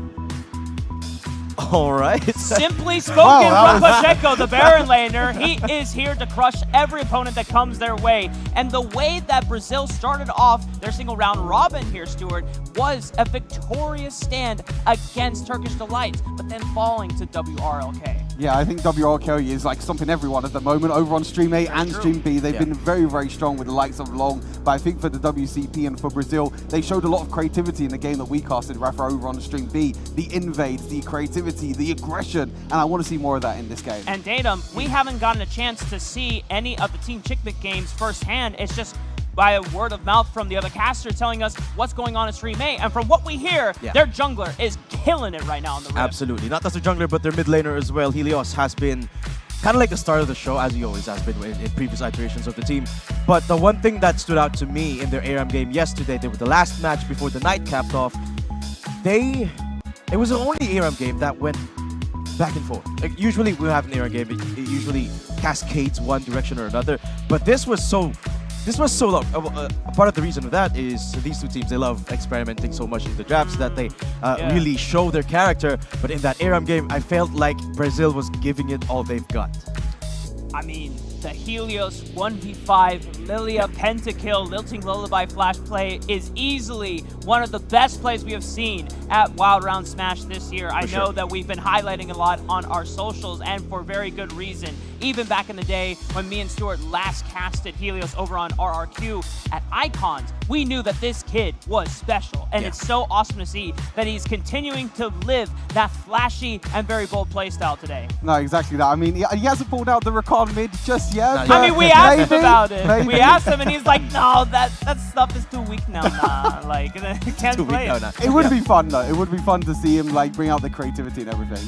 For sure. I mean, these teams, there are some lapses in judgment when it comes to drafting sometimes, when there is a lot of pressure. But I love these guys. I mean, whenever they pull out something like a Kha'Zix Riven Akali combo and then they pop off, it's amazing to witness. And if they don't, kind of amazing to witness too, but in a different sense of the word. You know what I mean? But sometimes it doesn't work out. Sometimes it does. But to shift the focus over away from Team Philippines for a little bit, Wild Capybaras, it is their opponent and definitely a region that cannot be underestimated. Because when we looked at how strong of an opener Brazil can get when they're able to set the tone of the game right, it was very well exemplified over on stage 2 when they played against Turkish Delights. They had this brilliant level 2 invade plan to put the jungler down early on and give Emrock that snowball lead. Exactly that. They played for the aggressive style. They went for the early game composition with the likes of the Lee Sin. They had the Bard as well for the playmaking potential in the support role. We've been seeing a few Bards today, especially on the A stream and over on the B stream as well. That playmaking, that aggression is, I think, really important for Brazil if they want to try and take this victory today against Philippines. And so I want to continue this conversation and getting into the minds of both of these teams and trying to pinpoint where the draft advantages are really going to come out. Where do the draft priorities take place here, Dado?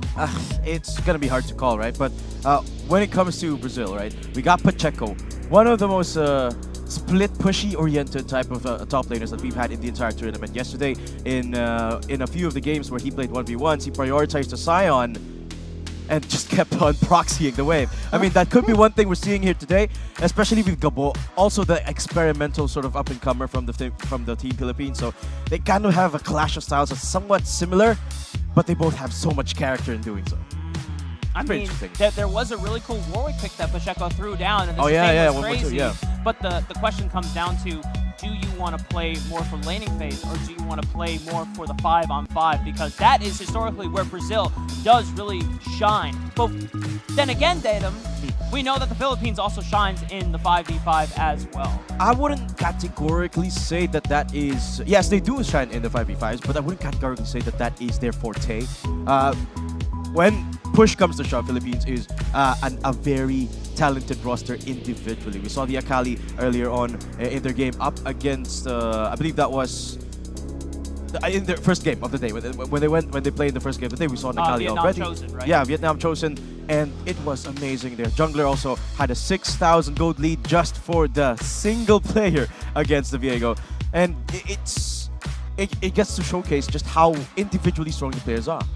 I think some of these picks that we've been seeing throughout the day is all about the individual playmaking potential. You know, I was able to watch stream B as we were waiting to cast here on stream A. We saw the likes of Long picking up the likes of Viego, who's been very strong in the jungle. Kha'Zix, as you mentioned already, Datum is going to be very important as well. And I think we're seeing this bit of flexibility in the jungle that some people would like to go for the more utility style, like the Shyvana and the Vi. But these carry junglers are really where they shine. And if you want to be that main carry, and I think that's going to be a very interesting matchup in this one, both the junglers, Emrock on the Brazil side, and also Timelapse on Getting to Philippines. see one of the Brazilian creators right there, Forget, as she is taking in the sights and sharing her love and passion with all of the Brazilian fans back home. They're getting ready for our upcoming match between the Capivaras as well as Team Chickman.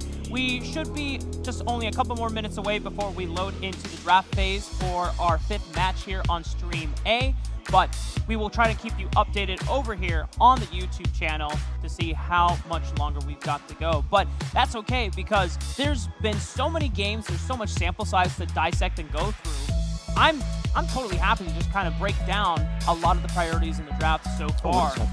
But you're getting a chance to see a lot of our B-roll visual feed from the rest of the venue here in Saigon Riverside Park. As you mentioned it, Stuart, it's a poolside chat with the developers of Wild Rift. Yeah, the likes of John and Will there, which a lot of people will recognize from the stream a couple of weeks ago, from the 5th anniversary stream. They've flown out to Vietnam. They're here with the community. They've been having a blast. We've been able to chat with them a little bit, and they're saying that they're loving the event at the moment. I mean, I was able to walk around a little bit as well. The community here is great. People walking around, just talking and loving Wild Rift, and I think that's what's so special about this event. It's the first time that really globally we've had this sort of event where so many people from so many different countries are coming together and just celebrating Wild Rift. Absolutely, and it's amazing to be part of, right? And I think it really comes even more alive at night, because all the lights shine into the night sky. You can see the view in the background. You can see the Saigon River just glistening in the sun.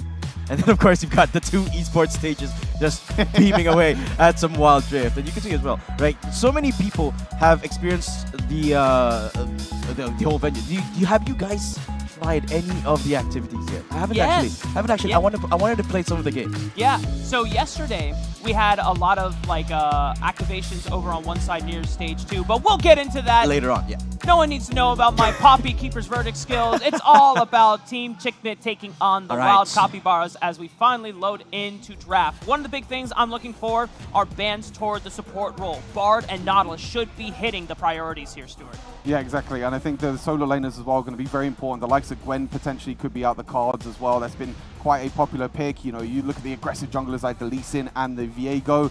Lucian, we've seen banned throughout the entire day, and also Aurora has been 2 of the most popular bans throughout the entire day. Actually, the first time we've seen a Lucian is with CKT. It was their first pick, first rotation, and the most very high priority pick from CKT earlier as well. And it didn't quite find as much impact as they hoped it would, or maybe it was just overshadowed by Timelapse on that phenomenal Kha'Zix performance. But here comes the ban, and there's not going to be a Lucian today. There's the Bard ban, though. Yeah. That champion has been very powerful in the adept hands at some of our best supports here at this Wild Round Smash event. Poppy and Akali also taken off the table. Just goes to show how powerful some of these very mobile assassins can be. And then Poppy, even though she is one of our few tanks that gets a lot of love in terms of bans, it's just because not only she can tank up so much damage, but also she can dish out just as much damage too. Interesting Renekton ban, last ban here for CKT. I wonder if you're prioritizing one of the players potentially on WCP. We've seen Pilo a few times pick up the set over on the WCP side, so maybe something that they can prioritize. But of course, they're not first pick. Camille being banned away, so that Aurora is open that we were talking about. Sort of a playmaking champion that Helios can pilot, but of course, jungle priority could be big. Nautilus is still open as well as a few other picks that could be picked up here for the side of Philippines. It's actually quite interesting. They banned the Akali, which is one of the signature picks of Helios. I'm looking potentially at a Nautilus priority pick here for CKT. It is one of those supports that they do default to nowadays as well. So that's one thing we could look at. Yeah, with the ADC band on the Lucian, they will go for the M-Pesa instead. Okay. Very interesting flex pick there. Nautilus just gets insta-lock straight away. Yeah. And There you Bessa go. can be played jungle, can be played in top, so we have to see where that flexibility goes. Tills again picks up Ezreal. I believe he's picked Ezreal in every single one of his games so far over on the A stream and the B stream for these BO1s. A tried and true champion, and it gives you a lot of safety and flexibility in allowing you to pick and choose your own battles. The nice thing for the Capybaras, if you get Ezreal for Teals, then you can put a lot more focus in aggressive firepower for the rest of the team. And you have to remember as well, Tactical, this is his signature champion. He loves playing the Ezreal, plays it very aggressively, level 1, level 2 as well.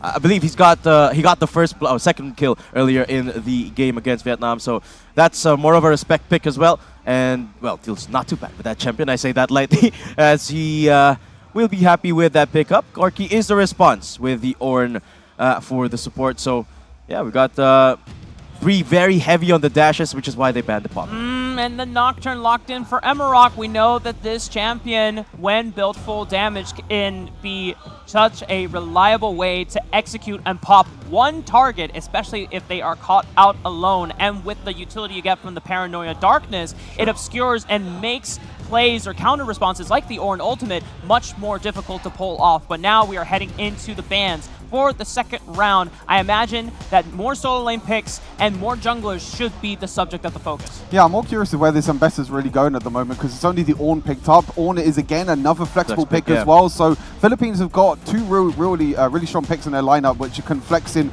multiple different lanes. So I think it's really hard now for the Capybaras to think of where they want to ban. They banned the Rise, which Helios did play, I believe, in the last game that we just saw from them.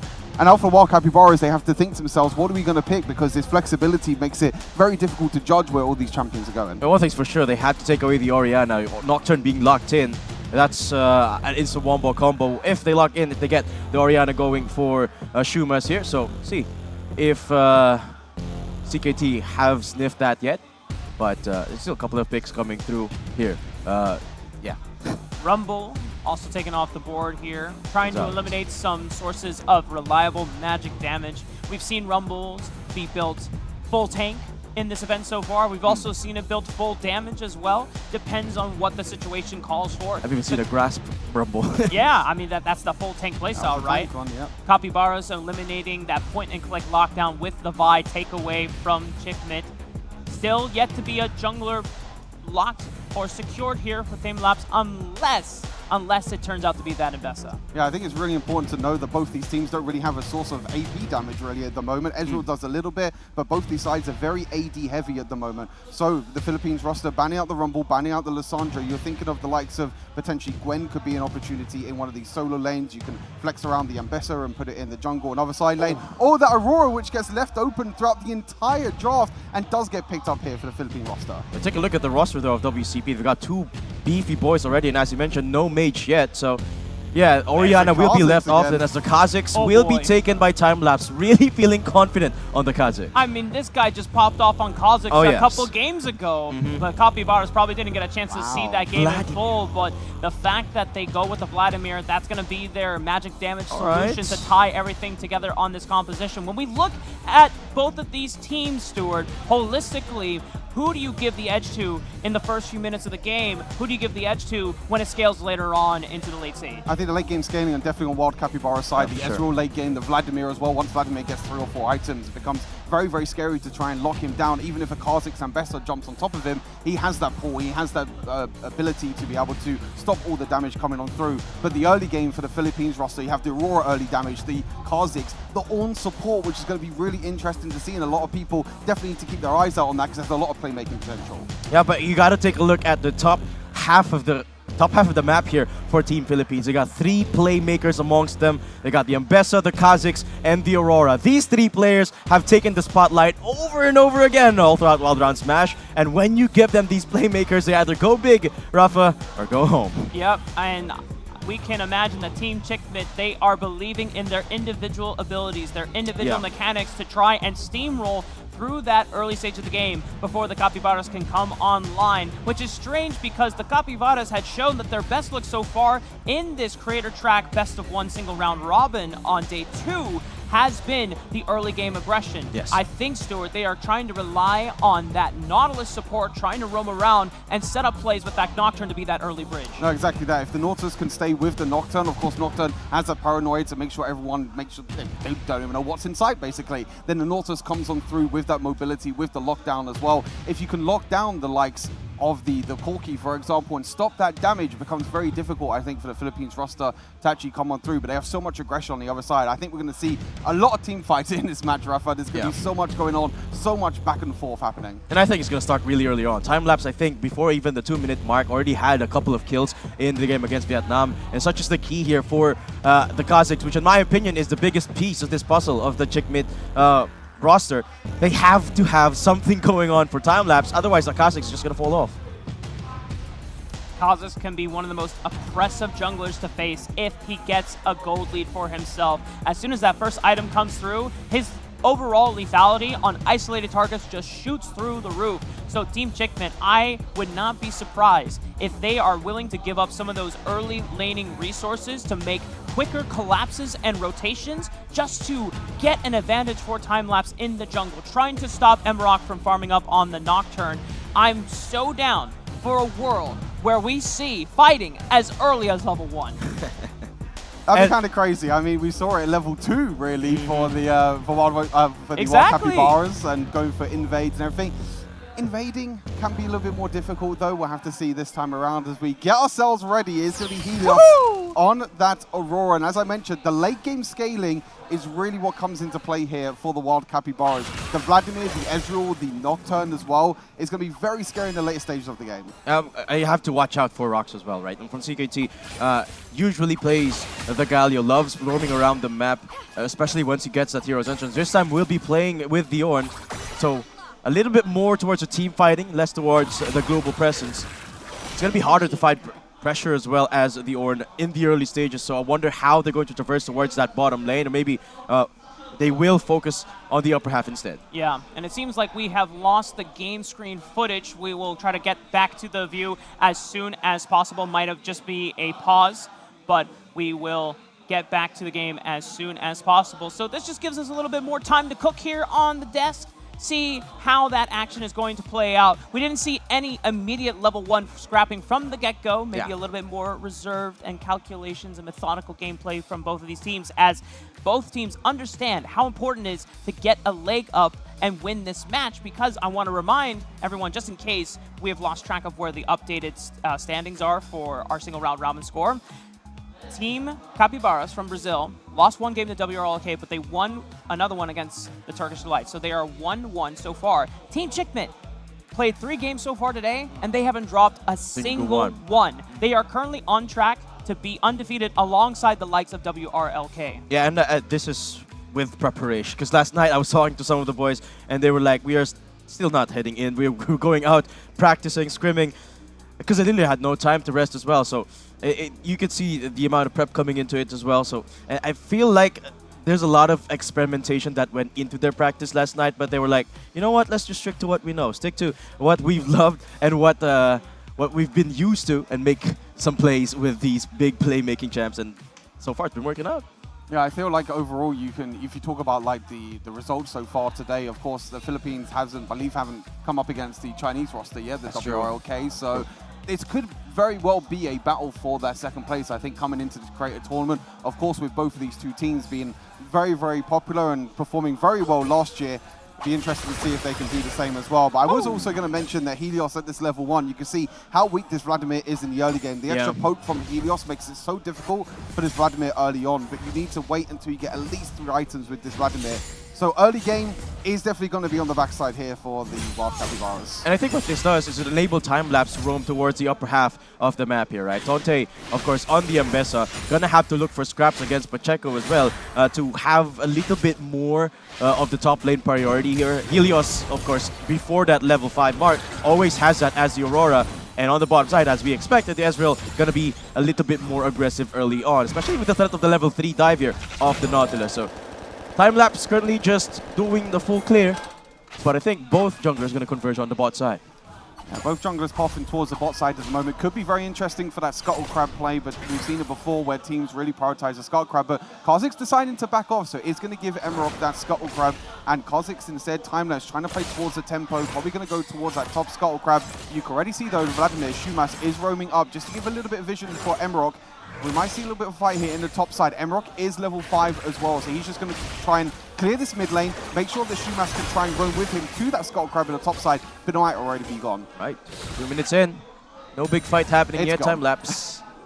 Able to find Emrock. Yep, that is Scuttle taken away by time lapse. As actually, let's talk about the win condition here of WCP, right? They are a very heavy on the scaling team, but when it comes to the team fights, I do have to give it to them. They do have a lot of setup when it comes to just initiating the fights. So in these big objectives, hold up. Potential fight, Pacheco just give the slam jam to time lapse, and immediately that forces the bug to flash away. Yeah, going back to my point, right? When it comes to these big team fights, there's definitely a lot more setup for WCP. And talk about the ults that they have. They got the Nautilus, they've got the sets as well. That's a lot of tankiness too, not to mention. But Pilo. Ooh, quick feat by Helios from the mid lane on the Aurora. Not even needing that extra movement ability. It's just only the thumb action there, as the hook from Hilo does not find its mark with the dredge line. But we're now 3 minutes into the game. Level 5s have already been accomplished. Spikes are coming in with mostly tier 2 boots being acquired by both teams here. Yeah, mostly defensive boots as well. We've got a few aggressive boots with both the Kha'Zix and the Nocturne, both again trying to go for this kind of one-shot potential in the jungle. Both these carry junglers are going to be very interesting to see what they're able to cook up later on in the game. No action so far though, no kills just yet, Datum. Are we waiting for the objectives? Are we waiting for the dragon and the ensemble, you know, before a little bit of action comes? I can't help but feel like it, right? But CKT, surely there's something that's going to be cooking pretty soon as we head into a bit of a pause here. We do apologize, guys, but we're trying to give you the best broadcast possible here in Wild Round Smash. And yeah, we are streaming to you live from Saigon Riverside Park, if you guys are wondering here, Rafa. Well, sometimes what happens is that just making sure that the phones do not have any delays on them whatsoever, and if a player does flag that something is wrong, whether it's an FPS drop or whether it's a quick disconnection, then they just want to make sure that there is as much competitive integrity as possible. Of course. So just giving both teams the benefit of the doubt. But just crazy that for the first 3 minutes of this match between Brazil and Philippines, two of some of the most boldest regions in Wild Rift possible, and we haven't seen any kills yet. Exactly. It's kind of surprising, right? But if you take a look at the context, these two teams basically were the same teams fighting in the final last time around, and what's at stake here as well. I mean, sure, it's still the group stage essentially, right? But when you look at the scorelines, CKT haven't dropped a single game, so it really kind of sets the precedent for the rest of the group. If CKT wins this, that Brazil will not have a chance to meet them again in the grand finals if they lose. Yeah, this is kind of Brazil's last chance to try and meet up with CKT, because CKT, if they get 4-0 in their groups, then it doesn't matter what happens for that last final showdown against WRLK. They'll still meet them in that show match for tomorrow for our Creator Track Finals. But Stuart, going back to you, you can already see some of the stress coming out from some of the Brazilian fans as they are watching from afar, waiting to see the results of this game. No, exactly. I think the reason why it's such a slow early game, I think both the teams understand kind of the pressure in this one. I think there's a lot of pressure going into these two teams because, of course, this is a bit of a rematch of the Smash finals from before. It looks like we've got things sorted for now, but I think both teams are just taking it slow at the moment, understanding that, hey, we need to put respect on each other. You know, the Brazilian team will respect the Philippines and vice versa. Let's say a bit of respect. Timelapse trying to look for a bit of an invade. Is looking aggressive. The flash forwards. Hilo didn't find the dredge line. It just hit the wall. Here comes the call of the Forge God. Massive knockup. It's there on the two members. Emrock sends it on to Kha'Zix. Stops the bug for first blood. Brazil's the first one to strike in this match. The Corki drops as well to Teals' Ezreal. And it's the Capybaras that go up 2-0 in this fifth match of the day. Yeah, time-lapse going down. This is the exact same strategy they used to try and take down the early game of Vietnam. But it did not work out. Shumas.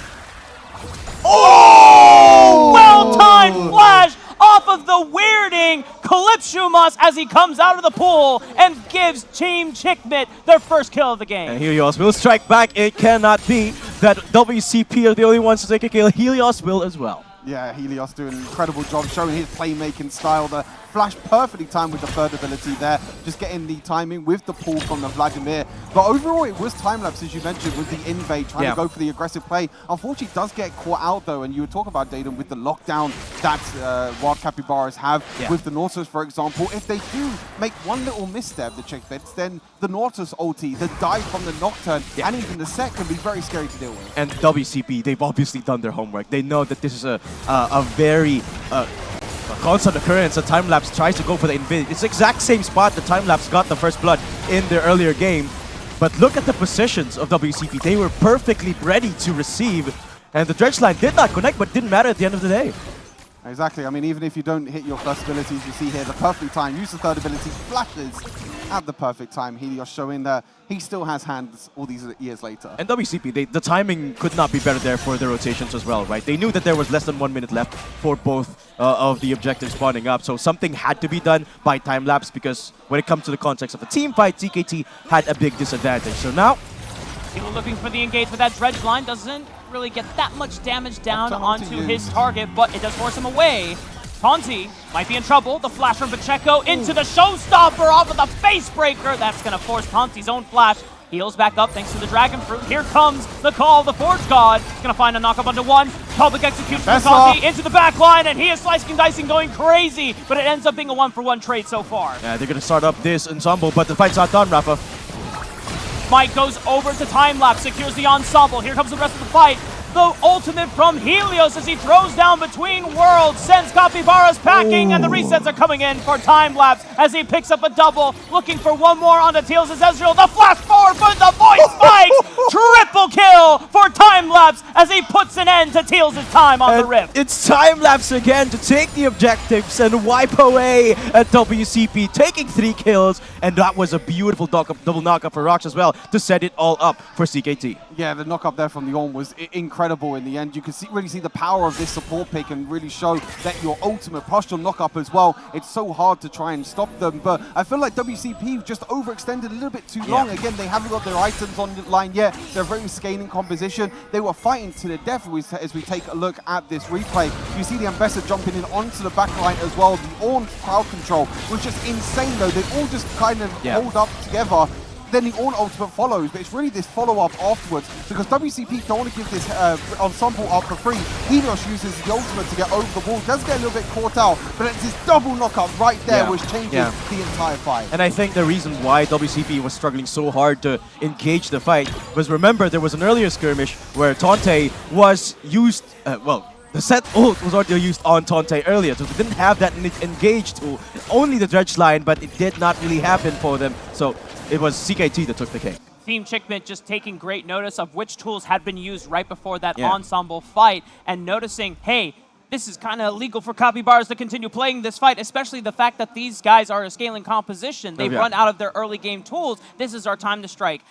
Unfortunately, another pause. Hopefully we will jump right back into the action as soon as possible, y'all. But while we cool down here a bit, all the players are definitely cooling down as it is a very, very humid, nice summer breeze, but the heat is definitely going to be something that we got to make sure that we are watching for, not just us here on the broadcast, but also the players, as hopefully we will get the tech issues resolved. But funny that you say summer. It's technically winter here right now in Southeast Asia. Really? What? Yes, it's November. It's winter.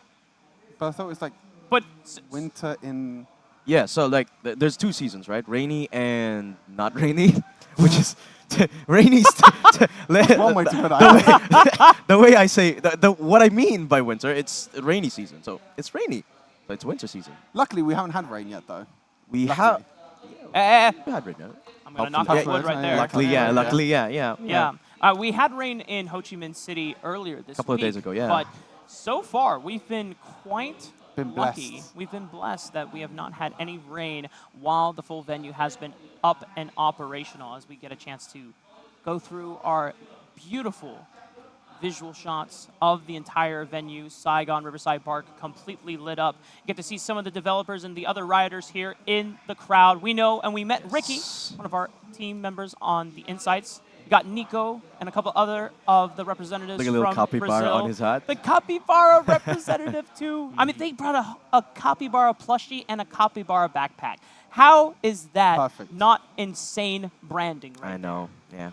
And you gotta love the passion from the Brazilian fans as well, right? I mean, they're so passionate about supporting their own and their community. But let me ask you this, guys: what's the best? Let's start with you, Rafa. What's your favorite meal you've had so far here? Specifically Vietnamese food or Any. I have a feeling you're not gonna answer Vietnamese food. I mean, so I don't know that. Oh, you know what? It was actually our first day here, all as a broadcast team. Yeah. We went to, I don't not remember the name of the restaurant, nor would I try to say it because I think I would butcher it. But they had this deep fried crab spring roll. That was one of the best bites I had ever had. They served it to us fresh out of the oven or wherever they cooked it onto like this grill, and then they would cut it right in front of us. And when you see the steam just erupting from the meat itself, you know that is fresh. Everyone's cameras are out for that. It was like a show happening. I kind of regret asking this question because I'm hungry now. What about you, Stuart? What's your favorite meal been so far? I mean, that was very good as well, but I think we'll have to leave the cooking for another day because hopefully we got some more Wild Rift action happening here. Luckily, tech issue's been solved, hopefully. We shall find out soon enough. Team Chickman have definitely been cooking in this mid-game, heading into the 8.5-minute mark here. We're going to be waiting for a couple more minutes before the next set of objectives do spawn. Team Chickman have the edge with just over 5,000 gold on their side. That's already a sizable lead, particularly in this early game, right? I think even with the big ults that WCT have, in the case of a team fight, CKT have enough of an advantage to be able to take them on. So Capybaras have to really start respecting the positions here of CKT. Speaking of positions, Helios coming in. Oh, Pacheco, he's trying to lure them into a trap. The Call of Force God hits all three members. It slows down the fight. And look at the setup from Rox TV. Tries to find that massive knockup, but there's no damage to be able to get on top of the play with the engage. Capybaras are able to at least surprise Team Chickman, but they don't get a single kill off that, just summoner spells. And the surprise nearly worked. Unfortunately, the Nautilus hook did not land though. The Kha'Zix was completely isolated, and that was the moment for Wild Capybaras to pounce on the target and eliminate the Kha'Zix. But unfortunately, the hook missed, and also he had to kind of use the ultimate. But by that time, Kha'Zix was able to jump away, so they didn't really have any other source to engage though. But I do like the creativity from Capybaras. They use Set as kind of this bait in the side lane, and then they try and pounce on their target. Didn't work this time, but it could work again next time. But that was a classic Rox play, coming in from the flank, using up the ult and sponging all of the damage. Didn't even go down as the Ornn. That's exactly the same type of play that they used against Vietnam earlier with the Galio. Pilo, dredge line right on top of time-lapse, but he's able to just jump away since no one from the Capybaras is able to follow up, and just like that, Emerald gets popped like a balloon. Tactical bursts him to smithereens. The flash comes out from Shumas as he's trying to run away. The Call of the Force God barely misses him, but it's the Capybaras that are once again on the back foot, and Team Chickman continuing to put the pressure on in this fifth game. And to add insult to injury, Time-Lapse gonna steal away the blue buff, diving in. Oh man, Teal's barely able to survive by dodging out on that knock-up engage from Rox, but that is the cost of the tier 1 turret in the mid lane going down. And this is what we're talking about with the early game for Chickbit. You know, if they're able to get this early game lead, and if they're able to snowball this Kha'Zix, it becomes very, very difficult for the Wild Capybaras to come back. They drafted a very late game scaling composition with the Ezreal, with the Vladimir, but now you see the goal difference at the moment in the jungle and in the mid lane. These are the two roles at the moment for Philippines that have been able to step up in this game. There's so much map pressure for CKT. But on the other end, there hasn't been a single bit of damage on any of the towers of Checkmate. WCP have to kind of retreat for now, wait for the late game. But what can they do in this scenario, Stuart? I think it's very hard. I think you have to try and make the same play here for Capybaras. You have to try and make sure that you either pick someone in the side lane, because at this moment, I feel like you can't force a 5 versus 5 against them, because the Vladimir still only has one item. Ezreal technically also only has one item. So we're 11 minutes into this game, but it becomes very difficult because you look on the other side. Kha'Zix has an extra item. Aurora has an extra item as well. These item advantages for Chickmate makes it very difficult for Capybaras, and now Kha'Zix is just soloing Baron for free. They have so much control of this entire top side of the map. Pacheco tries to spring a trap on top of Taunty, but even if he goes down, Team Chickman Baron laner has done his job. He lured them away from the bear, which was the actual play, and the big objective has been secured for the Philippines. Time-lapse takes the Baron, and WCP, they take one kill, but in order to do that, they had to invest all 3 ults in the bot lane. Meanwhile, Time-lapse was just farming away. He's like, yeah, I can farm the jungle. I can also farm objectives. I can also farm that Baron as well for free. Oh, big knockup from Rocks. Here comes the call of the Forge God once again. Pilo just will die before the Forge God makes the knockup happen once again. And it is Time-lapse leading the charge alongside Rocks, forcing the Arcane Shift out of Teals. The rest of the Capybara squad are on the retreat. And he might not get a lot of kills and he might not get a lot of credit, but Rox's game on the Ornn has been perfect. The ultimates have been timed to perfection. The knockups as well. He is finding the angles throughout this entire game, the early game on the ensemble. Right there as well to change the direction of the ultimate, knocking up the 2 diving members on the Wild Capybaras. Rox has been absolutely smurfing on this Ornn. Yeah, and it's been the biggest problem, in my opinion, for WCP is disabling Rox because he's so tanky and there's nothing in their arsenal that can stop the Call of the Forge God. They could have approached the draft differently in a way that they had to prioritize against Rox on that Ornn, potentially even a Braum or maybe even a Yasuo for that matter, something to stop the ulti. But there's nothing they can do to stop Rox. Again, given how much priority has been on Nautilus, banning it away from multiple teams this entire day, I thought that there would be an advantage for Pilo, but speaking of which, Tante just says, good night, Emerald, I am your true nightmare. And Tante, this time with a fancy feat, executes Emerald, and it's an assault on all fronts. Top lane, bot lane, mid lane. CKT are all over the WCP. Helios! Oh my gosh. Helios, what are you eating, brother? Because this guy is jacked on the Aurora. That's the Aurora damage. I know Daden was also feeling the Aurora damage as well. Oh my god, he goes again. Aurora damage galore, Kha'Zix damage galore, and the rest of the Filipino squad is shouting Kanino Kala to Wild Capybaras. Team Chickmit absolutely destroy the Brazilian squad. One last attempt from Emrock to try to defend the base, but it's a knockup from Rocks. And Team Chickmit will destroy Capybaras, advancing to 4-0 in the group score. Chickmit with a 4-0 and a 2-0 against their old rivals. I think this rivalry is done and dusted. Chickmit have cemented themselves the superior squad. Incredible performance. Helios again, time-lapse as well. On that Kha'Zix that you mentioned we saw earlier on today. But like I said, for me, the MVP has to be Rox in this game. Rox was incredible on this Ornn pick, the crowd control, the knockups, everything about that. It just made it so difficult for the Wild Capybaras to scale because every single time you're looking for engage after engage after engage. And I think the biggest thing about Rox is as well, apart from his positioning and, well, going around the enemy, he does have a very quick decision-making process. He knows which target to select, where exactly to pull the Call of the Forge God, and just pivot the fight into their favor. What an impressive showing from Team Chickmit. At the beginning of the game, that first scrap over on the bottom side of the map, it looked promising for the Brazilian squad. It looked like Time-lapse went a little too aggressive, but the rebound, the ability to recenter their control and realize that window on the top side for the fight around the ensemble, that dictated the rest of the tone for the game. Yeah, unfortunately for the Wild Capybaras, as you mentioned, Daden, during the cast, they just used their ultimates way too early. The set ultimate, the flash forward, the knockdown ulti was used so early, and I feel like at that point, when you've used your ultimates that early on the game, you should just leave it. Just be like, okay, we'll take the cast and then that's it. Yeah, and I think there's a lot of decision-making that was not too bad for Capybaras. It's just that they were getting out-microed in the grand scheme of things. Like, yes, they were using all of the ults to take down these single players from CKT, but they kind of had to. Yeah, and that's sometimes how the cookie crumbles. But we do have an interview with one of the winning players from Team Chickmit right now.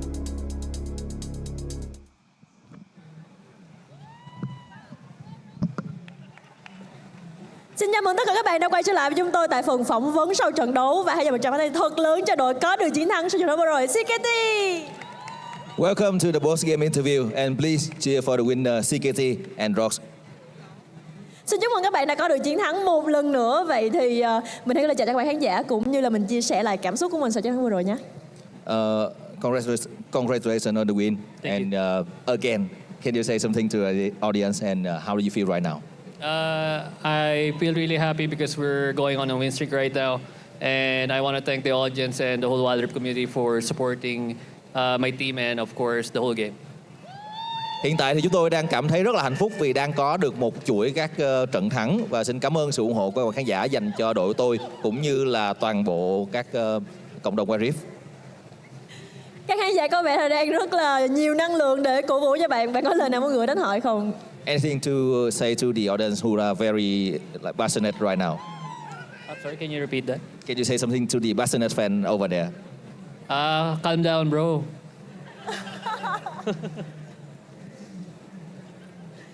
Rất là dễ thương, cảm ơn bạn. Và ngày hôm nay rõ ràng là CKT đang có một phong độ rất là tốt trong những đánh giá và nhận định của chúng tôi. Nhưng mà còn cá nhân các bạn thì các bạn cảm thấy như thế nào? Bao nhiêu % và còn những gì các bạn còn có thể thể hiện và có thể chia sẻ cũng như là show cho chúng tôi xem nữa? We can obviously see that CKT is on a really good form right now. But in your opinion, is there something you can like do more, or it is the how many % you can like go up? I think this isn't our full form yet, and we're still getting used to how we play here on the stage. And I'm sure that when all of us can play at our maximum, you will finally be able to see how strong we can really get. Rock chia sẻ là hiện tại họ vẫn còn đang trong giai đoạn tiếp tục làm quen với cái nhịp độ thi đấu, và anh ta tin rằng nếu như tất cả mọi thành viên có thể thi đấu đúng với sức mình thì vẫn còn rất nhiều thứ mà CKT có thể cho các bạn khán giả thấy. Đã vài ngày các bạn ở Việt Nam rồi, vậy thì có món ăn nào ở Việt Nam mà các bạn đã thử qua chưa và có món nào các bạn muốn thử hay không? After a few days in Vietnam, any food that impressed you or anything you want to try? I was really impressed by the po that we've eaten near our hotel. And there's a lot more that we haven't tasted yet, but I'm sure those lists will go down once we get some vacation time after the tournament. Okay, the po, you mean? Po. P-H-O. Po. Po. Yeah, po. In Vietnam here. And lúc lắc. Bò lúc lắc. Yeah, bò lúc lắc. Yeah. Rốt trả lời là ấn tượng nhất là ăn món bò lúc lắc ở gần khách sạn, và chắc chắn là sẽ còn thử rất là nhiều sau khi mà sự kiện kết thúc và họ sẽ có một cái chuyến du lịch ở tại Việt Nam. Rất là tuyệt vời đúng không? Một tràng pháo tay nữa cho Rock cũng như là CKT đi ạ. Xin cảm ơn các bạn rất là nhiều. Một lần xin chúc mừng các bạn và mong rằng các bạn sẽ có thật là nhiều chiến thắng nữa trong trận đấu này nhé. Thank you for the interview. All the best for the rest of the tournament. Thank you, cảm ơn. Xin cảm ơn các bạn khán giả. Còn bây giờ thì các bạn khán giả chúng ta hãy cùng nhau chờ đợi trong ít phút và chúng tôi sẽ quay trở lại với các bạn ngay sau đây thôi. Xin cảm ơn. Awesome words from Rox there, and even sharing in some of his love for the local cuisine. Really loves the pho here. But this now puts Team Chickmit at 4-0 for the day. And now an epic collision course is set up for their final match later today on this stream against Team WRLK. It's gonna be a challenge for them for sure. I feel like it still is gonna be a tough matchup for them, despite how good of a form they've had. Yeah, last point, Stuart. Philippines are difficult. They're a challenge. I mean, I think they're going to be definitely challenging the Chinese teams. Well, I cannot wait for that epic showdown. We're going to be taking a short break. When we come back, it'll be our 6th match. Don't go anywhere.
Nothing gets in, no one gets out.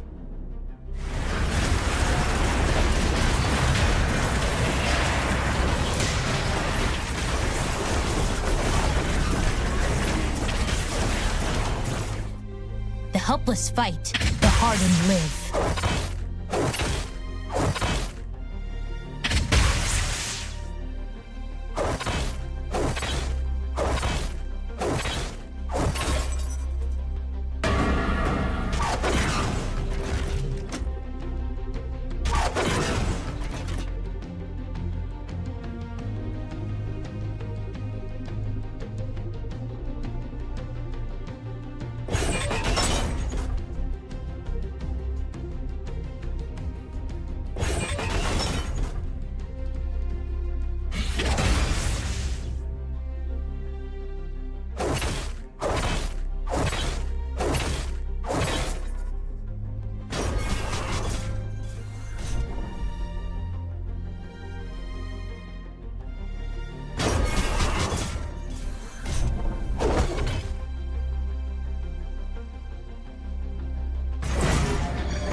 Welcome back, y'all. We are getting ready for our sixth match here on Stream A between Team Philippines and Team Turkey. Team Chickmit against the Turkish Delight. I misspoke earlier. I thought that match had already been played out, but Team Chickmit are currently 3-0, not 4-0, but they will be looking to try and make it 4-0 unless the Turkish Delights can play spoiler. Yeah, I mean, it's been, well, it's a lot of momentum building up for Team Philippines, right? Chickmit has had a very good day, even playing their comfort. So I'm guessing this is the trend that's what's going to be from here on out. I'm wondering if they're going to change it up from here on out, though. I'm not too sure. I mean, if you stick to comfort, then you're pretty comfortable with what you're going with, right? I mean, 3-0 so far. Again, as you said, Rafa maybe thinking ahead and thinking that this series is already done and dusted before it even starts. I swear I thought they already played the match out, but you know, that was on me. But Turkish Delights, seeing if they can try and take some of the lessons they have learned over the course of this event. There's definitely been some strong points for Turkish Delights. Yes. Stuart, we got a chance to see some of that early power in their very first match over against Team Taeson from South Korea. And the fact that they almost had a chance to take down the South Korean representatives, it just goes to show that they need to rein in that aggressive mindset. Yeah, I feel like right now they're kind of praying for pride because they haven't been able to, unfortunately, pick up a win yet. So now it's all about pride. It's all about proving themselves, as you mentioned. You know, I think Bambi, the shining star, again, the junglers, I think, are going to be a really huge matchup. Timelapse already saying that, hey, you better ban this Kha'Zix away this time, or I'm just going to play it again, and I'm going to completely run over you. Yeah, it's going to be exciting to see the 1v1 matchup between these two junglers, right? 2 stars of this roster, but then you have to consider the solo laners as well. You talk about the top lane, the Ambessa coming in, and the mid laner too of the Aurora earlier of Helios being an absolute headache. So it's kind of like a triple threat of individual powerhouses in the Chickmit roster that you have to overcome. Yeah, well, let's get a chance to see some words from Turkish Delights before the match today. Normalde imza şampiyonum Fizz ama White Rift arasında büyük ihtimalle bugün banlayacaklarını düşündüğüm bir Orianna var. Orianna'yı çünkü imza şampiyon olarak belirledim. Ama yüksek ihtimalle onların cesareti olmayacaktır bende oynamasına. Yüksek ihtimalle banlayacaklardır. Ama gene birkaç tane böyle gizli bir silahımız var. Biz de birileriyiz, biz de deriniz yani.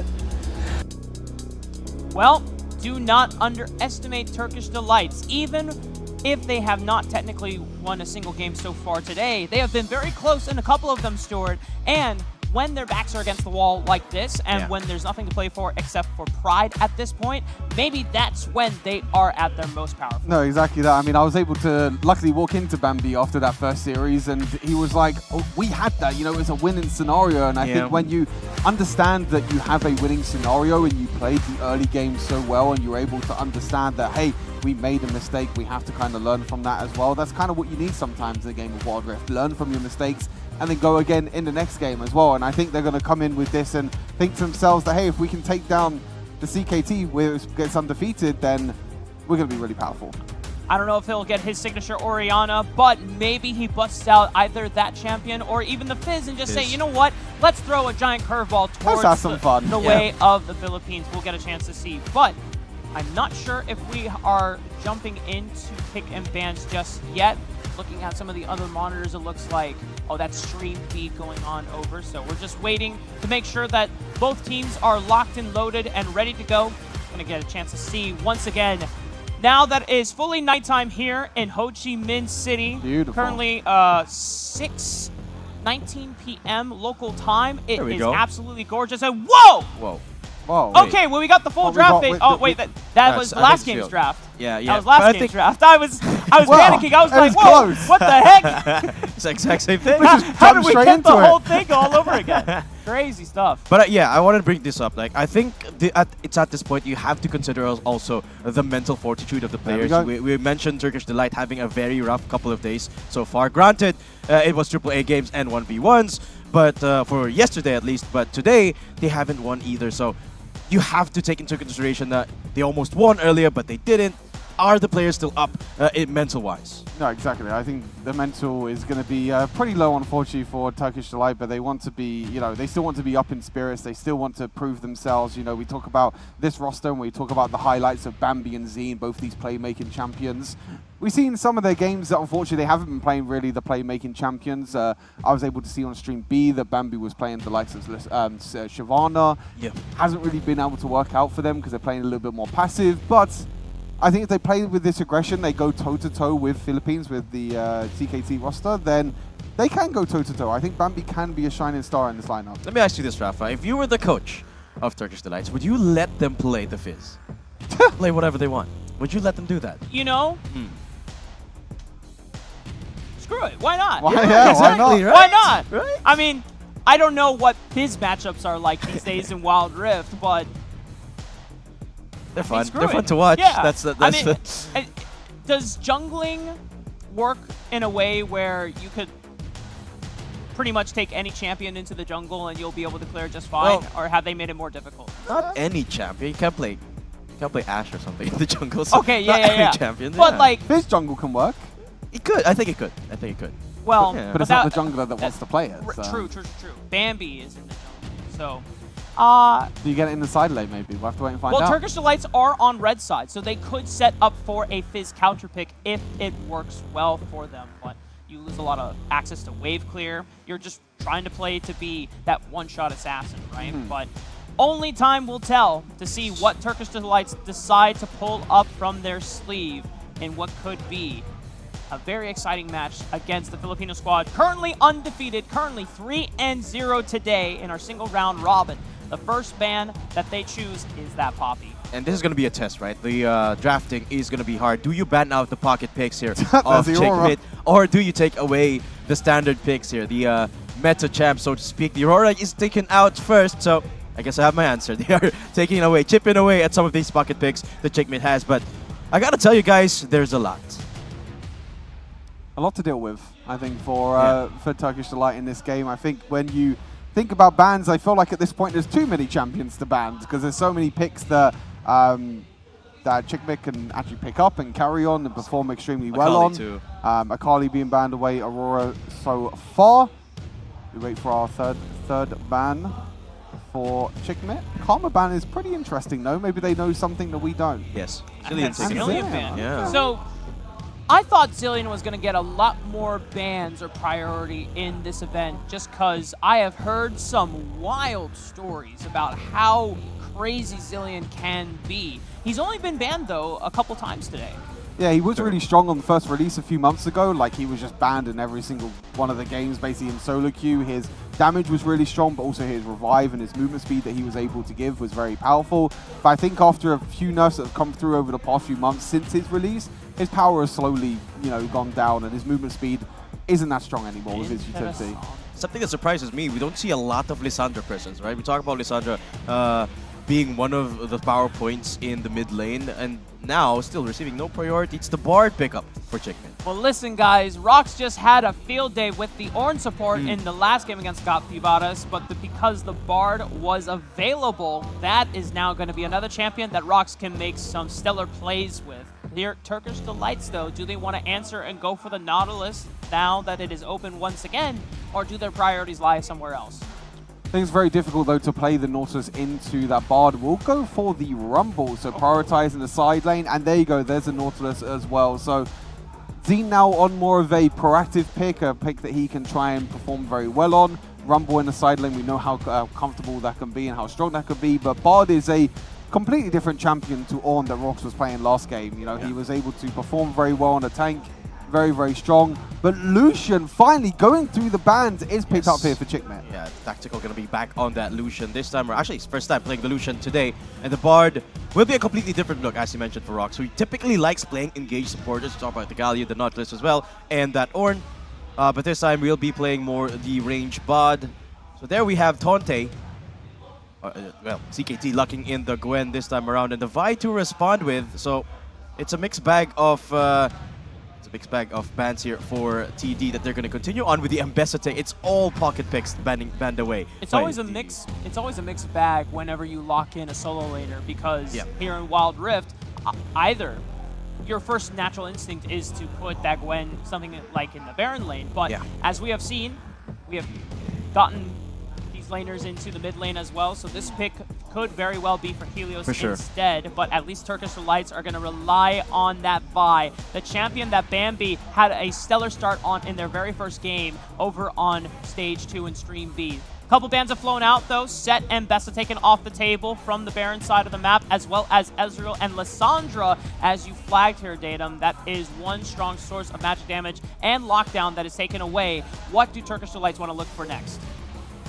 Might be looking for an Orianna angle here at this point. I mean, it does vibe well with the initiation that they already have in Spotify and the Nautilus. The Senna is what they prioritize here, Stuart. Oh, Zine. I mean, he was saying, he basically said to me, he was like, what pick should I go for? What should I do? How can I carry? And I did say to him, Senna. Senna is the one. Oh my god. Senna can be the one. But honestly, like, Senna has received a lot of really huge buffs recently, and Zine as a player is one of the most experienced on the roster with Bambi. So if you put on a carry as okay. That's Zed. No, he said side lane. Yeah, I mean, that could be that could be Zed's for Helios, right? Yeah, I mean, yeah. Gwen, Jarvan, Zed, Lucian, Bard. That makes sense. Yep. But I mean, technically, it could be Zed jungle for time lapse too, because Zed has been performing really well in the jungle. The recent buffs gave him a stronger early game, which allows him to scrap better before he scales into that later stage as just a reliable one-shot assassin. Turkish Delights, what is your answer? Orianna. It's the Orianna for Paciencia. Here we go, Stuart. His pocket pick has finally made it to Wild Rift. Yeah, I think this is going to be very interesting because they do have a lot of AP damage. I'm a little bit worried on the AD damage side of Turkish Delights because Senna, of course, not a traditional AD carry. Does take quite a while for the auto attacks to go off. And Vi usually goes for a more tankier version of the build, going for like the Zeke's Convergence, going for more tankier items. So I'm a little bit worried on the AD damage side of Turkish Delight, but there's a lot of engage and a lot of playmaking potential for Turkish Delight to be able to go toe-to-toe against Chickmet. I'm not too worried about that actually, Stuart, because you take a look at the roster of Chickmet in general, there's not necessarily a full-on tank in the roster. Yes, you got the Jarvan for a bit of tankiness, but other than that, don't really have the beefy frontline in the form of something like an Ornn, for example. So, not too worried about the variety of damage so far. What I'm worried of is that execution. They've got huge ultimates in their roster. Can TD pull up these big team fights? I know you said a lot of valuable information right there, Datum, but I was just looking at Helios's grinning face now that he's got his hands on the Zed pick. We saw this guy pull out the Zed back in Icons over on RRQ, and he was able to make miracles happen, pushing RRQ to a top 8 finish. It is now time for Team Chickmet to continue their long win streak here on day 2 of Wild Round Smash.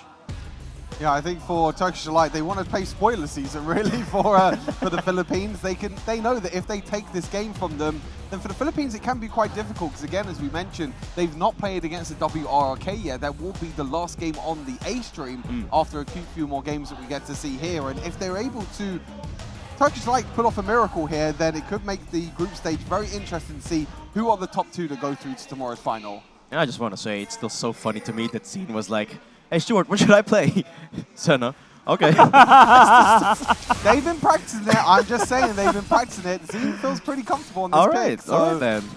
I have a lot of confidence that Zine can be more of a carry, but we'll have to wait and see because this is a very difficult matchup to try and put this in. See, the thing with the Senna is, right, it takes just an insane amount of time before it gets remotely relevant in the game. So it's going to be hard to imagine how they're going to get to that point without getting taken down, especially in the face of tactical on the Lucian and Rox on the Bard. Mind you, the first time we're going to be seeing today Rox on the Enchanter support that does have a very solid early game too. The damage potential is insane to see how much you can do in the early stages, and if you can go toe-to-toe against that Senna, against that Nautilus, of course, we'll be playing the quote-unquote fasting Senna, so it's more of the supportive style for the Senna, and Nautilus is going to be the one farming, so you get that bit of tankiness at the front line still, but also at the same time, you get that little bit of damage. Helios looks to go in, uses Ignite as well, just looking to push away Barris G there. You can already tell that Helios was just trying to test Barris on that Orianna to see if he could get a leg up on the early laning phase, as Paciencia actually took the Rumble instead over into the Baron lane on the top side of the map. Tactical and Rox keeping it locked down on the bottom side of the map. Rox kind of loomed over to see if he could assist with the invade. Time-lapse. As Time-lapse is looking top lane, level 4, not level 5 quite yet. Just hit it. That's the lockdown with the Cataclysm, goes back out, but he's forced to run away as Paciencia was trying to flash after him and look for first blood. Yeah, actually, Paciencia with a good job there, but he's not done splitting flames. Wait, his jungler just left him. Tante! Yeah. Is he in trouble? Yeah. Oh, boy! Wait, Tante survives! He gets around for 1v2! Tante! What was that, brother? Oh no, I don't understand what's happening. Time lapse with the recall, but Tante with a 1v2. Not sure what happened there, Stuart. I mean, it was just failed tower dive after failed tower dive. Originally, it was time-lapse trying to jump in, trying to punish the Rumble for only being level 4. That didn't work out, unfortunately. We see the later part of the replay here. Rumble doing really well at trading here. Yeah. You get the overheat, you get all the other abilities. Orianna trying the best. The problem is here, Rumble overheats after this, and he's trying to auto-attack, but actually walks away. That split second that he walks away, he can trade 1-for-1 there. But him turning away there and not committing to that play was really important. And Barris couldn't do anything either because he roamed just as he ran out of mana. They couldn't hit him. And remember, the Rumble was overheating too, so they didn't have any abilities, which is why they weren't able to take down Tante. And it resulted in disasters too. The precise timing on the miss allowed Tante to either be immune to any range damage outside of that circle, forcing Paciencia and Varus to either say, we have to take turret shots to walk up in order to finish him off, or we just walk away and drop the play. The fact that they couldn't commit to either decision made them pretty much in an awkward position where they were in no man's land, and that just ended up being worse for wear. Team Chickmit getting the first 2 kills of the game. Bombi setting up something here on the top side, looking to take a little bit of damage onto Tante. Bambi is back once again. Cease and desist right on top with the equalizer. Good combo there. Flamespitter trying to spit down Tante's health bar, but the global ultimate, even seen with the Dawning Shadow, was trying to assist there on the play, but Tante's Gwen is not going down anytime soon. They can't shut him down right now. Every single time they try and go for engage, Gwen just uses her second ability, and there's nothing you can do. She gets so much extra armor and magic resist. She gains the extra resistance that makes it so difficult. And because Bambi was in that top side for so long, basically wasting time, Timelapse saw his opportunity and went for the invade instead, but Bambi also looking for an invade, but this Gwen is so difficult to shut down. Yeah. Tante is on the aggressive now, forcing Bambi to vault break over the wall. Paciencia, can he turn it around with another flame Helios spitter? is here. Going here, but Helios is about to turn the tides of battle. The death mark pops Bambi where he stands. Bears already fell somewhere else on this other side of the map. At the very least, Turkish Delight's able to finally bring Tante down a second time, but it's Team Chickmit that continues with the lead. It's a 2-for-1 for Chickmit, but I can't help but feel like that is not worth it for Turkish Delights. Almost a 3,000 gold lead as we head into the 5-minute mark. A minute left until our next objectives do spawn up. I can't help but wonder, where is Timelapse going to prioritize this free space? He's got so much. And the thing is right now, because Bambi is focusing so much on ganking, on trying to get his lanes ahead, Timelapse has just been able to farm over and over again. He took so much of the camps away from Bambi, because see, both the junglers prioritizing on the top side is something that we're going to keep on seeing. Paciencia in a world of trouble. Bambi tries to get in. The equalizer comes down. Dawning Shadow aids with a little bit of healing. Bambi tries to flash away. Waits for another ball break. But the Shockwave is going to bring them back in. Decent burst damage from Paris. But Bambi still falls to the power of Team Chickmit. Beautiful Shockwave from Paris, but just they don't have enough damage here. It's falling apart, the team fights, but now is just when the objective spawns. Big ults out for the count for TD. But Chickmit are ready to pounce. Yeah, Jarvan deciding to go back to base. He's actually running towards Oh, Dragon. Helios, wow, he's dashing, dancing, the Shadow Clone Jutsu all over the place. Barris will not fall just yet. Creed flashing over, and Helios is forced to use his own as well. Interesting enough, it actually seems like Chickmit is actually focusing towards the Dragon. You can see Bambi just racing straight towards that ensemble, but I think they might be a little bit too slow. We could be seeing the next fight rapper right here as Bambi looks to try and secure the heralds. Ensemble almost ready for the taking, but the Tempered Fate from Rox is going to stall for time! They eliminate Bambi in the blink of an eye and say thank you very much for the leech. The ensemble secured for the Filipino squad. And it's Rox again to make the play. Perfect timing on the Tempered Fate, but they're not done. Ensemble's gonna crash, deal some decent damage, brings it to below 1,000 HP. The rest of Team Chickmit trying to burst down the turret as fast as possible for first break, and there it is, the first turret falls, and that's the momentum swinging favorably for Team Chickman. Beautiful again for Rox. We saw him on the last game. This is a completely different pick this time around, but he's showing that he is the playmaker on this roster. Helios and Timelapse also performing very well, but Gwen has the true damage to get through this tankiness. Equalizer at the ready, but Tonti doesn't give a damn. He's the one that snips Paciencia down to size, and here comes the rest of the Filipino squad. Look at Helios go! Going for Barris into the backline, forcing him to flash and use the exhaust. Helios doesn't find another kill, but the damage has been done. The pressure is being felt everywhere, and it's overwhelming in spades. Turkish Delight lose out on scene as it's Tactical that guns him down with double Uzi action. And when the smoke is cleared out, emerges CKT with an 8,000 gold lead. We haven't even hit the 8-minute mark yet, too. No, I mean, it's absolute domination, really, for the Filipino roster. We haven't even spoken about Tactical too much. He's just 5-0 casually. He's just been chilling, he's been farming, he hasn't really been able to do too much in terms of proactivity, but he's there to clean up the fights, and it just shows the power of this Lucian pick. If you could get them two early game dominant champions like the Bard and the Lucian, it makes it very difficult, because every time we try and go for these early skirmishes, these champions are just way too strong early on. Exactly. There's just not enough damage going on. I mean, you talk about that earlier game as well. Oh, wait. Tempered Fate right on top of Barris, and it's just easy pickings for Team Chickman as they advance to 9,000 gold over Turkish Delight. Right at the edge of the 0-2, Rock still hits it. And that's what Barris G going down without a fight. And look at the individual gold differences between each player. It's at least 2,000 per. There's not really much the Turkish Delight can do right now. They're just going to hope they can farm and hope they can scale. Rumble going for this more tankier build is what we've seen a lot over these past few days.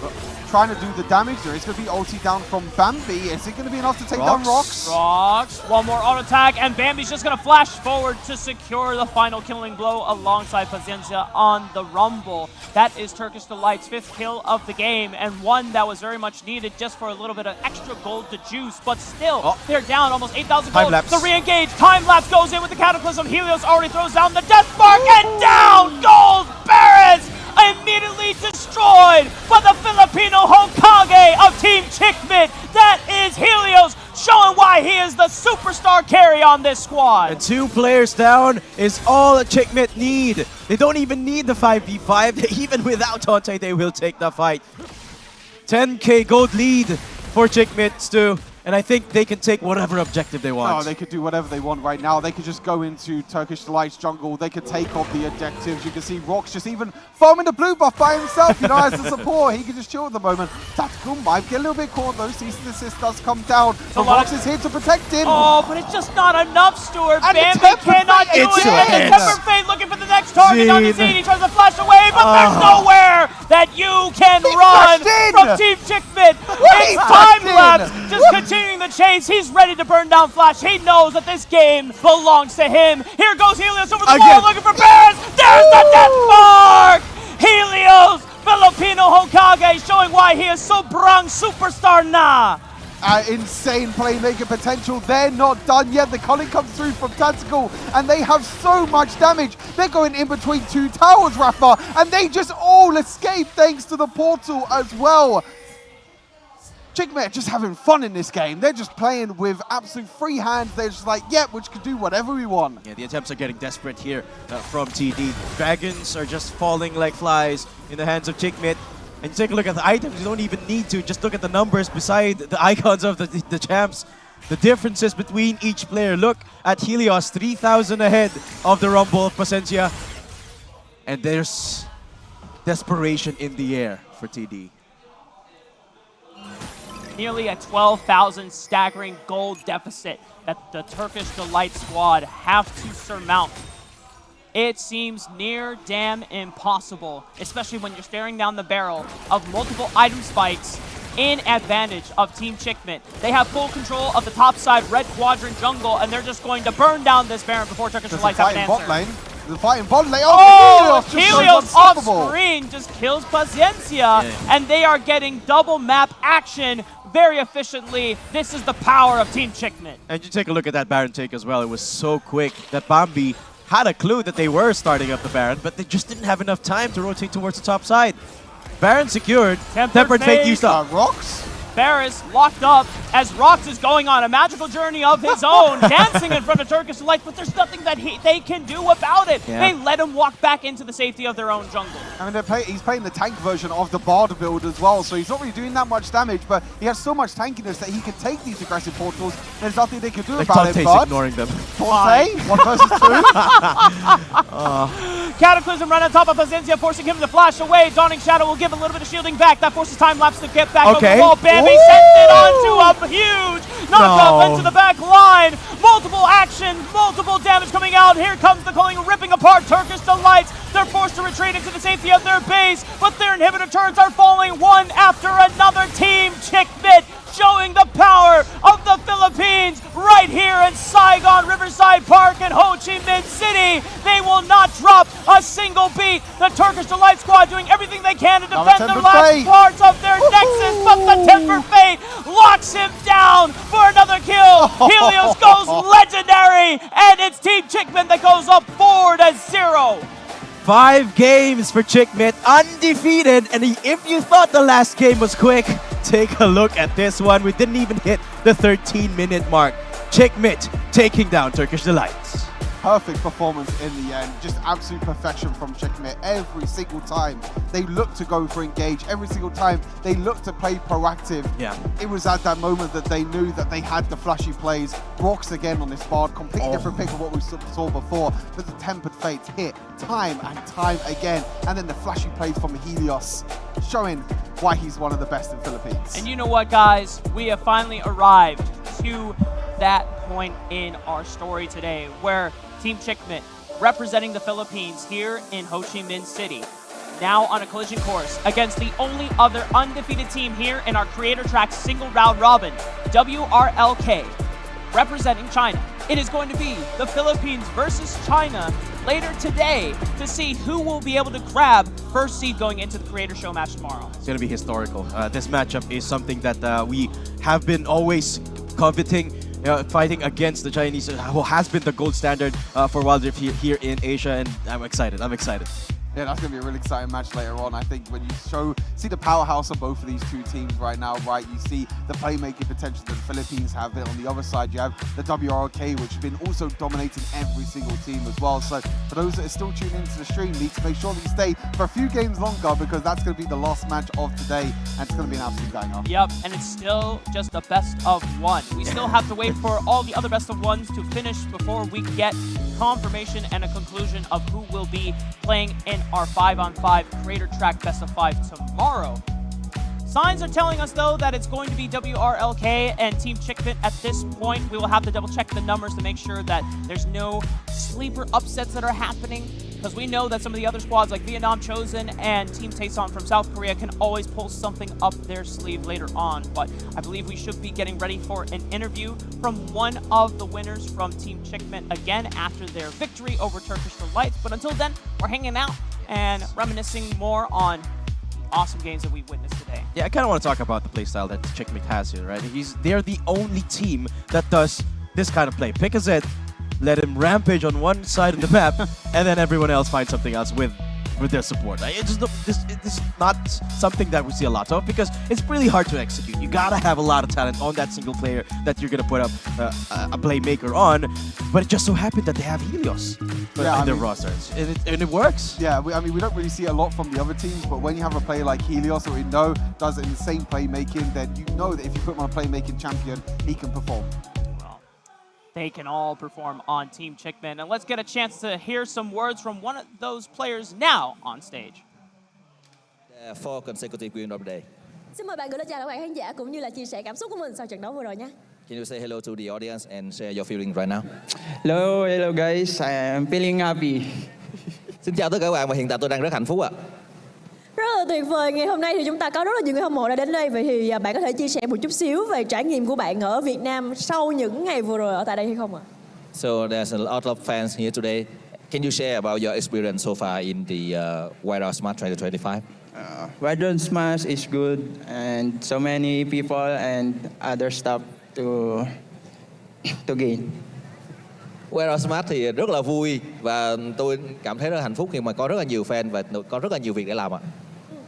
Các bạn đã có 4 trận thắng liên tiếp rồi. Đây thật sự là một cái chuỗi chiến thắng rất là ấn tượng. Và trận đấu cuối cùng các bạn sẽ được đối đầu với một trong những đội tuyển rất mạnh cho chiếc cúp vô địch của chúng ta. Đó là WRLK, đội tuyển đại diện cho khu vực Trung Quốc. Vậy thì mình đánh giá như thế nào về đối thủ? After 4 consecutive wins, you're gonna see one of the strongest team of the tournament, WRLK from China. What do you think about your next opponent? I think it's gonna be exciting and it's fighting Philippines.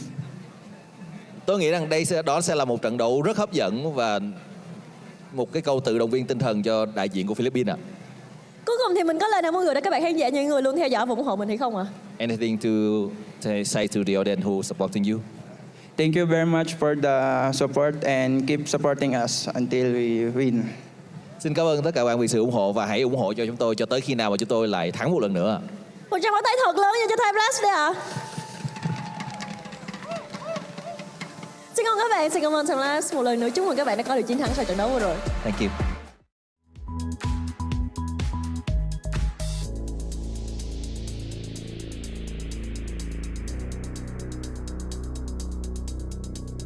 What's up, y'all?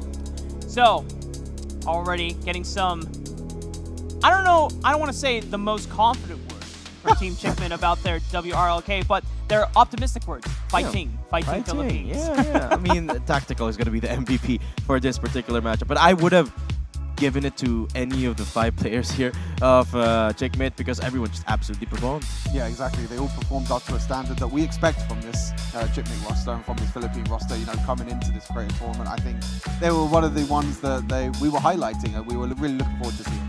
Yeah, I'm just happy that Helios brought out a Zed and really gave us a show today. Going to be tossing to break and undoing another caster swapperoo. We've got 2 more best of ones to play on this side of the stage, as well as a couple of very fun show matches. The action does not stop here, y'all. We'll be right back after this break.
Nothing gets in, no one gets out.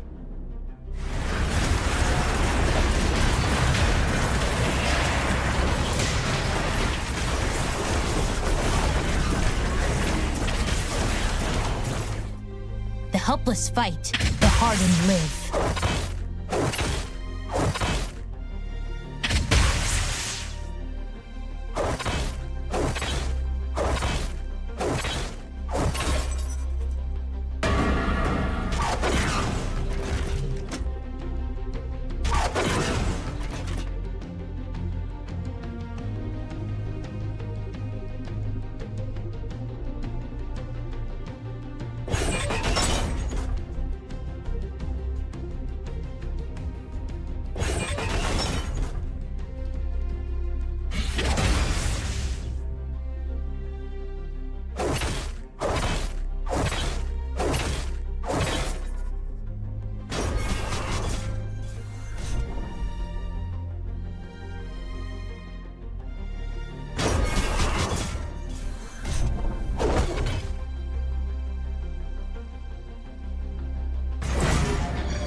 Mount up!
Wish that I could fall asleep with a light on.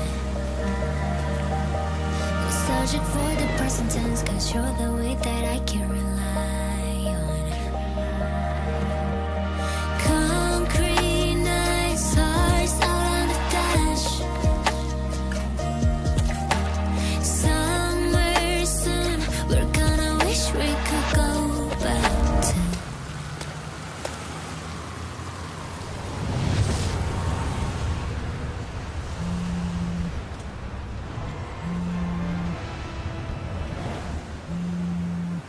These growing pains are beating hearts. Late night driving through the dark, and all the ways we fell so hard just to find out who we are. So take my hand, take the long way home. Light a fire, walk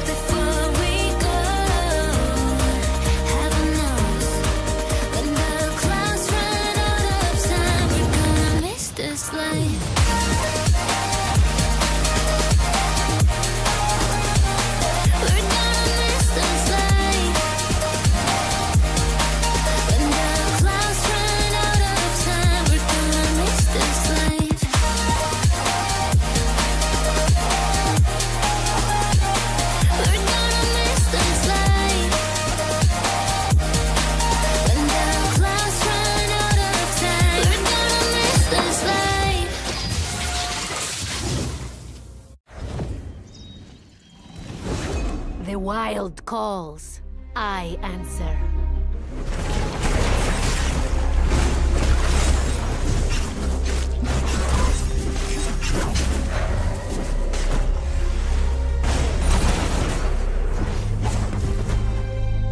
The jungle never sleeps.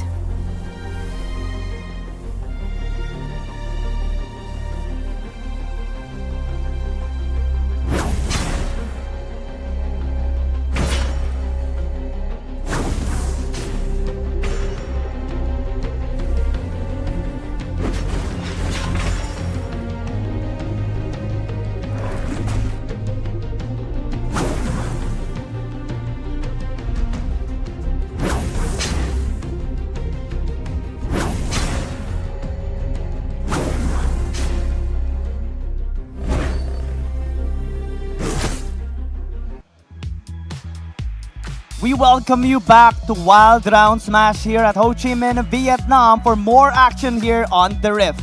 And we're gonna be your shoutcaster for these games. My name is Gion, with me is Riku and Crazy Apple. It's going to be a crazy 2 sets of games that we're gonna be watching.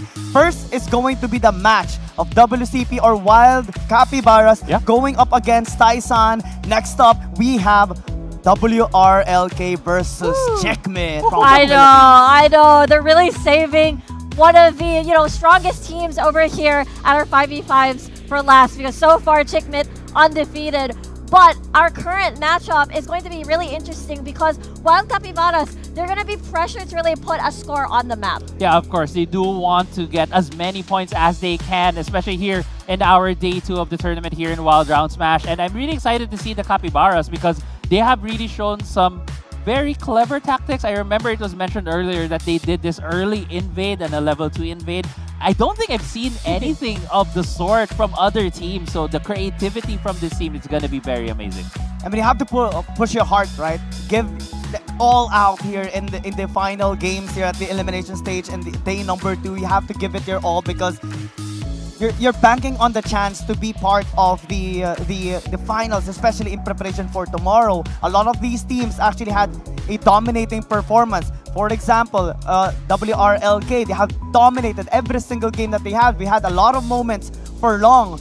In the Philippine side, we have seen them securing a 4-0 straight wins as of today.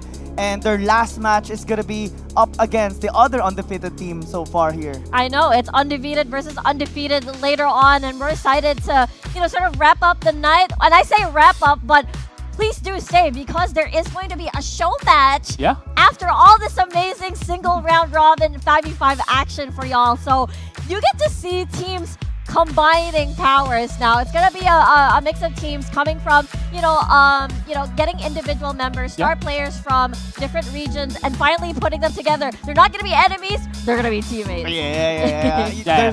I believe there's going to be an Earth Vault. We were talking about it. Yeah, Earth. And same, I still haven't tried that game yet. Really? For a long time. Because I got too addicted to the AAA RAM. Yeah, I know, man. What rank are you again in AAA RAM? Challenger. Yeah, but right now, as you see on our screens, Wild Capybaras as well as Team Taesan, as we actually are heading into the draft right here. Blue side is going to be Wild Capybaras, while on the red side is going to be Team Taesan. You have to really boil down on what worked for them and as of today, right? Because both of them, I believe, only had 1 win as of today. While Capybaras, they won against TD they won against TD a while ago. Tyson, they won against TD as well. It's kind of unfortunate that we mentioned them twice in a row in a loose fashion, but focusing here in this match, they really need to focus as well on what worked out for them and then utilize it to get the edge over the other team. I think that's definitely going to be the case because then you have to deal with the Taesan knowing how they operate. It is going to be the acrobat show for sure. It has been very, very obvious when it comes to the bans too, because they're banning out Camille, they banned out Vi. These are very strong single target holds, which is, if you want to build around Acrobat, that's definitely something you want to eliminate later on. There's so many champions available that is actually high priority in the high-level competitive play, like Camille, Fiora, Jax, they focused a lot on the support, taking out the Nautilus, the Bard as well, which is very interesting because now it opens up a lot of chaotic champions here. Mordekaiser has been picked up R1 immediately by TS. Yeah, it looks like that they're trying to target out Pilio as well, right? Taking out both the Bard and the Nautilus because these are like playmaking champions. They can catch you from afar, go around the map. But before we talk more about those bats, we are seeing a couple of picks right here from the side of Team Taste on Mordekaiser and Nocturne. We have been seeing a lot of Mordekaiser today being played in multiple positions. We have seen it in the solo lane, we have seen it in the jungle as well being played by Long, but with this Nocturne, it shows that this Mordekaiser is going to be on a solo lane. And that's the thing, right? We talked about how where you can like swap around these lanes, swap around these picks, but also sometimes you can use your own slots or picks to ban something. If you have the Nocturne, you have the Mordekaiser, you don't have to worry about these things being picked on the opposite side. That's so true. Acrobat is going to have a fun time, I feel, but only if the lane allows it to be. Locking in the Nami, locking in the Lucian. Yes. I can't imagine what kind of jungler is going to get picked up, but this is the time to pick up your jungler. But looks like they're going to settle for a Poppy first, and let's see where that goes. There's a high chance the Poppy's going to go to the Baron lane, but yeah, I just want to build on that Lucian and Nami point, right? That it's such a bully lane. Yeah. These two are, it's either Lucian Braum or Lucian Nami. And Lucian Nami, both range champions. If you're going to be pairing up the bot lane for TS with a melee support, it's going to have a hard time. It's one of the strongest bot lane duos that we have seen, right? Especially in high-level competitive play. And I think WCP, White Capybaras, they need every single leverage that they can actually get through that bottom lane. Yeah. Because later on, when they get involved in the 5v5 team fights for objectives, it's going to be so difficult for them. There's the Camille, there's the Nocturne, there's the Mordekaiser. So many champions that are good in isolating key targets. It's not going to be a fancy time here for Teals for sure. Oh yeah, absolutely. I feel like at this point, WCP, the Wild Capybara should think maybe we need a secondary carry just in case, just in case the solution just combusts from all the single target damage on the opposite side. Yeah, I agree. He can just explode because there's a lot of point and click ultimates. Yeah. Mordekaiser, Nocturne, Camille, they're all point and click. You're not gonna miss if you just hover on the right target. I think right now for the side of WCP, as you mentioned, if they're gonna look for another carry, it should be, I would say, Ryze at this point. He's a magic damage carry, can scale into the game as well. A bit of a late game scaling insurance as well in their composition. Wow! Ballsy move! Tyson locking in the Samira for Acrobat. What? That's insane! It's like this big all-in type of composition that, and it's just so fitting for Acrobat. Literally, Samira does a lot of Acrobat. I think. Okay, that's true. She does jump around. But to build on that, right? She does jump around. She does do a lot of dashes. There's a Poppy on the other side. That's true. The thing is with Samira, right? You want to do a lot of combos to get that SRF, to get that ultimate out. But if you're CC'd with another champion being locked in right here, the Lissandra, another point-and-click hard CC, this is going to be a very tough ass here for the Samira. And the Wukong to top it all off. Man, the response from WCP is the best that it can be. Because Saisan now, especially Acrobat, is not going to have a good time. Yes, there are potential retaliations to prevent that from happening, like the Mordekaiser ulting the Poppy so that he can't use the Keeper's Verdict onto him. But you also have to deal with the Wukong now and the Lissandra, and both of which I don't think can be a viable target by Carlo. And now you need disengage because of all the champions that you just mentioned, Giang. And that could be the case as well. Heavy engage, but also you can headbutt people away to make sure that your Samira is A-okay. But also, of course, this is going to be a battle of who engages first. Exactly. That's honestly what the story is going to be about. We're gonna have such an explosive game here, guys. Like, looking at both compositions, they're just gonna go all in. And I think, for me right now, the edge for the side here for Team Taeson, they have more control over the visibility on the map. Just because of the ultimate there of the Nocturne. If you can time things right, that there is a sense of confusion within the WCP lineup, they're gonna be having a hard time to lock down that Samira. Ooh, is there going to be an adjustment on the side here of WCP? Shumas being the one to actually use the Lucian and then just a lane swap happening? Because that can be a viable strategy as well. That's super interesting. I really like it. I mean, when you think about it earlier, when KDU was on the map, or sorry, was on the Rift, he played Singed mid, he played Ornn mid. So it's kind of, just imagine it being a ranged versus melee matchup in the Baron lane, but make it so on the mid lane, and it makes a lot of sense on paper. You know, I'm other than the picks from KDU, right? For me as well, just seeing very different picks, like very different take on Wild Rift as we see the 5v5 game right now. This is the second to the last match that we'll be having for the creator track here in the in stage 1, and we're still seeing new things. That just shows you the depth that Wild Rift has right now.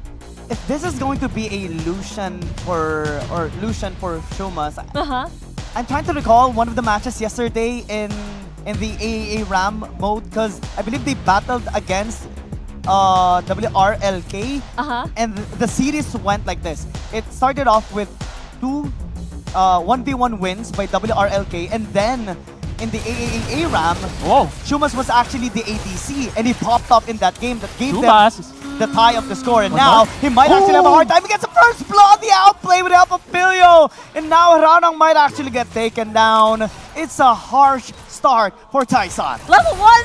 Yeah. Level 1, we just opened into the rift. Hello. We just got into the game and they were already fighting, and I think the main thing that happened there for Shumas to survive was the heal coming in from Pilio on the Nami. Yeah, exactly. And the spacing that Shumas was able to do in that skirmish, in that big 2v2, that's going to be painful. I mean, we keep talking about Taesan, right? Their win condition is going to be Acrobat. But I realize as well, if that does not work, there's always the mid and Baron lane synergy on where you've got really strong single target ultimates like the Hextech Ultimatum. And as well as the Paranoia. And then you sort of feed off from that and then win through side lanes. Let's see if that's something that Taesan can still go for here. But at the same time, that is a big lead right now for this Lucian, for Shumas. You can see on the gold right now, he has 600 more gold than Acrobat. And for these two champions, right, there's a lot of early game pressure coming in from the Lucian. He's such an early game bully. But for Samira, he now needs to catch up in this game. Battle for the Scuttle Crab, and it's going to be WCP that wins this. They're a little overextended though, as Emerald looking to disengage, and I think he has to sacrifice his life for it. Wow, that is the beauty of Taesan's composition, right? There we have quite the decent level 3, and I mean, I keep talking about level 5 is where this composition is going to shine truly, but any sort of engage is going to be heavily coming from Hararang on the, the whole juggle thing. I'm going to come in, then I'll back out and go back in. I mean, for Hararang, right, he's also going to be having a hard time deciding if he is going to go in or he's going to play more to that healing role, because he also needs to take care of Acrobat. And even though Acrobat is a bit behind, he is still going to be the main carry for this team. I think there's so much disruptions on the side of WCP against Hararang as well. There's the Poppy, of course. The Cyclone as well can cancel the Headbutt Pulverize combo that he wants to do. Tails can cancel it out with proper timing. The Nami, the knock-up. So many obstacles for this Alistar, and I think he just needs to find that perfect timing, because of course he's not going to be the primary target of those crowd controls. It's always going to be Acrobat. Exactly, and Acrobat positioning is going to be so pivotal in a lot of these skirmishes and fights, because if you think about it, hold that thought, there's going to be a gank, it's going to be a flash. But anyway, what I want to say about Acrobat is that Acrobat is hybrid, basically ranged and melee at the same time. So that tidal wave coming from Nami is going to be so pivotal, but at the same time, a dive has been set up in bot lane. I mean, suddenly there's multiple members of Wild Capybaras going wild in the bottom lane, taking some plates as well, and giving themselves one heck of a gold lead. Yeah, and I think the Capybaras went through with that dive because they did see RGC going to the top side, so he revealed himself while Emerald was already patted to the bot side. He was spotted on 2 wards, but that didn't stop him because he can still force that dive. One thing to add as well, Acrobat is only level 4, and I think when they did that dive, Shumas and Pilio were already level 5. Feels bad. Definitely not the start that Acrobat wants indeed here. And again, it's only because a lot of the things are not coming together just yet. We talked about the level 5, we talked about the Paranoia, but that's exactly what WCP is doing correctly. They have a dive of their own! I mean, the Camille's gonna be gone, but there's 2 people jumping in to take down the Poppy, and Pacheco has nowhere to go. Yeah, and it's KDU that picks up the kill right there. Again! Actually, again, but right now here, in the jungle, there might be a fight happening, but no, it's just going to be an invade since, again, RGC was spotted by WCP. They spot them out, but they didn't want to meddle with anything that WCP is cooking in the bottom side, the jungle of Tyson.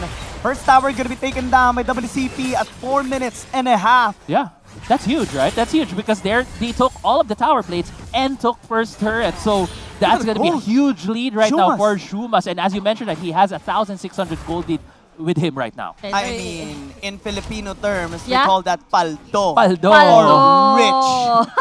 We're now bringing the Filipino lessons to Stream A from Stream B. from Stream B, right? Oh, I love it. It's funny because I just found out what that meant. And I'm Filipino. Thank you guys. No Please way. don't take away my Filipino card. Your Thank Filipino you. No, you're fine. You're fine. Thank you. Safe. Safe. Efas. Efas. Efas. Okay. There you know, More Efas. terms. At this point, I feel like Rafa knows more than me. He does. My I bad. think he already efficiently communicates in Filipino Yeah. by saying na at the very end. He's an honorary Filipino at this point. He is. Time na. Time Time na. Time na. It's time na. Go, go, go. Okay, I'm not anyway. Go back. Let's get back into this game. We're about to hit the 6-minute mark, wherein we'll be seeing both the Dragon and the Enchanted Ensemble. So that's going to be very explosive here with the huge lead that Shumas has. I feel like Wild Capybara should be able to dictate the flow of where they're going to go.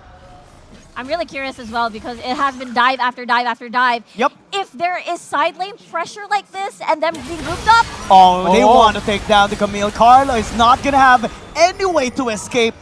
All exit paths has been blocked, and now it's going to be the entry point for WCP to start this Enchanted Ensemble. Tyson, they're just going to be settling with the Dragon. It's really crazy because where's the paranoia at times like these? If there is side lane pressure and they're all grouped up, how can you isolate? It feels like there's no timing for RGC to use this at all.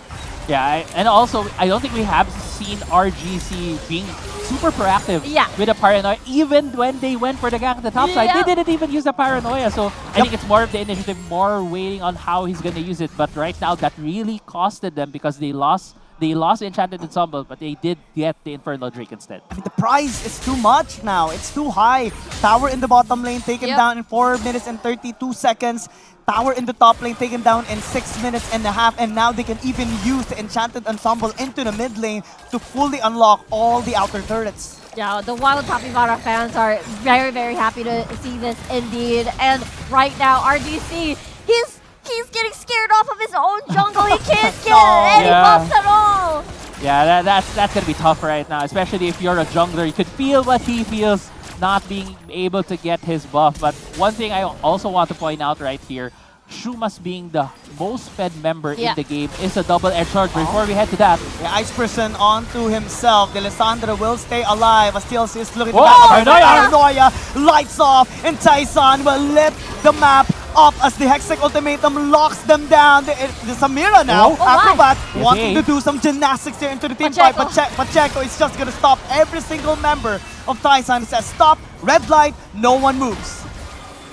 Yeah, well, Shumas, as I was talking about earlier, he is the double-edged sword. When he falls, most of the damage from WCP just suddenly goes away. And that was a really, really good pickup right there from Team Tayson. Beautiful stuff. The Paranoia being initialized. Acrobat with a follow-up. Carlo as well following up. If you pour all that damage onto Shumas, just as you said, Apple, the DPS is just going to really fall exponentially. First item completed already on almost all the members here of WCP. Actually, yeah, all the members.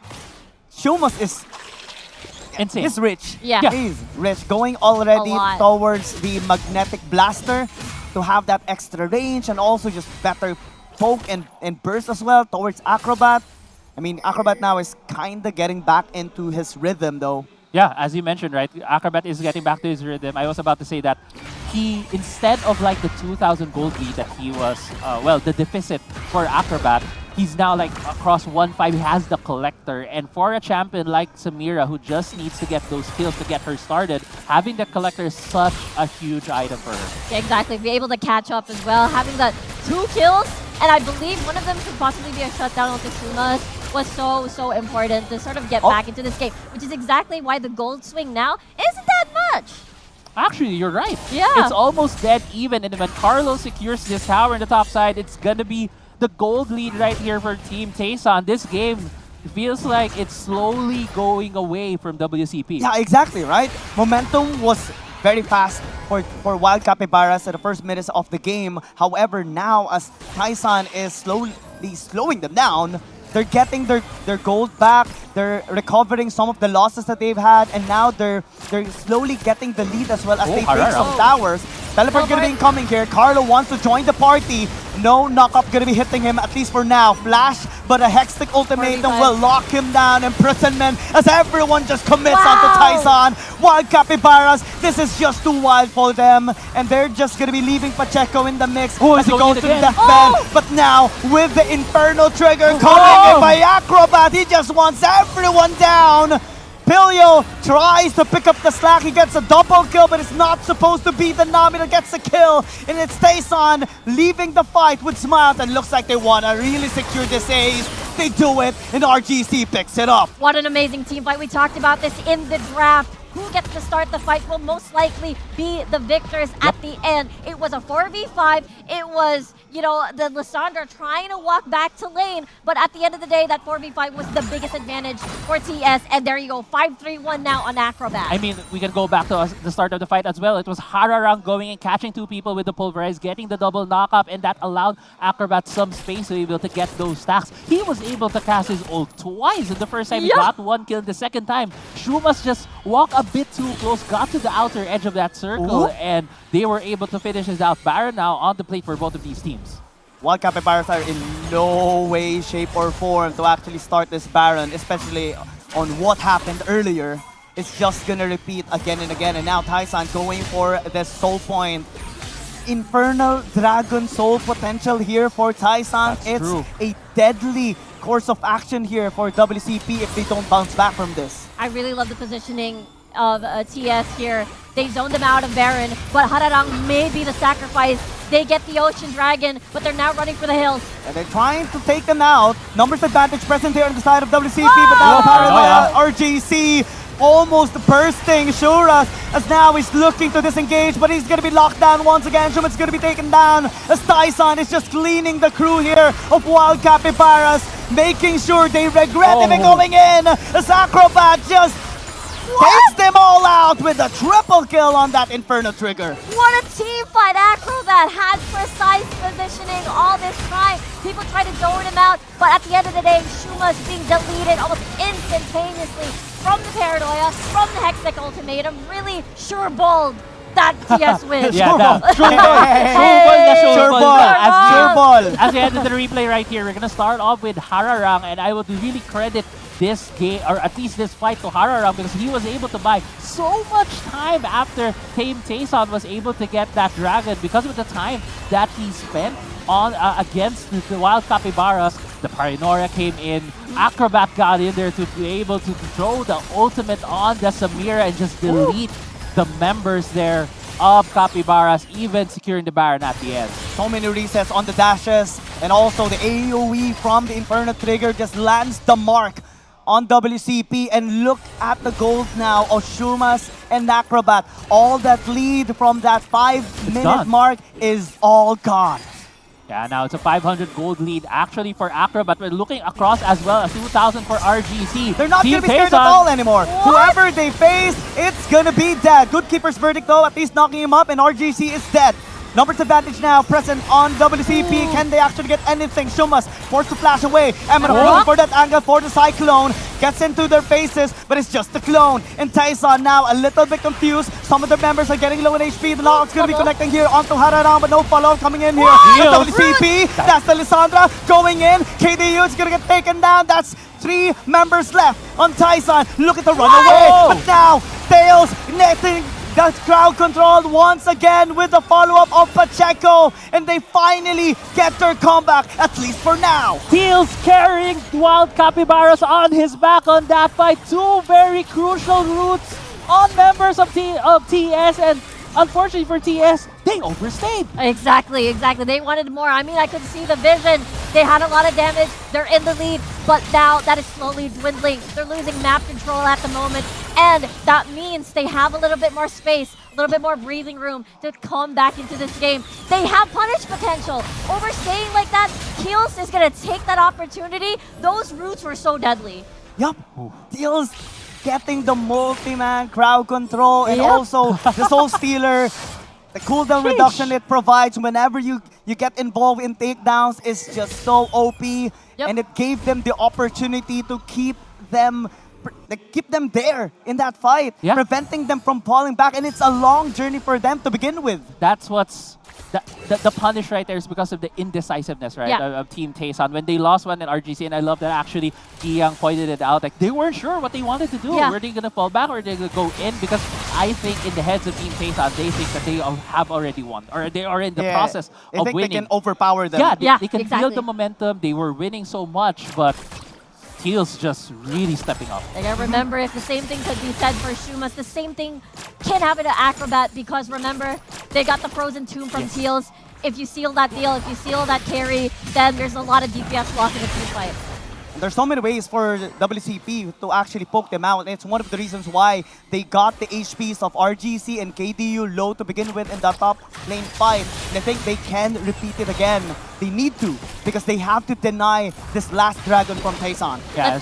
Let's see how QSS is going to get baited out, because after that's removed, coming from Acrobat, that's a very, very vulnerable Samira. But you could also see here that Team Taesan really wants to get this dragon, because that will secure them Infernal Soul, which will tip the scales of this game. Oh, Culling gonna be used already. It looks like KDU is getting too low in HP. Even the tidal wave is separating here the members of Taesan. Emerald looking for the Keeper's Verdict with the Cyclone as well. By Emerald, it's just too decimating on the side of Taesan. Both KDU and Acrobat are dead. No entry points anymore on this red side team. WCP is just running them down one by one. The confidence on Shumas as well is through the roof as it hits the Camille down. It's only Hararang remaining alive, and I don't think he can actually defend this anymore. That's a lot of death timers, 30 seconds more or less, and still pretty much almost everybody alive. They're hitting the Nexus. And they will deny Taesan's victory as they focus on the Nexus and get their second win. Team Wild Capybaras. That's just a wild game. It felt like Team Taesan was about to take the victory after coming back from the first blood that Wild Capybaras did. And you can look at the players right now. There's both relief at the same time. They're just so happy that they got that win. I know. You can see how intense that series was based on the body language. That game was just so intense because Taesan was already knocking on the base of Wild Capybaras. They were so close. It's just that pivotal fight. Teals was able to stabilize and seal the deal and give some room for breathing for another chance for a big fight to happen. And as they gave the space to Shumas shined brightly in that game. Massively giving the leverage here to WCP, and definitely the smiles on their faces reflects how much this game means to them. I mean, we can call back to the draft. Remember what was mentioned by Rico earlier, is that there should be another threat on the side of the Capybaras, and we were thinking, oh, maybe it's gonna be a Rise, so it's gonna be another carry. We didn't think about that it's gonna be the Lysandra, but Steels wasn't really that. I would say we weren't really looking at Teals at the start of the game until that last couple of fights where he really showed up there. He really turned the tables around, and again, what a game. Beautiful Wild Rift. To think that they made certain adjustments along the way through the drafting phase, having Teals be the one from the ADC to the mid lane, using the Lysandra, and Shumas having the utmost confidence, basically telling them, give me an illusion, I'll carry the game. Exactly. I mean, it was a first pick on blue side. And there was a lot of trust to form this draft, and it did feel like an AD carry battle between Acrobat, right? And honestly, it was such an impressive showing between the two. I love the adaptation on items as well, managing to get stasis just in case Paranoia was going to dive in, buy a bit of time. You can see how clumped up everybody is. In every fight. In every fight. It's like, where am I supposed to position myself? And that's exactly why they built that. There is a threat of a Lissandra route, there's a threat of a Cyclone if you go too near of the Lucian. There's also ways for me, like I want to see the replay of that last fight just because I want to know how pivotal that keeper's verdict on Hararang was. That's true. Yeah, because that's one source of AoE CC that's gone, that's one big tank that was allowing Acrobat to do the things that he was doing to get those resets, to get those ultimates off. Without Hararang there, it felt like they just melted to that wild Capybara lineup. I agree. There was no one there to peel. There was no one there to sort of reset the fight, get some hard CC on the board. And it was just so intense. You could see the expressions from the side of Team Tayson, right? It's like, it felt like that was a win on our end. Yep. But it wasn't. Yep. It was so close. Yeah. They were very close to the finish line, but I think it's one of the reasons why some supposed champions don't become champions, because when they are close, that's when things just gets bad. Exactly. It gets to their head. I can't give a reference, but it's too sad. Too sad. They're supposed to, when they say the only one that doesn't become a world champion. But let's see what the members of Wild Capybaras have to say, especially after this amazing victory by them. Let's go to the interview. Rất ngạt thở. Welcome to the post-game interview with the winner from WCB, and please cheer for them. Xin chào các bạn, đầu tiên xin chúc mừng các bạn đã có một chiến thắng rất là tuyệt vời. Vậy thì mình hãy gửi lời chào đến khán giả cũng như là chia sẻ cảm xúc của mình sau chiến thắng nha. Congratulations on the win. Can you share your feeling right now? Parabéns pela vitória. Você quer compartilhar como está se sentindo? Eu tô me sentindo bem, é sempre bom ganhar, né? A gente já estava desclassificado, então a gente jogou um pouco mais solto.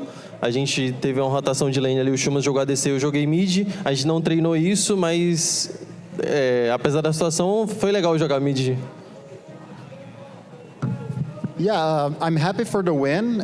Even though we were disqualified, we managed to play in a more freeing way. We made changes to our rotations. I went to mid. So even though we're not playing again, it was good to take a win back home at the end. Ở thời điểm hiện tại tôi rất là vui khi mà chúng tôi đã có được chiến thắng, mặc dù là chúng tôi đã bị loại, nhưng mà có lẽ là bởi vì vậy mà chúng tôi đã có thể thi đấu với một cái tâm lý thoải mái hơn, và chúng tôi đã có một số điều chỉnh, ví dụ như điều chỉnh cách mà vận hành đội hình, tôi đi ra đường giữa, và tôi rất là vui khi đã có được cái thắng lợi cuối cùng này. Ở trong trận đấu vừa rồi, đó không phải là một trận đấu dễ dàng gì cả. Vậy thì trong những cái lúc khó khăn nhất thì đội mình đã trao đổi với nhau như thế nào, cũng như là quyết định tập trung vào những cái điểm nào để có thể có được chiến thắng cuối cùng? The last game was not easy for you guys. So in the most tough moment, the toughest moment, what was the communication between your team to get over it?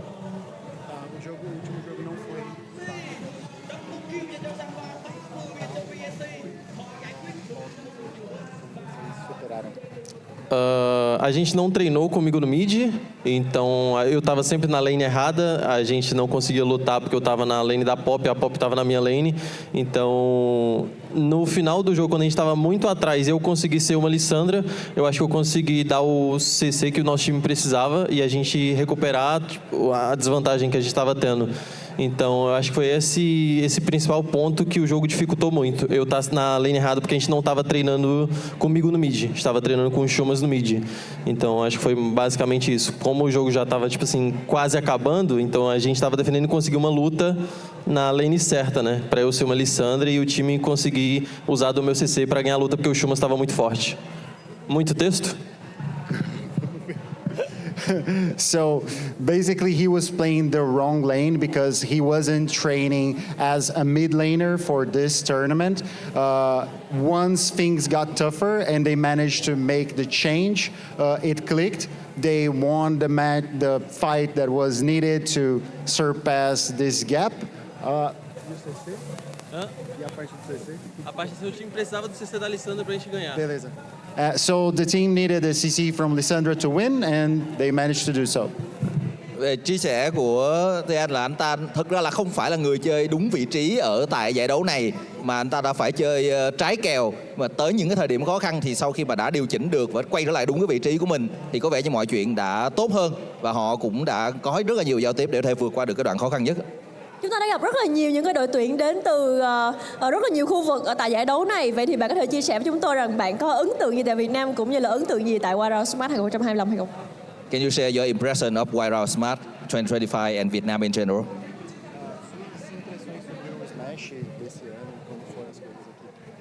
É a terceira vez que eu participo, né? Então é sempre muito legal participar. Eu nunca tinha vindo no Vietnã, já tinha ido na China ano passado, mas é bem legal aqui. O pessoal gosta bastante do jogo, né? Ver uma galera assistir aí, o pessoal é bem animado, bem engajado com o jogo. Então é sempre bom sentir o amor que a galera do Wild Rift tem pelo jogo nesses eventos presenciais. So it's my third time here. Oh, actually not here. It's my third time playing Smash. First time in Vietnam before he went to China. And it's incredible to see the love that the crowd has for the game. These types of events make it feel worthwhile to be a part of this community and see how everyone is excited about Wild Rift. Đây là lần thứ 3 mà tôi đã tham dự Wild Round Smart và đây là lần đầu tiên ở tại Việt Nam. Những lần trước thì gần nhất là ở Trung Quốc. Thì tôi cảm thấy rất là vui khi được có mặt ở đây, được thấy sự ủng hộ của các bạn dành cho Wild Rift và tôi cảm thấy mọi thứ rất là xứng đáng cái thời gian mình bỏ ra để đến với game này. Một tràng pháo tay thật lớn cho WCP nữa đi ạ. Cảm ơn mọi người rất là nhiều. Một lần xin chúc mừng và cảm ơn bạn đã tham gia phỏng vấn cùng chúng tôi. Once again, congratulations and thank you for the interview.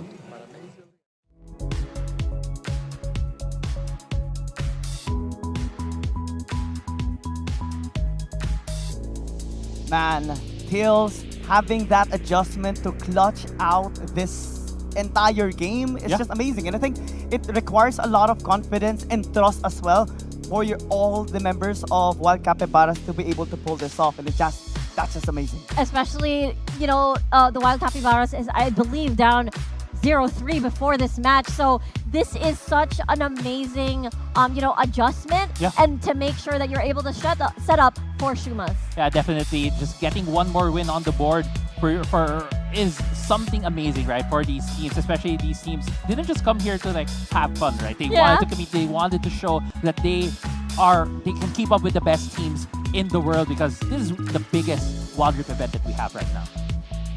Man, amazing plays, amazing performances and adjustments as well.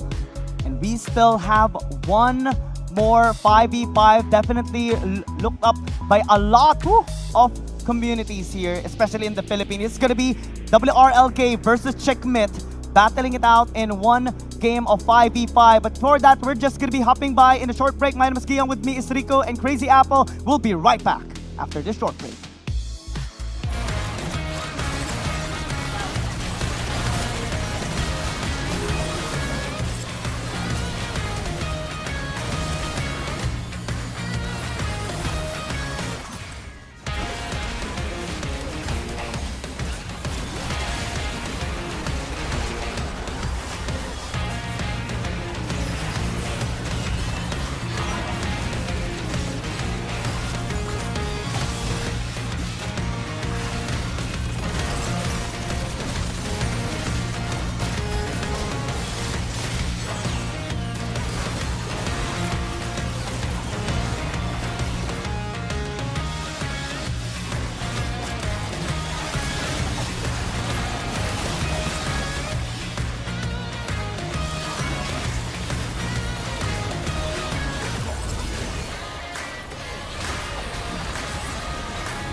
This is your moment, the one you've been waiting for.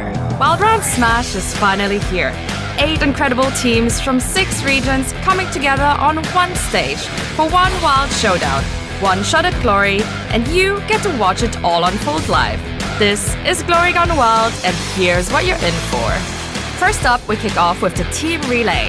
Follow the wild and chaotic fun as community members from various regions, creators and pros face off in this one-of-a-kind competition. All 8 teams will split into 2 groups for a single round robin. Watch your favorite creators and pros clash right on your screen.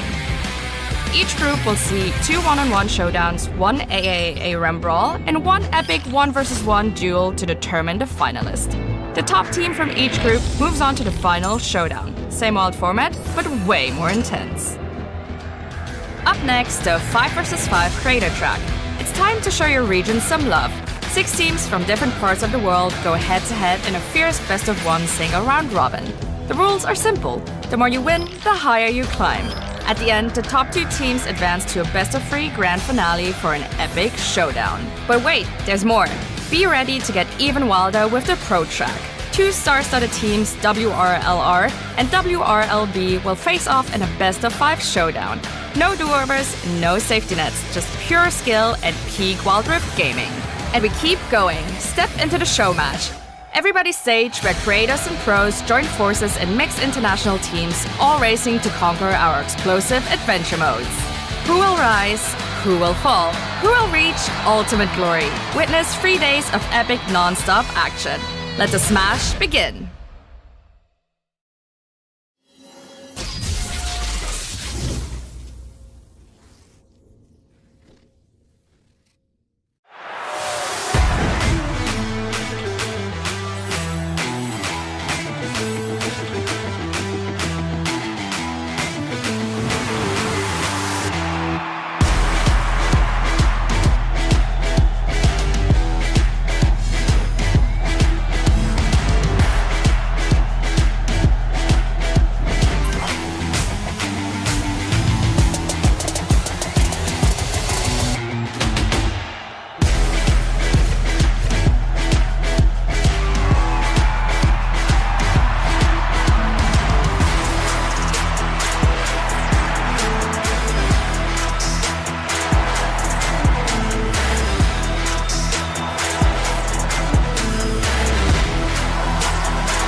Nothing gets in, no one gets out.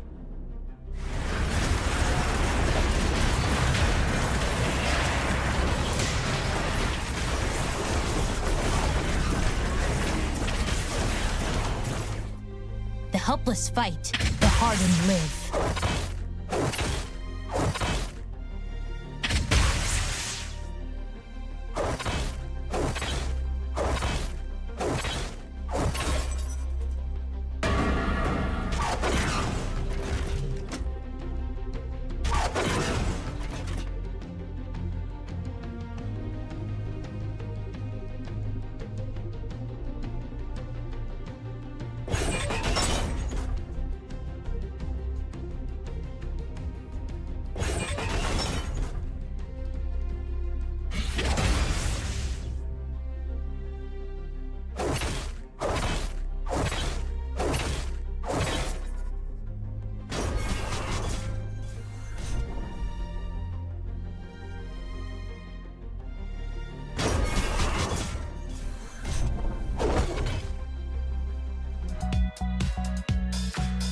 Welcome back to the Wild Round Smash here at Ho Chi Minh, Vietnam. You're still watching day number 2 of our 5v5 series.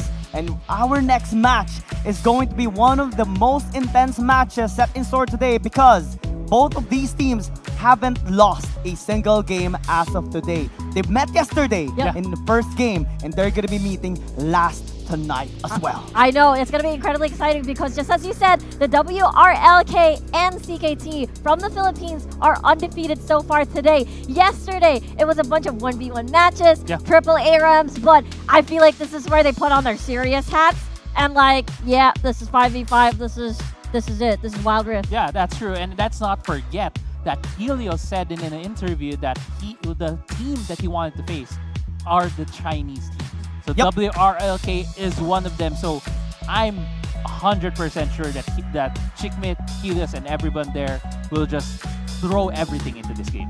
Because yesterday, right, they met already, but it's not in serious mode. Yeah. It was more on the casual and fun mode. We saw the battle of XXJ versus Gabo. We saw Helios against you, and we saw them try it out in the AAA ARAM as well. Yeah. It was a 4-0 point lead or sweep by WRLK during that time. But in this case, I think it's going to be a much more intense match, especially that both of these teams, especially in their experience already in the competitive stage, have the best kind of preparation for this match as well. Exactly. If there's any match today to look forward to, it's definitely both of these teams. It's going to be incredibly intense.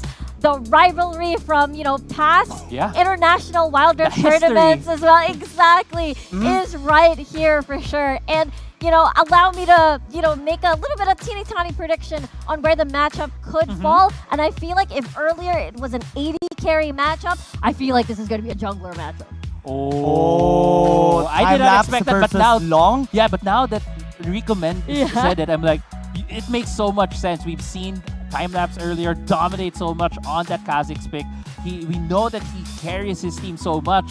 Long as well has been given so many tools in so many games to carry this team to victory. So yeah, I will be keeping our eyes peeled for both Long and Timelapse. Exactly. I feel like it's one of those things where during the early game, I can see that both of these teams really aim for early game pressure and early game leads, focus and funneling over towards their jungler. And after that, they know what to do with their lead. They keep hammering the aggression down and just not making you breathe at all in the lanes or the rest of the game. So now I'm wondering who gets the early lead and if that is indeed going to be either towards WRLK or Team Philippines. I'm so excited to see the battle here of Timelapse versus Long, both of which are actually carry junglers. Yeah.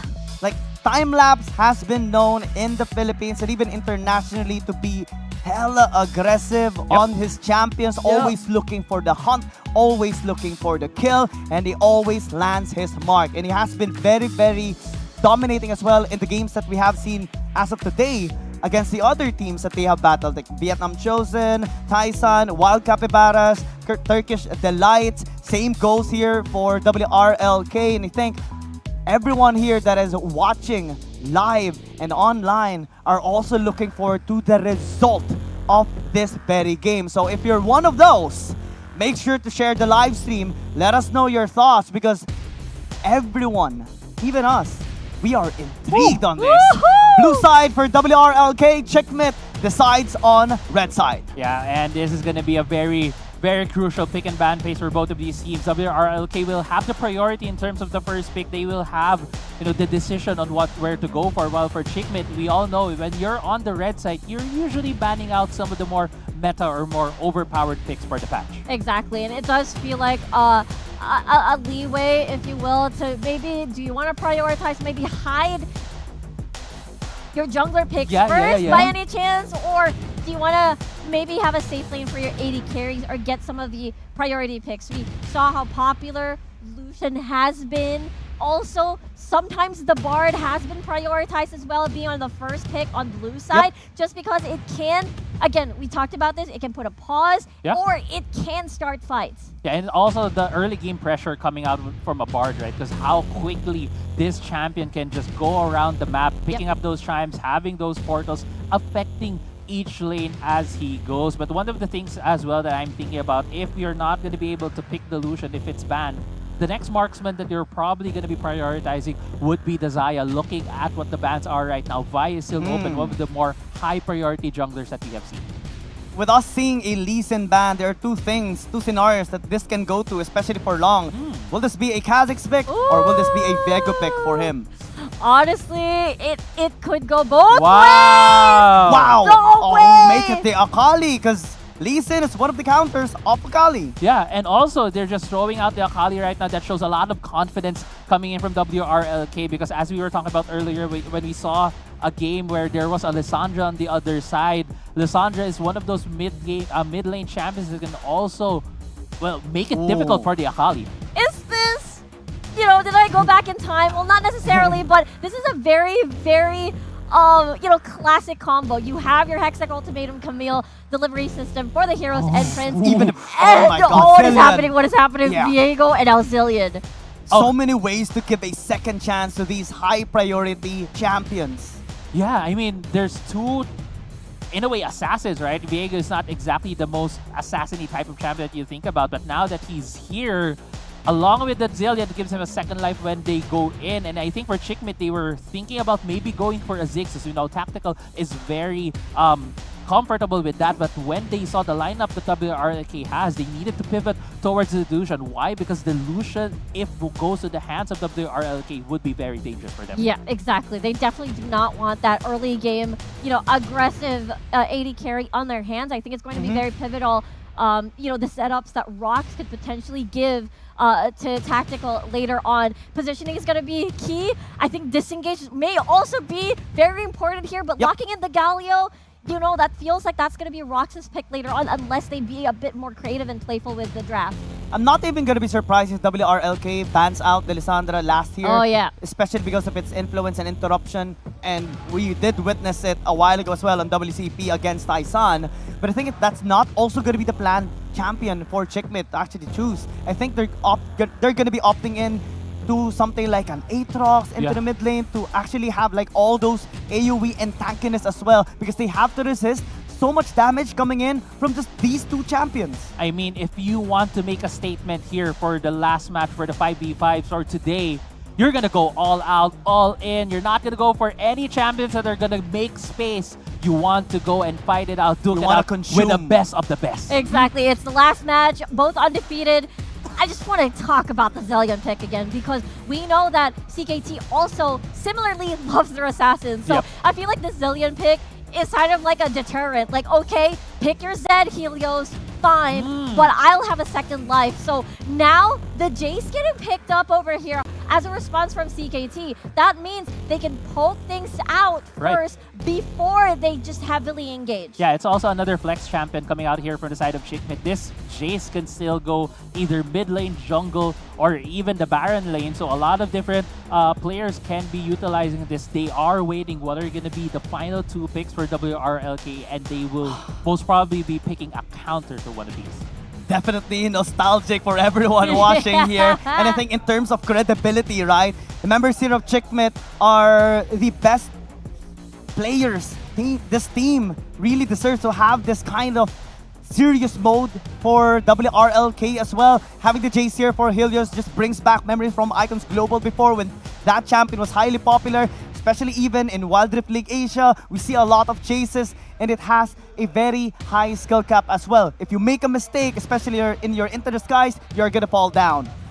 Exactly. It's just really, really scary how you can't make a mistake against the WRLK. They will severely punish you, and I do feel like they do have the tools to do so. You can already see how skirmish heavy this composition is, but they also can match the poke that the Jace is going to deal out on the opposite side because they have the core key. Yeah, they do have the core, but at the same time, if you do get poked out a lot, it's going to be hard for you to go for an engage. I love the last Lissandra pick right here. I was thinking, are they going to go for another physical damage?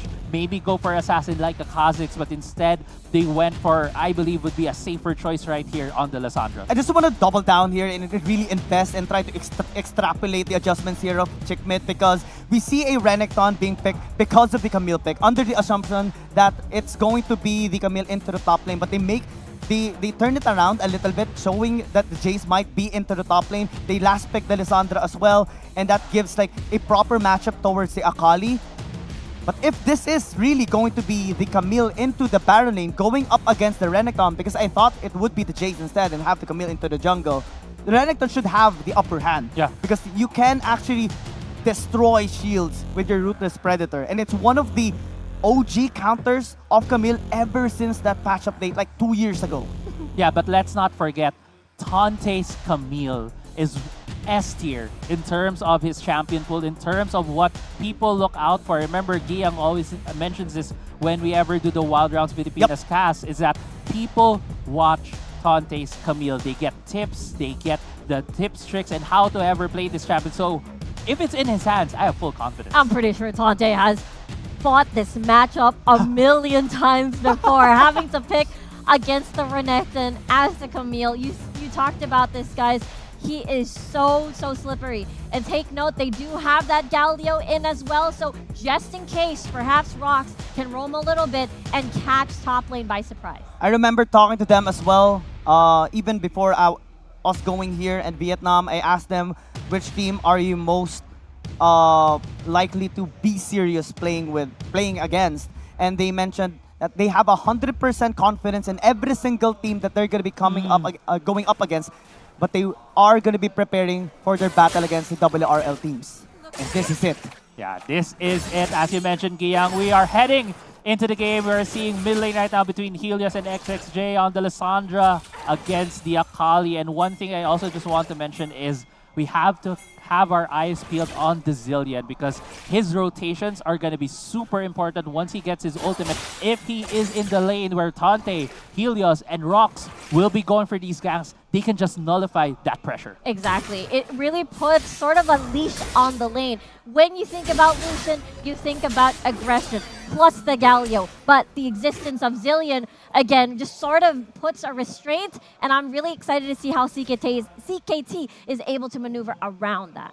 You kind of need to do a bit of what we like to say double think, right? You try to bait it out, maybe bait out the Zillion ult before you go for a full engage. But that's also probably in the minds here of the WRLK members.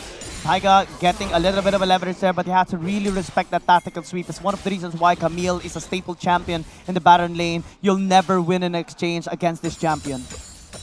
So far, though, just looking at the gold as well, a bit of an advantage there for XXJ, and that's just, Akali things able to shove the waves very aggressively, very quickly as well. You can see in the minimap as well, getting help from the Viego.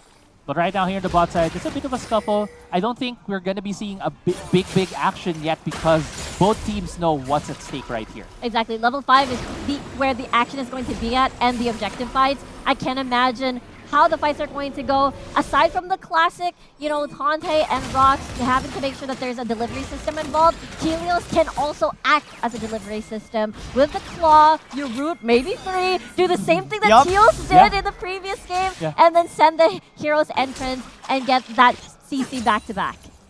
Yeah, definitely. That is something that we will have to look out for in terms of how these fights are going to go. I just want to mention as well, double Scuttle Crab right now going to the side here of WRLK, giving long. Wow. Immediate gang time, that's going to be down. Taiga getting low in HP though. Will Tante attempt Hextech Ultimate to block him down. Long looking for a re-entry, but Helios joining the party even at the numbers disadvantage. This actually might be detrimental here for the side of Chickmit. They look back, go back. Taiga will stay alive and happily walk away with that 1-0 lead.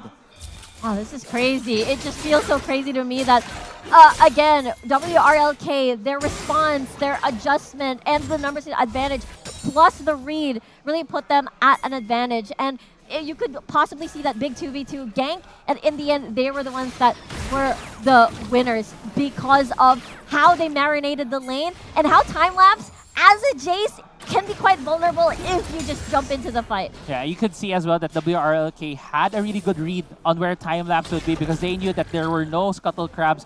There's a chance of where he could be. That is a 50-50 at that point, and that just shows the confidence as well as the jungle knowledge that the WRLK lineup has. Absolutely. All these experience and wisdom and skill set of the WRLK players is just showing right now. We're only almost 4 minutes in with 1 kill advantage for WRLK. But look at the gold. It's 1,200 gold lead already by this blue side team. Yeah, and most of that gold actually is coming from someone that does not have any kills. Yep. And that's XXJ. Look at his gold lead against Helios. It's moving around 500, 600 gold. And I'm actually very curious. I would have wanted to see more of the mid lane just to see what amount of pressure, what is XXJ doing to do that? That's the thing, right? When you look at all the lanes, everybody has priority. Everybody from the WRLK has space. Looks like Rox will not really fully commit here, although Tactical goes in. Exhaust comes through here towards you, and they win the exchange. Yeah, they do win the exchange right there, but still, there is an ultimate out of that Zillion. And I think what they were trying to do there was at least burn it, was look where time-lapse is. He is passing down here to the bot side. Let's see. Haeyun looking to maybe just give this tower, or at least a couple of plates here, into the bottom lane. XXJ is on the way. This might be a bad sign here on Checkmate. Yudo is taking a bit of damage.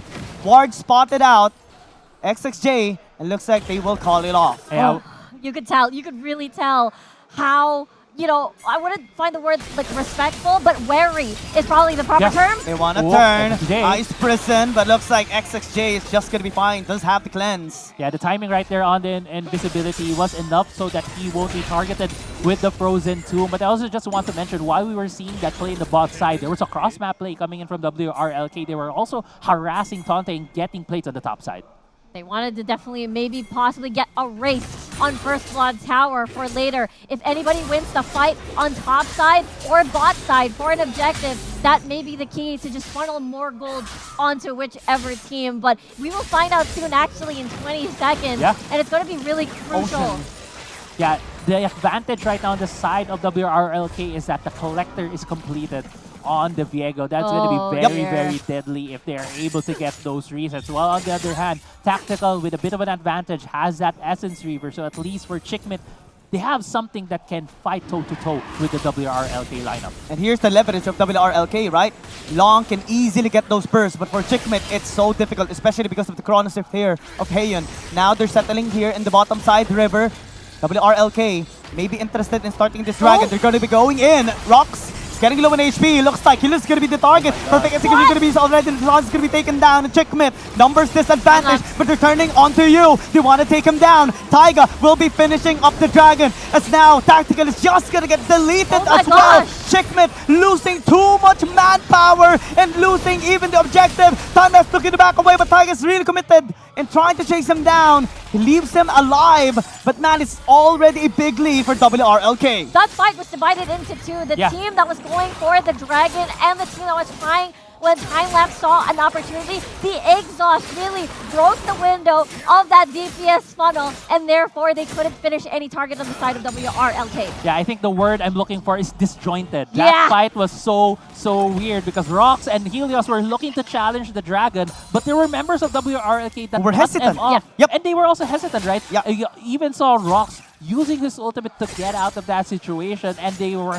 having a really, really prolonged chase. I think ideally what we would have wanted to see right there was Tante going in with Helios and with Rox to go in on the dragon, fully commit. But unfortunately for Chickmit, they just kind of were, there was a bit of miscommunication there. I agree. I think there was a bit of zoning coming from the side of the China representatives. Imagine Tactical was forced to use the culling just to try and zone himself and make sure that he has that distance. And honestly, Long was able to cash in a lot, getting an extra kill and an assist. And that's the scary thing when this gold lead balloons up. Exactly. This Viego is going to be big right here. And we all know Long, how strong he is as a carry for his team. Enchanted Ensemble has been thrown here in the mid lane, giving the first turret gold toward the side of WRLK. And speaking of gold, man, 1,300 gold lead just on the jungle role is massive on a champion that is so deadly when he gets a lead. It's a scary situation right now for Chickmit. I mean, Long, we keep talking about this player quite the award gatherer hoarding. That's the best. 22 MVP titles under this man's belt. Really, truly showing why he's, again, a lot of players look up to players such as Long. Yeah. Exactly. I mean, if you get that many MVPs, it means you're doing something correct, doing something right. The amount of pressure and influence Long actually has, especially in Wild Rift Ace before, there was a time, the only game to actually have 10 jungle champion bans is because of him. And now, they focus onto the top side. Taiga might actually get taken down, but it's buying a lot of time. And now, WRLK looking for a re-entry angle. Taiga's actually quite interested. He's being able to free it from the backside, but now, Helios going to be down. No 1-for-1 trade here for Chickmit just yet, but they're trying still to fight back here into the top lane as XXJ was successful in the 1v1 into the bottom lane. Now the top lane is going to get pushed. Long looking for an angle. Teleport going to be incoming here for XXJ as Long looking for a re-entry. Taiga as well following up. The Rox is just going to be taken down with the Galio out. No more front line here on the side of Chickmit. And 1 by 1, the bodies are going to be falling down. Long looking for that. As the triple kill is going to come through. Will it get the quadra? It does! And Chickmit gets wiped out! The resets, I tell you, you think Long was going to fall, but no, he takes your soul and breaks your heart. Long, the man, the myth, the legend right here. He just keeps going in, he just keeps getting the resets as you mentioned, and he gets the quadra kill. He breaks our hearts right here. Yeah, exactly. But man, is he doing it in style. And this is why they call him King. Because he just reigns upon everyone and makes them kneel down in front of him.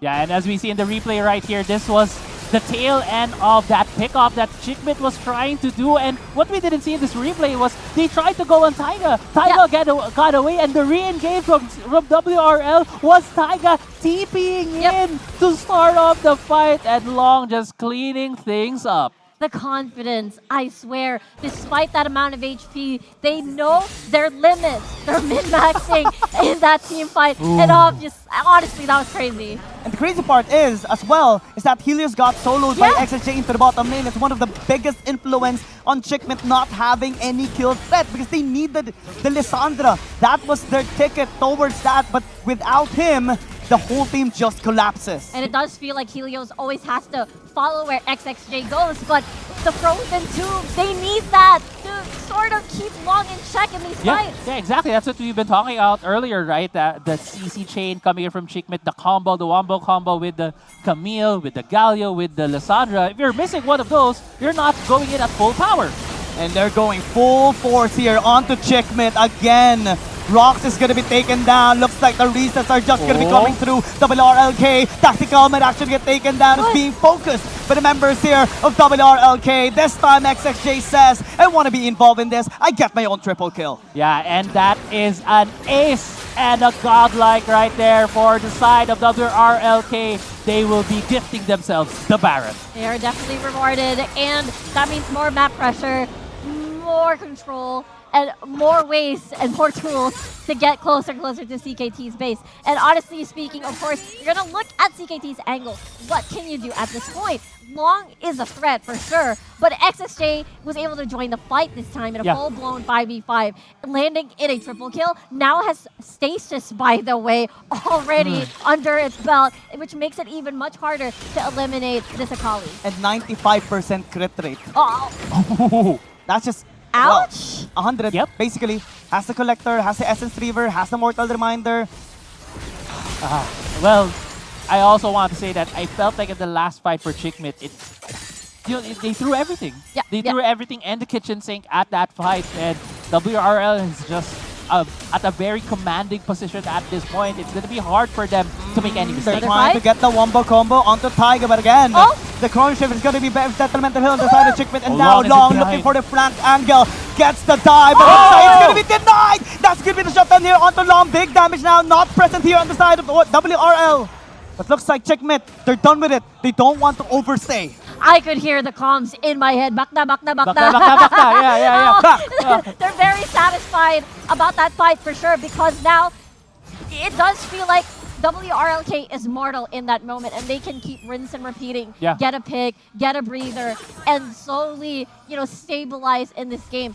It has been quite the gold lead on the side of WRLK, but if they keep rinse and repeating that sort of thing, then perhaps there is a chance. Yeah, I mean, I can say two sides of what happened right there. Right. The positive side there for Chickmate is that they got the shutdown gold on Long. But the bad side of that is it's Long just, overextending himself. Yep. How many times will WRLK allow Chickmate to have those opportunities?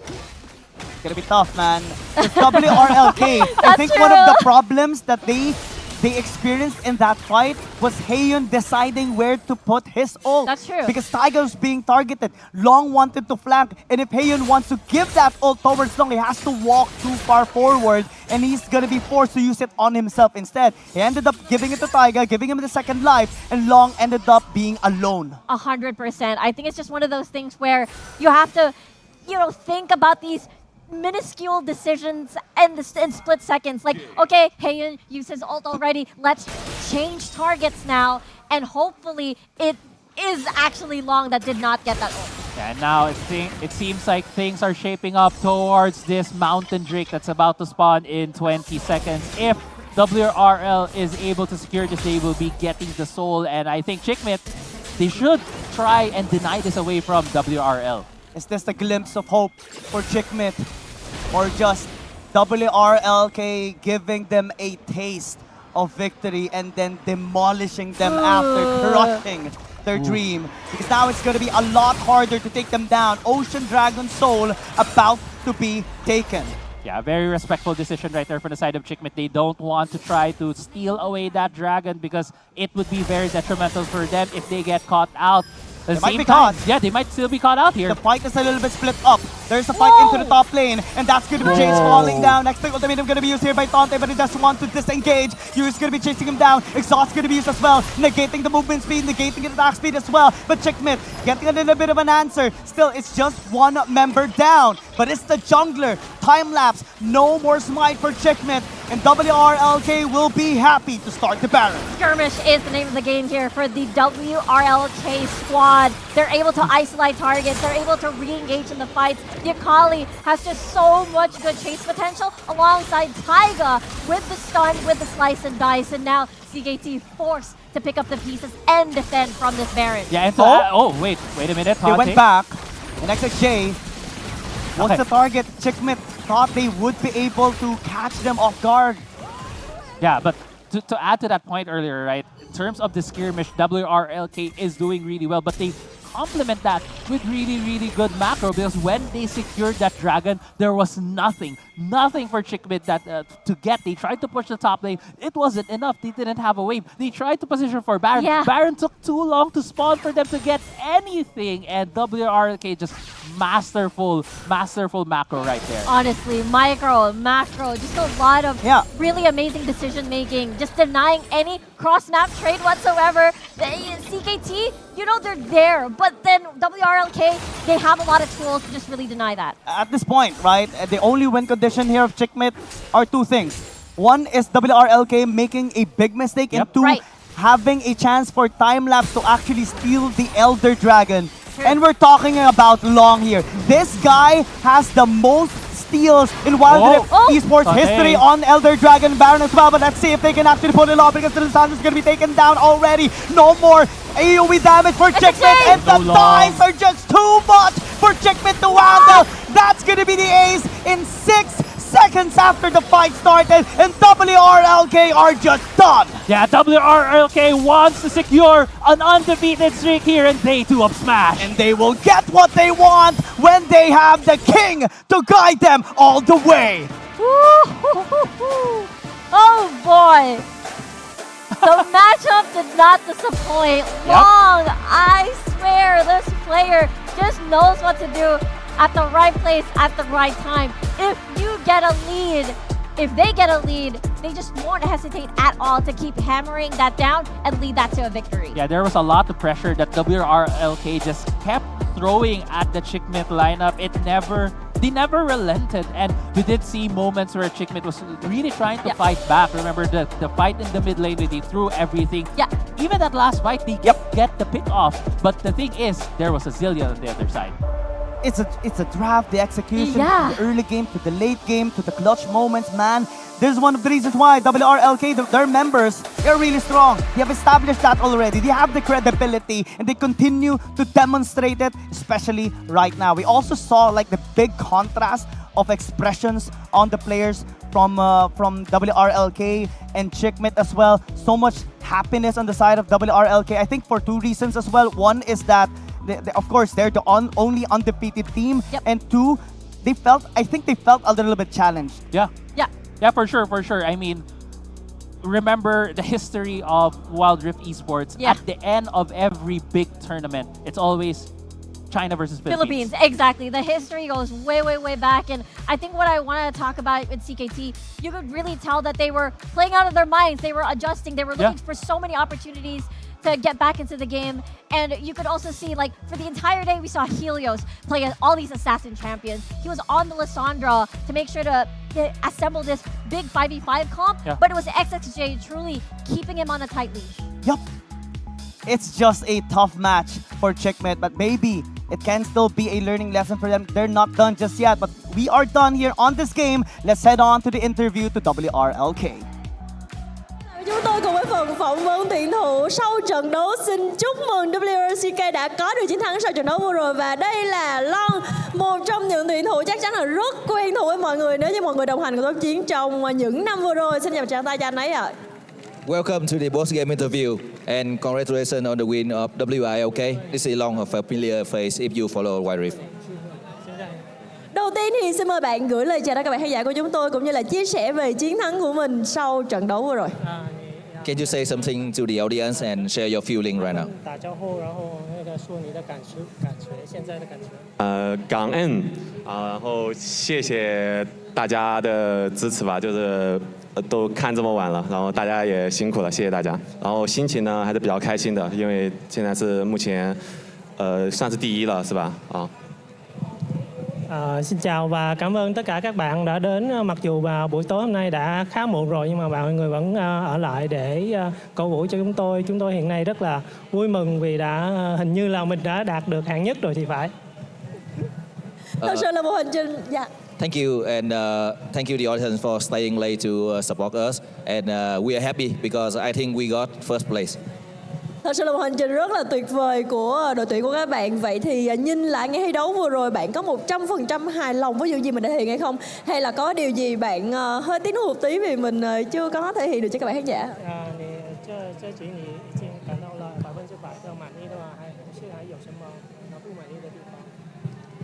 我觉得我们队伍还没到达最强的时候吧，就是还需要多多配合，然后明天比赛加油。 Tôi cảm thấy là đội mình vẫn chưa đạt được phong độ cao nhất và cần phối hợp tốt hơn giữa các đồng đội với nhau và ngày mai chúng tôi sẽ cố gắng hơn nữa. The question is, are you satisfied 100% with your performance and the team performance today? And long answer is he's not completely satisfied with how the team play. He said that they need to work a little bit more on communication and teamwork, and he believes tomorrow we will be better. Long là một cái tên đã đồng hành của Tốc Chiến trong rất là nhiều năm, qua rất là nhiều nhà đấu lớn rồi. Vậy thì bạn cảm thấy như thế nào về Wild Smart lần đầu tiên tại thành phố Hồ Chí Minh? You've been with Wild Rift for a really long time and through many international tournaments.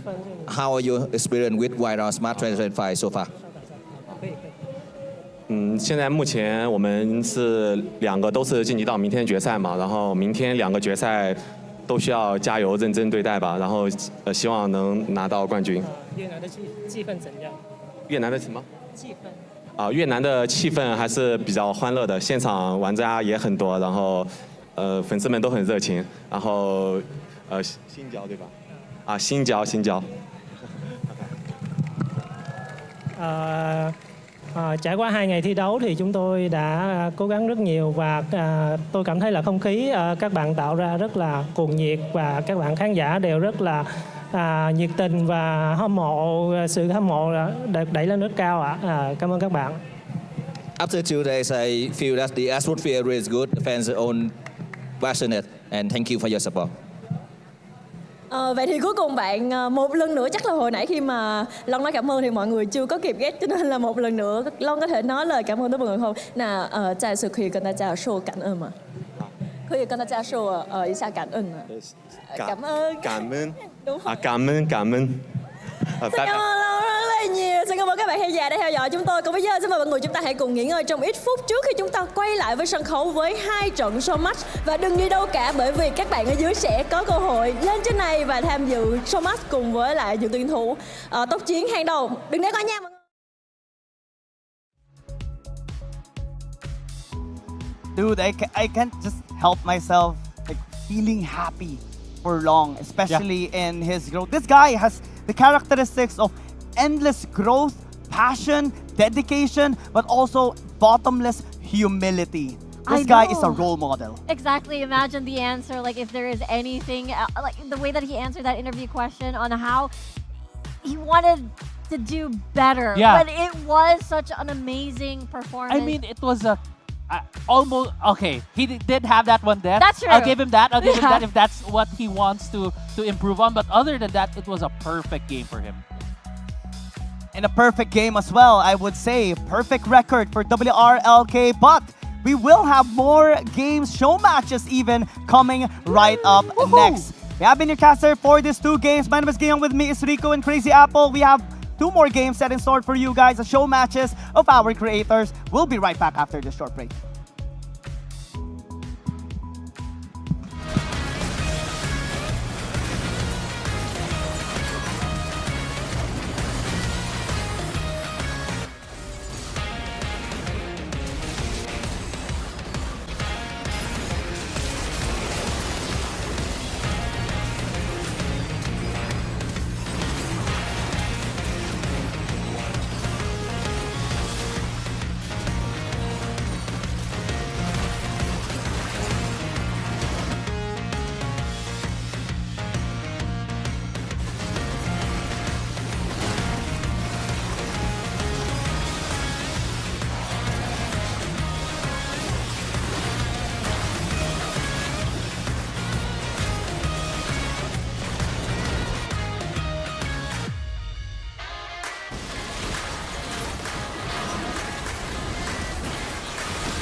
Nothing gets in, no one gets out.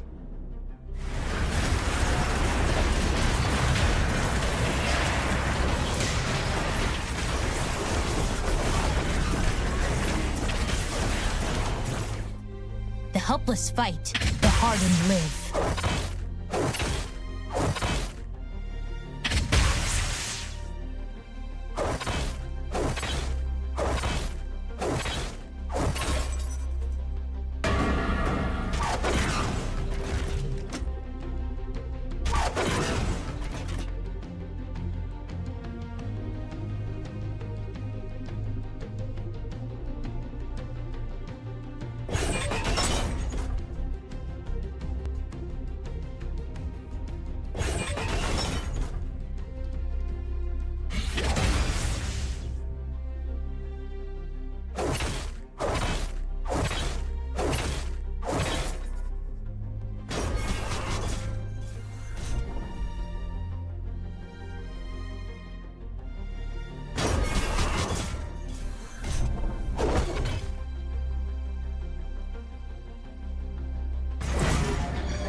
just wish that I could fall asleep with a light on.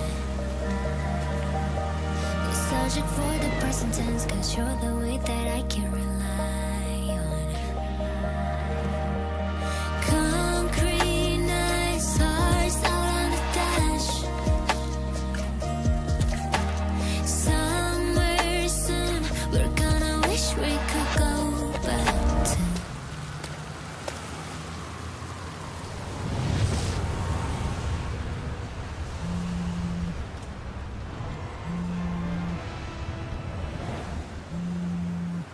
These growing pains are beating hearts. Late night driving through the dark, and all the ways we fell so hard just to find out who we are.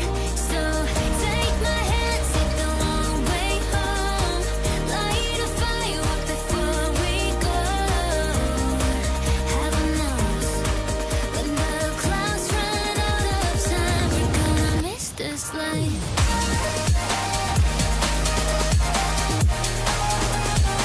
We're gonna miss this life.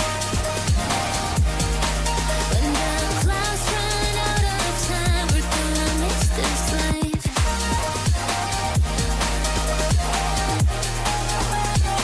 We're gonna miss this life. When the clouds run out of time, we're gonna miss this life.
This is your moment, the one you've been waiting for. Wild Round Smash is finally here. 8 incredible teams from 6 regions coming together on one stage for one wild showdown, one shot at glory, and you get to watch it all unfold live. This is Glory Gone Wild, and here's what you're in for. First up, we kick off with the Team Relay. Follow the wild and chaotic fun as community members from various regions, creators and pros face off in this one-of-a-kind competition. All 8 teams will split into 2 groups for a single round robin. Watch your favorite creators and pros clash right on your screen. 2025. Nếu như mọi người còn đang ở các khu vực phố lân cận thì xin mời mọi người quay trở lại sân khấu chính, bởi vì chúng ta sẽ chuẩn bị đến với một phần vô cùng hấp dẫn, đó chính là trận So Much của ngày thi đấu hôm nay. A warm welcome to everyone who are here in Wild Round Smart 2025. If you are somewhere in the arena, please come to the main stage because we will have an exciting event, the So Much, and you can be in the So Much too. Các bạn thân mến, đây sẽ là những trận đấu giao lưu giữa đội creator, nơi mà các game thủ nè, các KOLs và thậm chí là những người sáng tạo nội dung sẽ thể hiện kỹ năng, chiến thuật và tinh thần đồng đội theo cách vui nhộn, giải trí nhưng cũng đầy kịch tính nhất.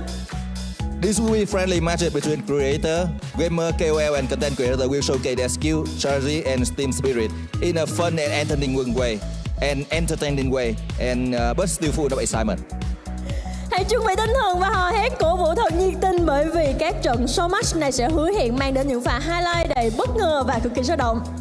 Get ready to cheer and hype up the stage because this So Much promise unexpected highlight and high energy moment. Và đừng chần chờ gì nữa, hãy cùng quay trở lại sân khấu chính cùng với chúng tôi để chuẩn bị đón chào trận So Much cực kỳ hấp dẫn ngày hôm nay nhé. So let's not wait any longer. Enjoy the creator So Much right here on the main stage. Và bây giờ chúng ta sẽ có 2 đội đúng không ạ? Đội A và đội B.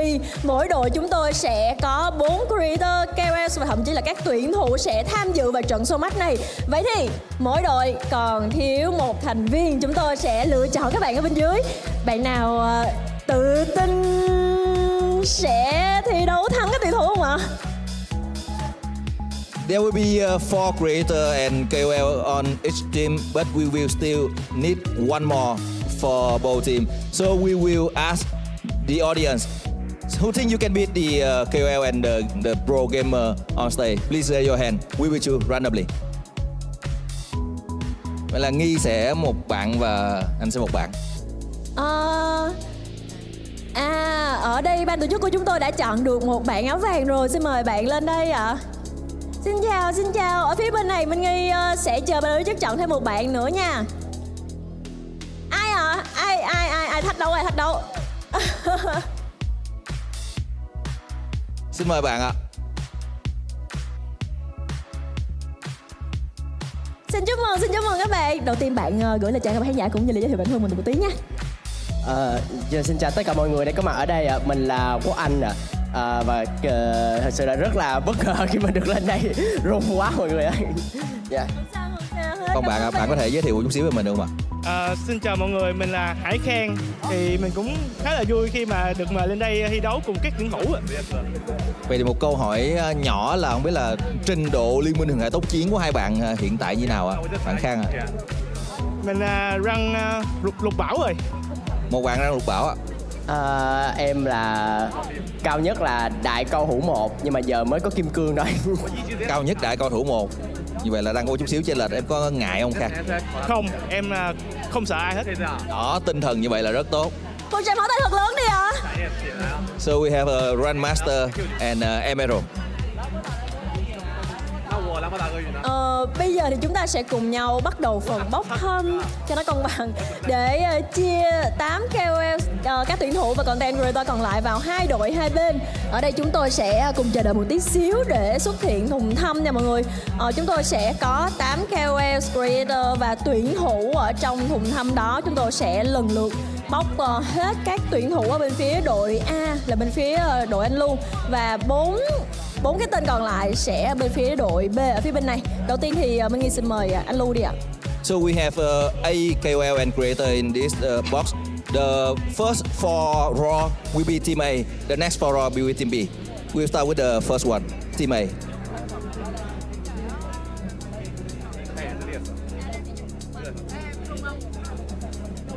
WRLR, Sin. First member of Team A. Oh, second member of Team A. WRLR, Sin, please come to the stage.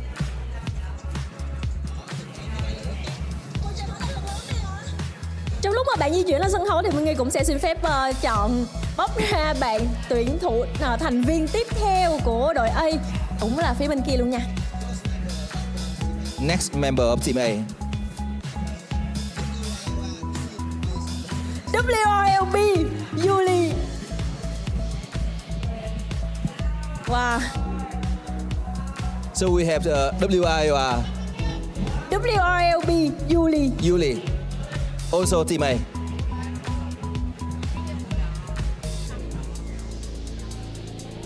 Team mình đã có vẻ mạnh đấy.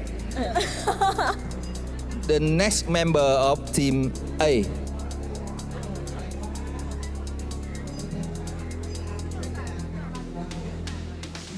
TS KDU.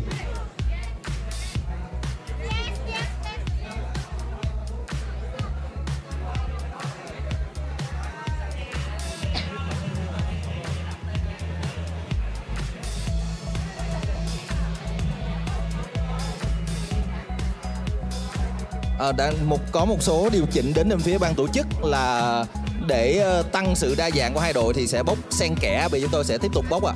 Như vậy là Sin sẽ bên này, bạn Julie bên kia và KDU là bên phía đội bên này, bên A team. KDU, can you please come here? Sorry. Như vậy là lá thăm tiếp theo sẽ là bên phía đội B. The next player will be joining team B.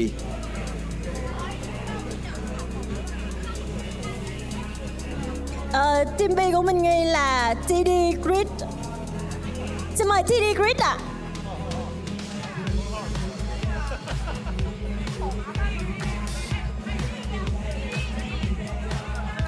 The next member from team for team A WRLK Long. Wow.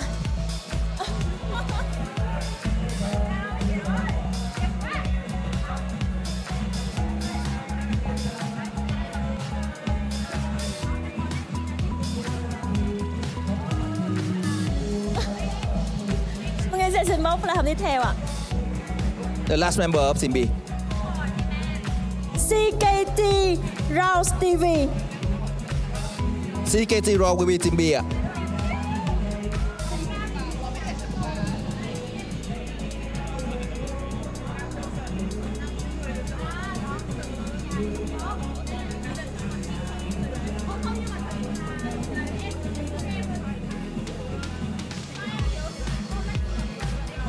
Chúng ta còn một thành viên cuối cùng của cả hai bên nữa nha. And the last one, VNC Jimmy ạ. Đại diện đến từ Việt Nam Jimmy ạ, một cô gái rất là xinh đẹp. Mọi người cho các bạn một tràng pháo tay nha. That will be Team Xin mời Jimmy ạ. Bây giờ mọi người sẽ chọn bạn cuối cùng ở bên phía đội B.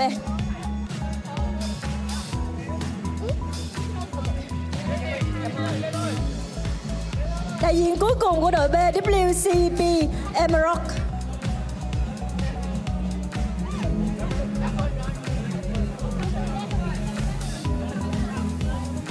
Rất là tuyệt vời khi mà mỗi đội chúng ta có một cô gái rất là xinh đẹp, đúng không ạ? Vậy thì chắc là mời anh Lu sẽ thử hỏi coi Jimmy cảm giác như thế nào về sức mạnh của đội mình.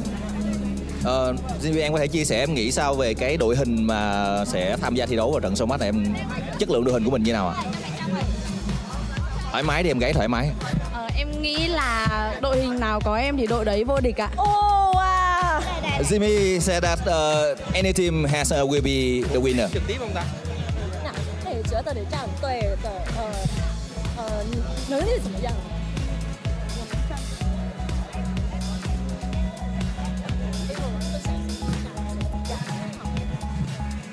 我感觉我们战队挺厉害的，但是还是有压力。 Julie cảm thấy rằng đội của bạn cũng rất là mạnh nhưng mà dù sao thì nhìn qua phía bên đây cũng thấy hơi áp lực một tí, cho nên là các bạn khán giả hãy cho cả hai đội chúng tôi chọn pháo tay thật lớn nha. Các bạn khán giả nghĩ là đội A hay đội B, bây giờ tôi sẽ giơ tay nha. Nếu như các bạn nghĩ mà cái đội mà tôi nói tên là đội sẽ giành thắng lợi thì các bạn hãy vỗ tay thật lớn nha. Đầu tiên chúng ta sẽ đến với team A. Các bạn nghĩ đội A như thế nào ạ? Nhưng mà một tràng pháo tay thật lớn nữa để cổ vũ tinh thần cho đội B đi ạ. Cũng cân ha. Cảm ơn mọi người rất là nhiều. Còn bây giờ thì chắc là sẽ không để mọi người chờ đợi lâu hơn nữa. Chúng ta sẽ cùng nhau chuẩn bị mời các tuyển thủ chúng ta quay về vị trí thi đấu và đến với lại trận showmatch đầu tiên. Nhưng mà các bạn đừng đi đâu cả, bởi vì các bạn vẫn còn cơ hội lên đây, bởi vì chúng ta có tới 2 trận showmatch lận. Let's not wait any longer. We will start the showmatch right now. Please come to your station.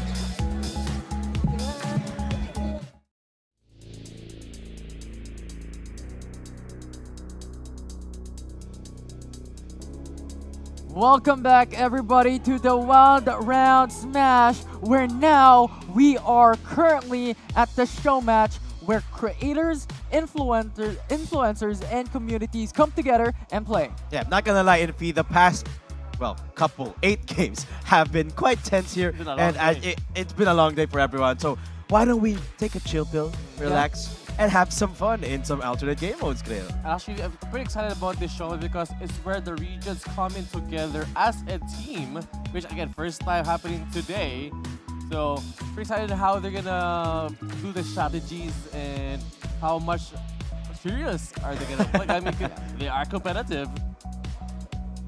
Yeah, they sure are. I mean, we saw how the games have turned out. There were a lot of these clutch moments as well that we saw over the past few series, and even various different compositions. Yeah. But let me ask you guys this.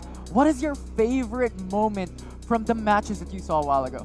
Favorite moments have to be, there's so many to choose from, right? It's so hard as well, but I have to tell you, Infi, my Filipino heart is happy. Even though we weren't able to win that last game up against WRL, we still had a phenomenal run. We got wins on wins on wins, and I guess, okay, I'm gonna pick one.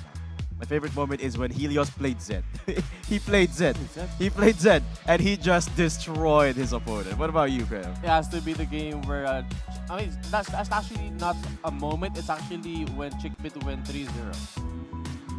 Because it's a firepower that they have on that team. Yeah, Yeah, afterwards- unfortunately, they lost the last game, Yeah. but we had three wins. It's still 3 wins. Afterwards, that's when Helios picked up the Z and they went 4-0, Creo. But what's yours, Infi? What's yours? Yeah, I mean, looking at these matches, right, I have to give it to Team Tayson, right? Looking at these team, like, they were rolling, at least they were a bit underperforming at the initial stages, but they came back with a bang. They came back really hugely with a huge punch ladder down the road. So really, there's just a lot of these comeback moments that I love to see, and I hope to see more of these moving forward. Absolutely not. And sorry, I love the fact that we have 2 matches just to showcase how fun these players how much fun these players can have, or if they're gonna be playing with a lot of competition here in the last 2 games. Of course, you have 1 best of 1 in the ultra rapid fire mode, and then 1 best of 3 for the fast mode here, Creo. Do you think we're gonna see a trend in champs we're gonna play in the best of 3?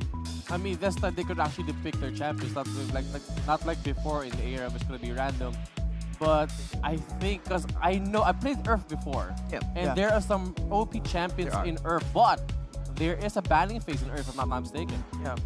I mean, there's just a lot of aspects that you have to think about, because Earth is really just different overall from the traditional 5v5 that we constantly are used to.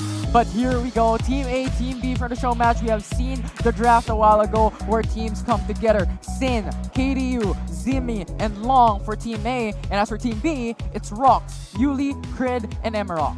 It's gonna be interesting to see. One thing I have noticed from watching Earth games and playing Earth games before is that support champs are actually kind of underrated. They actually work quite well. Like, for example, an Alistar, so annoying to play against. But my personal favorite would be like a Sinjao. Have you ever played? You ever played Sinjao on Earth? I haven't. But what's good with Shinzo on Earth? So like, whatever Sinjao, I'm about to explain Sinjao's kit, guys. Oh. So whenever, My bad. So whenever you activate your skill 1, the one with the knock-up with your auto attacks, it reduces your cooldowns, right, by like half a second in a normal game. That also applies in Earth. So your skills, which have 2-second cooldown, now becomes every auto attack less than 0.5, minus 0.5, minus 0.5, and so on and so forth. So it's kind of like you can do it over and over again while constantly knocking up your opponent. As long as you don't get CC, you're gonna one-shot basically anyone. I like your point, right? Because the thing is, in ultra rapid fire game mode, the thing that we have to consider that the cooldowns are pretty much hastened for every single champion. So I believe coming to this game mode, we have to look at those skill-dependent champions, right? So something like the Lucian would have a bit of a strong play to spamming those combos all throughout the matches. One thing I can open up for the Earth that I used before. Zed. Yeah, for sure. I mean, it's one of the most banned in Earth, but once you use him, it's almost only death mark. You can have 2 shadows. You're one of those. You can be like 2 shadows and 1 like Creo. Guys, you heard it here first. Creo plays Zed on Earth. He doesn't like anyone else to have fun in his lobby. It's his lobby. But yeah, that is just so annoying to play. Yeah, for sure. Essentially have no cooldown. Yeah, it's pretty fun. I mean, you're there to have fun. Oh yeah. Despite like how many is gonna have fun in there. I'm banning you forever. I'm banning Zed forever every time we play. But guys, in case you don't know, we are streaming live from Saigon Riverside Park here in the beautiful city of Ho Chi Minh, and you can see the crowd here. Actually, it's quite packed. We're quite packed today. Family is here. Yeah. Enjoying the event too. Quite packed here today. Even more people than yesterday, and I would imagine Infi more will be coming out tomorrow. For sure. Tomorrow is the finals. There will be a creator track finals, the pro track finals, and then we have the top 2 teams that will battle it out in the team relay. So really, tomorrow, as Creo also mentioned, this will be really where the heated battles are going to go. The best of the best that will come through. Yeah, for sure. And of course, focus on today. There's so much right now. Yeah. Because again, we got 2 game modes. We got Earth, and then the second one I think is called Super Fast Game Mode. Yeah.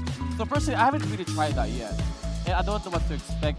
But how fast is Super Fast? I think the fact that you haven't tried it yet is a bit of a charm, because you'll be surprised of how innovative you could be, how much different it could be. Because on paper, right, it doesn't seem that much different. The timers you just level up faster, you get gold faster as well, and you still hit the same power spikes with the same champions, but faster. Yeah, but there's a lot of ways you could traverse around that in game. Yeah, it changes the paces of the game, right? Those early game champions will definitely hit those tower spikes much faster, but it's similar to the late game champions, the scaling champions. Scaling champions gonna shine there. Vladimir? Oh, 1v9? Kassadin. Oh, would be something. Actually, those two would be insane in Earth too. No, now that I think about it. I mean, if you talk about Cole, that's their best friend. Yeah, man. Vladimir in particular, like you Sanguine Pool over and over again, and then you got so much movement speed as well. So I can't wait to see what kind of champions will be used by our creators here. I haven't asked you, I think. What's your favorite to use in Earth? Oh, to use in Earth, probably Lux, right? Just spamming those Lux. light binding and then the final spark to finish it off. Because the thing is, it's really just high burst damage, and you have that root that could range have as well. the follow-up from pretty much the team fights and team engages. It's actually pretty hard to use Lux. I don't like. You find it easy to use Lux? I think it's hard to use Lux in Earth because you're immobile. Well, And that is true. That is true. Really, I mean, if he can get his skill shots done, why would he need to be mobile? Okay, picture this, right? You two are fighting from different teams. You're playing Zed, you're playing Lux. So, you see what I mean? How do you hit the, how do you hit the Zed with the Lux? But here's the thing, Okay. right? You can buy Stasis Enchant, have a bit of that counter onto a Zed, so that Denmark will not exactly come through. So if you're immobile, buy the Stasis, and really, when you're Lux, you don't have to overextend. Okay, India. I'll give it to you. Lux is still absolutely... I can't rebut? You know, well, because Creoles, here's the thing. We've seen this happen before. We know who wins in this scenario. The only way to win is to ban the Zed. That's the counterplay. Yeah. One word, 2 words. Okay. What is it? Shadows. 2 shadows. See?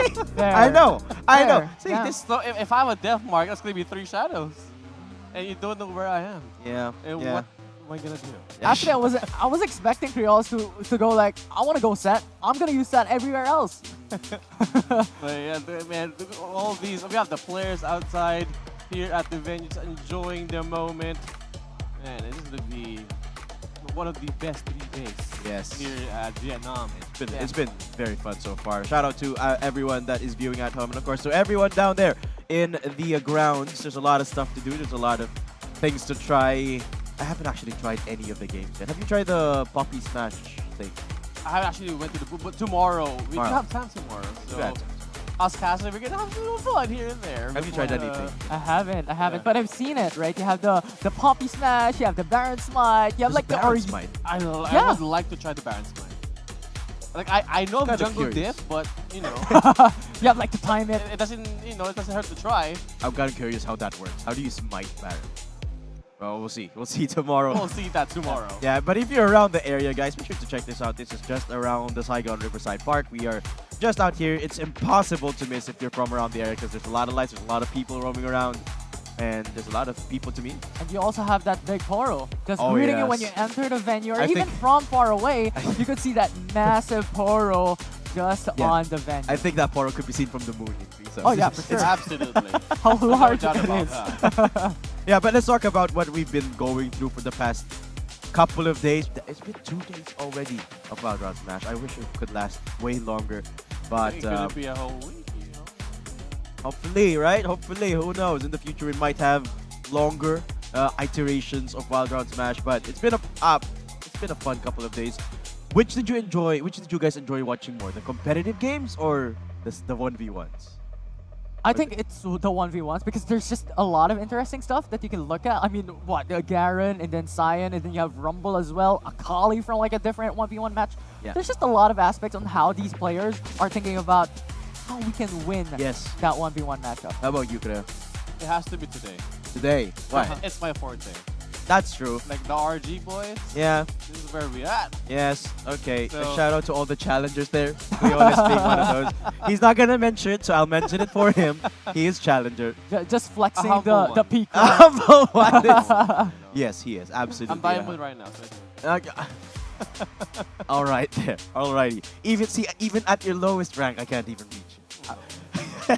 He's just like, he couldn't even know what to respond to me. Yeah. But yeah, The humble humble Creolis. There you go, my humble king. By the way, guys, hit him up. He's so good. Anyway, yeah, my favorite would have to be the 1v1s also, because right, yes, the competition is one thing, but I think the 1v1s really gives you an insight as to how the pro players think, how they approach the build, how they think of the game, and how they adapt to situations. And when will you ever see a Varus building Thornmail? Yep. Armor boots. Yep. Like building a tank. I mean, Yep. when will you see that? Yeah, Varus without a single attack speed or attack damage item just to your tank. But here we go.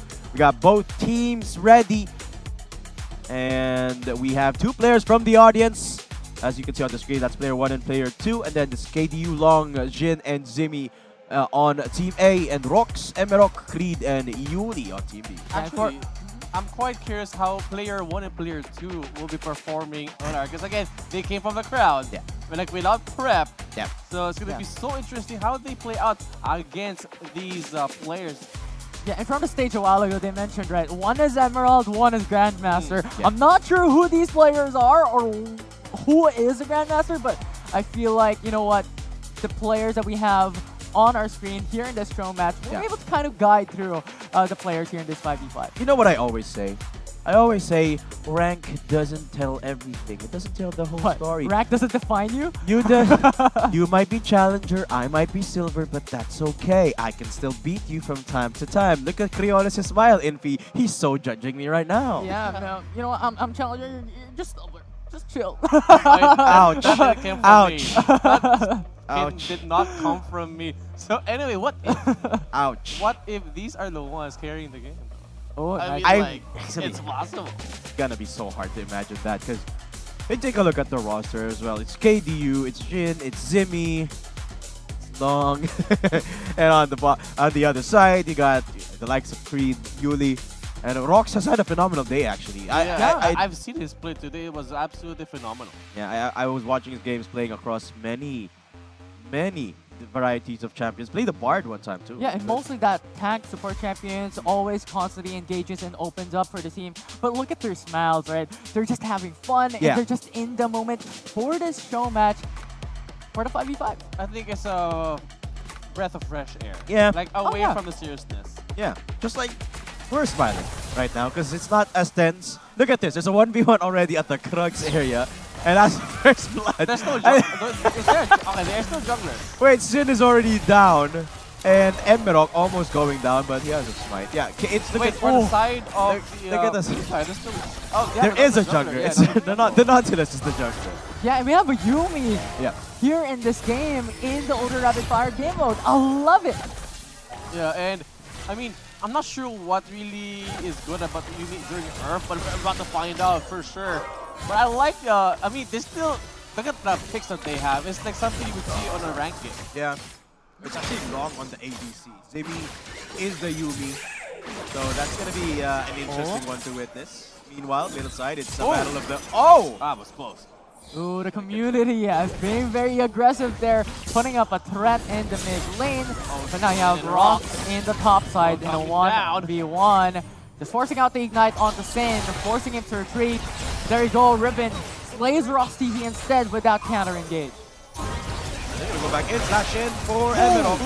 Ooh. And then, of course, one more. That's the Yuumi. There's no way the Yuumi can escape. Emerald's going to get another kill for sure. Oh, just hiding on the bush here. Akali trying to assassinate, forcing out the flash, but a double kill secured by And Emerald. the VM player had no clue where that was confirmed. Let's just call him player 6. 6. On the top side, shit. Rox once again, 1v1 Sin. They just greet themselves a 1-for-1 trade in the top side. And they were like, good day to you, sir. Yeah. Oh yeah, actually, we actually have a Rox on the screen in the form of Green, but so far, actually no big advantage yet. Long with the culling. A light binding connects. This is huge. Forcing out the final spark as well, but Long comes through. Counter engages with the final chapter. But you have Emerald just sitting in the bottom lane, and the answer back. Yeah, Zimmy is like bonus round. Here's a Yuumi as well, constantly. Aren't able to survive after the fact. Light binding onto KDU, and he's just stuck on the ground. And this is what I'm saying, Rox. That was like an 8-second cooldown on an ultimate. That laser was only 8-second cooldown. I felt like it. Yeah, and the problem with this as well is that he has the to Dark Harvest, so this is going to be a lot more dangerous coming from the whole game. You can see how happy Envy is watching the Lux play. Agreed, actually doing a lot of the work here. Long again looking for something Envy, but Oh, flank. It was just a crawled matchup here in the mid lane. And pretty much Team B. Yeah, Long in danger, but the sustain coming in from Timmy like helps him back up. Now you have KDU being chased down by Team B. Rocks just chased him with a flag and drag and secures the kill. This Jarvan skin is something else. Good for the knockup. Knock up onto the player, and then you have Akali going down, but there's just so much going on. And now Sin in danger. The final spark, along with Amarox's pressure, will put another kill on the board for Team B. This is fun. Creoles, what are you thinking? This is fun. Yeah. You know what? I mean, like, I see a lot of smiles. Look at all the chaos happening in the map. The low is pulled down on lock for them. It's like maybe 5 seconds later. So man, so much things happening, and we're just enjoying the vibe. Yeah, I mean, here's the thing, right? There's some players who are locked in. I mean, look at Yuli. She's so focused, just like Envy. But then there's us. Just laughing at what's happening right now. That's a Drake getting taken down. Okay, you might actually have to pay attention. Yeah, Team B starting the Infernal Drake, but you have Long with that threat, pushing them back, dissuading that objective takedown. But pretty much every single one from Team B is stacked on top of each other, but Emerald is on the top side, going for that split push. Emerald, he's not gonna work. He's a Lee Sin after all. It's one of the best champs in Earth, actually. Collapsing into the bottom lane, Zimmy left on his lonesome. It will be Team B who's able to get that kill, but therefore you have the player as well just jumping into the bottom side with Akali to counter attack, and that was a 2-for-2. Let me ask you this, guys. Yes. Just out of nowhere, how many kills do you think we're gonna get? Because right now, sitting on 4 minutes, we got 10 and 13. 4 minutes, 15. I'm gonna do some math. Are you doing math? Are you computing? Typical game is 10 minutes. 67 kills. Emerald. 67. 67 in total. 6-7. That is huge. 6-7. Oh, 6-7. Come on, don't start that. Come on. Their peril is now secured by Team A, coming in for the community player. Now Team B will get 2. It's a 2-for-1 for now, but look at Long. He's just demolishing everyone with the help of Yumi. Oh my goodness, Long, come on. Take a chill pill, Long. This is not the competitive game anymore, but Long, I guess you just can't scratch that itch when you're feeling competitive. Long gets jumped. It's second nature. Well, yeah. I wouldn't know. I'm so is it second nature? Yeah. Yeah. Oh, look at his face. He made the Set face. What? Hey, mama. How do you think Set will fare in Earth, Creoles? Is he good? Will he be good in Earth? He's always good. He's always good. I'm always good. Always. At that point, really, Crid, when he gets that light binding, it really just starts off everything. The chaos will start when Crid goes in, but now Long going up aggressive there, but Team B looking at the side lanes, Rocks goes in for the support, a 2-for-1. Team B has to fall back for a bit, the numbers advantage is going to the side of Team A. But now they collapse into the back lines. Rocks hoping for that angle. And Team B able to melt down everyone. And now Sin tries to retreat, but a Yumi on his shoulders as well. The Sonic Wave is there. So Emerald can jump in. It will be the Dragon Rage, and the combo will go for the double kill. Okay, player 61. He ain't done long with the plays right after just arriving from the cannon. Yeah, okay, player 61. I see you. The player from the audience actually making some plays with the Orianna. Very impressive stuff. How about player 60? How is he doing? Player 60 on the Akali is doing quite splendid as well. Pretty good too, yeah. 4-3-3. Yeah, pretty good too. Actually, surprisingly, keeping up with the rest of the roster here. But you gotta look at the numbers here, Itfi. Everyone's hovering around 7, 8, 9K. Look at Long, man. Yeah, he's super rich. I mean, 12K, 10-4-4 in terms of KDA. Yeah. I mean, this man, as we have mentioned a while ago, this is just second nature for him. Yeah, I think Long is allergic to playing back. Oh, but Long once again, just eviscerating every single one. Goes in for the flash, and that will be the double kill already. Rocks TV with a flag and drag, knocks up onto Long, but it will not be enough. Long, unstoppable, melting every single one with a quadra. Look at the ace, looking for the penta. Long secures the pentakill. And that's the pentakill for Long with 1 HP to spare. Of course, with the help of that Yumi of Zimi, it was huge. Okay, I know what to use now on her. What? Lucian. I think Zed's just too tired and Lucian's all the way. Well, imagine this. Lucian versus Zed. I mean, like... 6, 7. I'm sorry. Okay, we're going back into the game. Cataclysm onto the player. Stasis buys time, but the light binding once again secures him to the ground. And Team B able to convert into a kill. Long going for the recall, but unattending Emerald doesn't know. And that culling will produce so much damage. Double kill already. It's a 2-for-1 trade. Team B has to fall back. They have the numbers disadvantage, and Long will go in for the reset. Yeah, I mean, I'm right on the same page with you, Creo. You made the face. What is that? I mean, he just dashed in with a 2 bullet boom boom, and then like half is gone. Yeah, the boom boom back. Long level 6. Oh my god! You know what I'm saying? You know what I'm saying now? Okay, yeah, I see it. It makes sense. It does. It makes sense. Bong bong. Oh my goodness, Long, come on. I mean, if Long shows up, it's just disaster and chaos under F. Because no one can stop him. Yeah, he's got an extra dash as well with the addition there. The Gale Force? Yeah, one more thing. And he is already locking up those 6 items. Sonic Wave! Oh my god, he can't even stand! He dashed can't twice. even go into the Sonic Wave! Down. Gotta calm down. Yep. Well, Long has arrived. He's here to claim the game. Okay, let's see. This Long is not in this fight. Going to the sidelines, they want to assassinate Long, but it's not gonna happen. Yuli goes down. Team B has a numbers disadvantage. But the thing is, Team A, Long is not here, so this might be a signal and an opportunity for Team B to bounce back. Oh, they go back in. Rocks with Cataclysm on the KDU. KDU gets melted. Long now comes into the sidelines. It's a little bit of flank. Passive force out of flash to run away. And now you have the Dragon's Rage hoping for a lifeline, but it will not be enough. Rocks, the only one left standing to go in for the defense. As you have Long, just going into the back lines. Doesn't even have a care onto the base. Doesn't have a care into the Nexus. And now they're looking to end it. And Team A will secure the win. Oh my gosh, Creo. Welcome to the Long show, guys. He did not take it easy at all. And look at the man, finally smiles this entire day. Long, I can finally see him smiling. All it took was a game of Earth.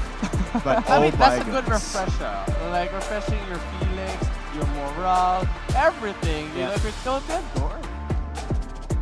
Okay. For sure.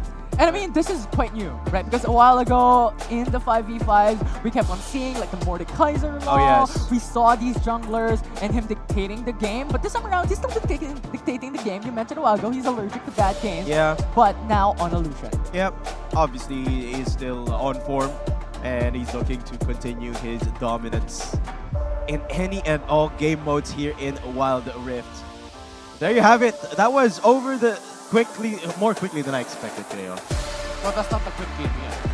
Because we're about to embark later on the very fast. Với là hai bạn có chia sẻ cảm nghĩ là đây đội người. Hey, let's listen to the hosts em nghĩ em có cảm giác như thế nào sau cái bit of trận an interview, yes. Không tin được luôn ấy. Nó khác hoàn toàn với khi em đánh răng luôn á. Chắc chắn rồi, đang ở trong đội của em có một trong những người chơi vĩ đại nhất của Liên minh huyền thoại tốc chiến. Em không biết là bên đội em có thành viên từng là ngôi sao hàng đầu của tốc chiến toàn thế giới không? Thật sự đánh rất đỉnh luôn đúng không ạ? Và phía bên đây thì bạn cũng có một màn thể hiện cực kỳ tuyệt vời. Trong suốt khoảng thời gian đầu game chắc chắn là mình nghĩ tay là cổ vũ cho đội bạn thôi. Đặc biệt là những cái pha mà bạn trói rất là hay. 2 pha trói trúng liên tiếp mang về những màn đầu tiên cho đội của mình. Vậy thì Lux có phải là tướng tù của bạn hay không ạ? Thật ra thì em ban đầu em định chọn support, nhưng mà mấy anh thì nói là thôi em đi mid đi, hên xui đi, mai rủi đi, thì cái em bích ori, cái em cứ đánh thôi, đánh theo bản năng thôi. Rất tuyệt vời, người tạo nên rất là nhiều những pha thi đấu ấn tượng ở trong trận đấu vừa rồi. Vậy thì bạn cảm thấy như thế nào về những cái khoảnh khắc mà tốc chiến mang lại? Thực sự là rất là vui đúng không ạ? Rất là sôi động. em là chắc là một trong những người đầu tiên gắn bó với tốc chiến rồi, nên là em nghĩ là kiểu nó rất là vui chứ. Kiểu thật sự là kiểu mình có thể học được nhiều thứ từ những player khác hay là những bạn chơi game khác, thì đó là cũng một cái rất là hay của tốc chiến. Dạ. Rất là tuyệt vời. Sau những khoảnh khắc vừa rồi thì chúng tôi mong rằng chúng tôi đều có thể đồng hành cùng với lại tất cả các bạn, cũng như là tất cả các bạn tuyển thủ, các bạn player của tốc chiến trong một khoảng thời gian thật dài nữa để chúng ta có thể cùng nhau tạo nên khoảnh khắc tuyệt vời. Và trước khi mà trận đấu này bắt đầu thì Jimmy cũng có chia sẻ rằng đội nào có Jimmy thì đội thắng, đúng không ạ? Vậy thì phải hỏi thành viên của đội thắng là bạn đánh giá rằng vai trò của Jimmy, đặc biệt là con Yumi của Jimmy là bao nhiêu phần trăm trong chiến thắng của đội bạn? Em không biết, nhưng mà em thấy đội mình kêu Yumi nhưng mà không hiểu cái gì hết, nhưng mà em thấy là cũng quan trọng á. Ok, cũng quan trọng. Hình như là Yumi không rời khỏi Lucian một lần nào thì phải. Biết mình cần phải làm gì. Thật sự rất là tuyệt vời. Một tràng tay nữa cho hai bạn đi ạ. Rất cảm ơn hai bạn. Xin mời hai bạn về chỗ. Chúng ta vẫn còn một trận show match nữa và chúng tôi sẽ cần tiếp hai bạn khán giả nữa. Bạn nào nghĩ mình có thể làm tốt hơn ở trong trận show match này xin hãy giơ tay ạ. Xin mời ban tổ chức hãy chọn chúng tôi hai bạn ạ.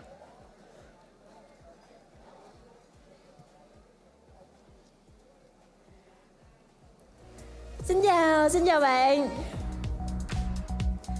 Bạn đang mặc một cái áo của tốc chiến đúng không? Chắc chắn là cái áo này đã xuất hiện từ rất là lâu rồi. Tôi nghĩ rằng chắc cũng phải 3 năm. Bạn có thể giới thiệu bản thân mình một chút cũng như là cái hành trình mình đồng hành cùng với tốc chiến hay không ạ? Dạ, em đến với tốc chiến là từ những ngày đầu em chơi được 5 năm rồi, và tất cả những sự kiện của tốc chiến em đều góp mặt, và em cũng gặp được rất là nhiều người bạn thông qua tốc chiến ạ. Cảm ơn bạn. Còn bạn có thể chia sẻ là mình đã đến với tốc chiến như thế nào và đã được bao lâu rồi không ạ? Dạ, xin chào mọi người, em là Thiện ở trường cao đẳng kỹ thuật Cao Thắng, và em đã chơi game được 3 năm rồi, và em rất là cảm ơn mọi người. Thở chút em, chạy dưới lên hơi mệt. Rung hả? Vậy thì sau khi xem cái phần show match này, không biết là hai bạn có một cái đội nào mà mình muốn gia nhập không, hay là như thế nào, bạn có thể chia sẻ được không ạ? Dạ, thì thấy hai trận vừa rồi thấy anh Long kiểu anh gánh còng lưng quá, cũng không có dám nhiều, nhưng mà nếu thì được thì em cũng vẫn muốn anh Long tiếp tục. Bạn này chắc là rất giống nhiều người chúng ta là chơi game mong dễ, kiếm kèo được gánh, còn bạn thì sao ạ? Dạ vâng, em cũng nhưng mà em khác suy nghĩ bạn nào xíu, em muốn có đội đối thủ để một lần đối đầu với anh Long, tại vì em đã theo dõi anh Long từ hồi anh đánh giải rất là lâu rồi, em rất là muốn có cơ hội được giờ đối đầu với ảnh. Như vậy là chúng ta không cần phải phân định gì, chúng ta đã có hai lựa chọn rất là khớp cho trận tiếp theo rồi đúng không ạ? Đúng vậy ạ, một người thì muốn đồng hành cùng với là nhà vô địch thế giới, một người thì muốn làm đối thủ của nhà vô địch thế giới. Bây giờ mình xin phép mời hai bạn tiến về vị trí ngồi của mình ạ. Cảm ơn hai bạn rất là nhiều. Và các bạn khán giả thân mến, hãy cổ vũ thật to để chúng ta chuẩn bị đến với lại trận show match thứ 2 của ngày hôm nay.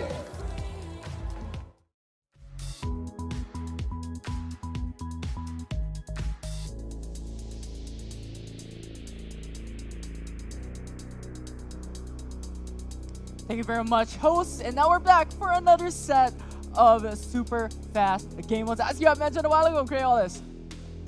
I mean, like, I'm excited. My guy is pet. That's okay. That's okay. It has been a long day, No, but we're. I mean, like earlier, Yes. at the first two from the audience, I was focused on how happy they are. Yeah. Like, yeah. imagine having this experience, playing with these players, and having a highlight on your Oriana. I mean, like, I would smile too. Yeah, yeah. I would imagine it's very fun to lose to them. Okay. Yes. Fair enough. Right. If you're looking to lose to anyone, it could be long. It would still be an Might honor as well, to if win. you're gonna lose, Yeah, might as well it be too long, might as right? well. Yeah. So. Yeah. Anyway, guys, the next up, it is going to be a best of 3 of the turbocharged Rift mode, and this is just a quicker version of the normal game in League of Legends Wild Rift. Do you think we're going to be seeing anything peculiar in terms of our champion picks? I mean, again, I haven't tried the game mode yet. Not sure if there's like bans or what, but I think there's still gonna be like a standard draft, but it's gonna be like ×3 faster. I don't know about standard. I think we're going to be seeing scaling checks. I think we're going to be seeing the likes of Vladimir. Maybe something like even like a Sion, perhaps a Veigar, Senna. And actually, I feel like we're gonna see something similar from what we have seen in older rapid fire game mode, especially Lucian considering again. the Yumi and Lucian. Yeah. Well, we'll just have to wait and see for a while now. As you can see in the background, the players are getting ready. I believe we are going to pick a couple of players from the audience as well to join in on the fun to complete both rosters. Because remember, we only have 8 creators in total, so we need 2 more players. I wish I was in the audience so I could play. You can play. You can have the honor of either losing to Long or playing with Long. Yeah, Creolis, make a guess. What do you think I will play? What champion do you think I'll play? Yes. First thing comes to mind. Yeah. Senna. No. I was thinking the same thing because it was like Right? my favorite Senna. He was glazing on that Senna. Yeah, on triple A era, right? Triple A era, bro. No, not the Senna. I'll give you a try. What do you think I'll play? It's so hard to think about. Maybe like a Ramos or something. Guys, you don't know me enough. I will play the Yasuo over and over and over and over again. No matter how many times I lose, I will play the Yasuo. He's that Yasuo player. Yeah. Let him be. Yeah. Love it to see the families join us here in the Wild Round Smash. You never know. Maybe that kid's gonna be Yasuo main soon, like in the following year. Be inspired to become a Wait. I was saying yeah. No, kid, try a different champion. Not Yasuo. It is a dark path, I'm telling you. All jokes aside, actually, Yasuo is a very mechanically oriented champion. So if you master it, you become a pretty good player. Or maybe his brother. Yeah. Actually, Yone is even better, way better. So we have the players now. We have 2 new players from the crowd, as you can see. Player 1 and player 2. And I believe it's the same, it's the same teams as earlier. It's still KDU, Longjin, and Zimmy on Team A, and Rox, Emerok, Creed, and Yuli in Team B. But I think, we forgot to mention, I think this is the best out of 3. Yes. So, that's going to be interesting because I think this is our first best out of 3 since yesterday. Actually, All BO1s, and this time on a special game mode, and here we are. Look at Long. Oh. Look at that. Yeah. Draven. Still on that ADC kind of life. He's a Draven. Really just wants to snowball. Yeah. But we're not seeing a Yuumi this time around. It's going to be Nami. Yeah. Wait, I'm still just dumbfounded by the Draven pick because it's a Draven. I love Dravens.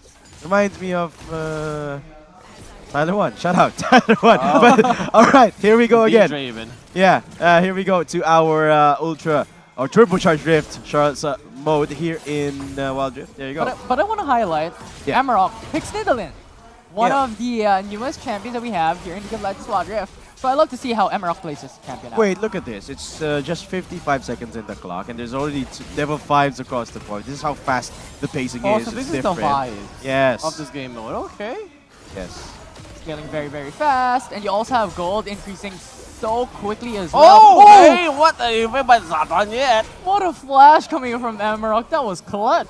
Yeah, and I think, if I'm not mistaken, majority of our players in Team B are playing their proper roles. You got Rox on the Alistar, Yuli on the ADC, Emerok on the jungle. So that's an interesting bit. Rox looking to make some magic happen, make some plays with this house. Yeah, and in contrast, you have Long still sticking on that ADC. Yeah. Not the jungle, there but we go. Emerok with First the first blood. But now it's not going to stop here. Team B looking for another, and that will be the immediate double kill here in the early game. Yeah, it's a good start for sure for Team B. It's level 8s across the board already. And this is why I think a lot of people should use Scaling Champs more. It's just so quick to build XP. Look at the triple taunt. Chaos here in the bottom side of the map. Yuli has to force the Feather Storm though. So really a dangerous path here for a bit of the foreseeable future until that ultimate comes back up. But hey, we have to appreciate that taunt from the player from the crowd, but Long, he's just going all out once again. Rox comes back under the turret, forcing him under Long. the turret as well. But Long is just walking. Nice. You have the taunt coming in from Galio, and that will be a kill secured. Yeah, Long going down. That's a big player taken away. But now it's level 8s across the board. Flash forward. You flash forward, the charm will not connect. Rox will buy time here. And you have KDU followed up with a bandage toss, but Rox is just too tanky. No one can stop him for now, but Long will follow through. And Rox is down to half HP, or well, very little HP. And the Collector will secure the kill. The flash bandage toss along with the Curse of Decide Mummy, and Emerok will not be able to move. A triple kill for Long. Okay, he's starting yet again, Long. And you know what, actually, I discounted this from the Draven, but you get more adoration stats faster in the turbocharged mode, so it does make sense the Draven pick. Emerald, look at how fast he's running, the Cougar of the Nidalee. And Emerald takes the kill. Just goes for that trade. Once again here at the bottom side of the map, we have Galio, here's Entrance. A Wilberforce. Out the back, away the bit flash. of a highlight again from the crowd player. Yeah. But Long is still doing long things. Raven right now with 6 kills. Yes. Yes. It's so hard to analyze what's happening, guys, because It's so fast. It's so fast. Sam just taking it slow as the charm connects onto Rox, who kind of fumbles the location a little bit there. Will be taken down quite easily as the rest of Team B try to run away and chase towards that Team A position. We're just at 4 minutes, level 11, with 9-5 kills. Yep. Yeah, it's so dangerous as well if you're met with Long in this Draven. 7-1-0, he has the Collector, the Bloodthirster. This damage is going nuts. And we know the rework out of the Collector, the more Collector kills you have, the more faster that you can execute with your Collector. Tidal Wave starts up that fight. And Sin is looking for that angle, but will not push in for the all-in. I mean, that's a smart move. They know Long was a threat there. He was there present. Sin going for the flank, will not be able to find the angle. Yeah, actually, Shin, I was expecting him to find something there, but Flash used up. Not really finding an angle. Shin gonna back off for now with his ult active. As we're approaching the 5-minute mark, I cannot. Kiryu! Flash, then Curse with the Sun Mummy. Stuns onto one, Rox buys time.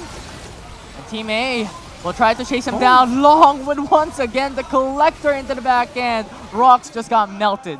Yeah, and Long running away, not getting taken down as well. Take a look at the scoreboard, man. There's only 4 people on the board that has kills. Long, Shin, Emerald, and Creed as well. But now, Shin will put one more on the board. 2 for 2, forcing out the Feather Storm here for Yuli to go back. Rox, missed the Pulverize though. Rox into the backside, double stun coming in from Sin, and that will be the Rampage for Sin as well, and he's not stopping, diving under the turret. Rox wants to answer back, but that's the quadra kill still, looking for another Penta. Wow. And that will be Team A once again getting the unofficial ace. That's so funny. Long takes away the final kill as Shin was about to take the Penta, damage but Long's going in. Man, I mean, Draven, I know early game is such annoying champ because of the damage that's insane, but in this game mode, it's like ×5 annoying. I mean, like if Long has like 9-1-1 with collected almost at full build, it's just gonna be hard. Good charm, Tidal Wave follows through. Long once again, that Collector right now, 10 stacks already, and it's not gonna stop anytime soon. Seeing going forward, pushing this. They want to get the kill onto Creed. The base is open and just diving under the base, getting that kill once more. I mean, like, he doesn't even need to like choose who's gonna target. Even tanks could melt with the current build that he has. Yeah, absolutely. I mean, he could just go for a Ross, he could go for the Galio, no problem. I'm a full item Draven. Yeah, and Shin just picked up another triple kill as we'd say that. The Nexus getting taken down as Team A takes the win. Shin actually was the unsung hero for me in that game. Long took over the gold side of things, but he wasn't running over the other side like he did in game 1. It was Shin that was doing it. I mean, it was a mix, right? You have Long getting that 10 kills before the game ended, and that Collector was stacking so much. Yeah. Yeah. Insane to hear. Okay, so again, Long with the top performance. Yeah. He's like 98% kill participation in that one. It's ridiculous. And look, the man is still smiling. I love it when we get to see these these emotions from our players. Because typically, right, we see these competitors play in a very, very competitive setting, obviously. Yeah. So they're typically under pressure, under a lot of stress. But this time, they got to play some Wild Rift while hanging out.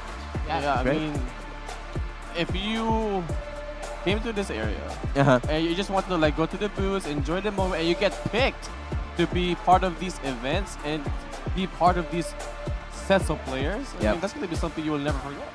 Absolutely. And not to mention the fact that you always have a chance to meet a lot of the content creators in Wild Rift. Guys, in case you don't know, there's a lot of content creators from all around the world that have flown in to Saigon here just to meet you guys and interact with you. Be there to be able to be talked to. There's one of them right there. That's Rafa. Flying in from the US of A. And of course, here comes the squad of WCP, the Brazilians. A bunch of passionate folk. I love talking to the these WCP, yeah. Capybaras, there we go. The wild capybaras. Yep. As we gear up for game number 2, I think it's still the same players from the crowd that are playing. There you have it.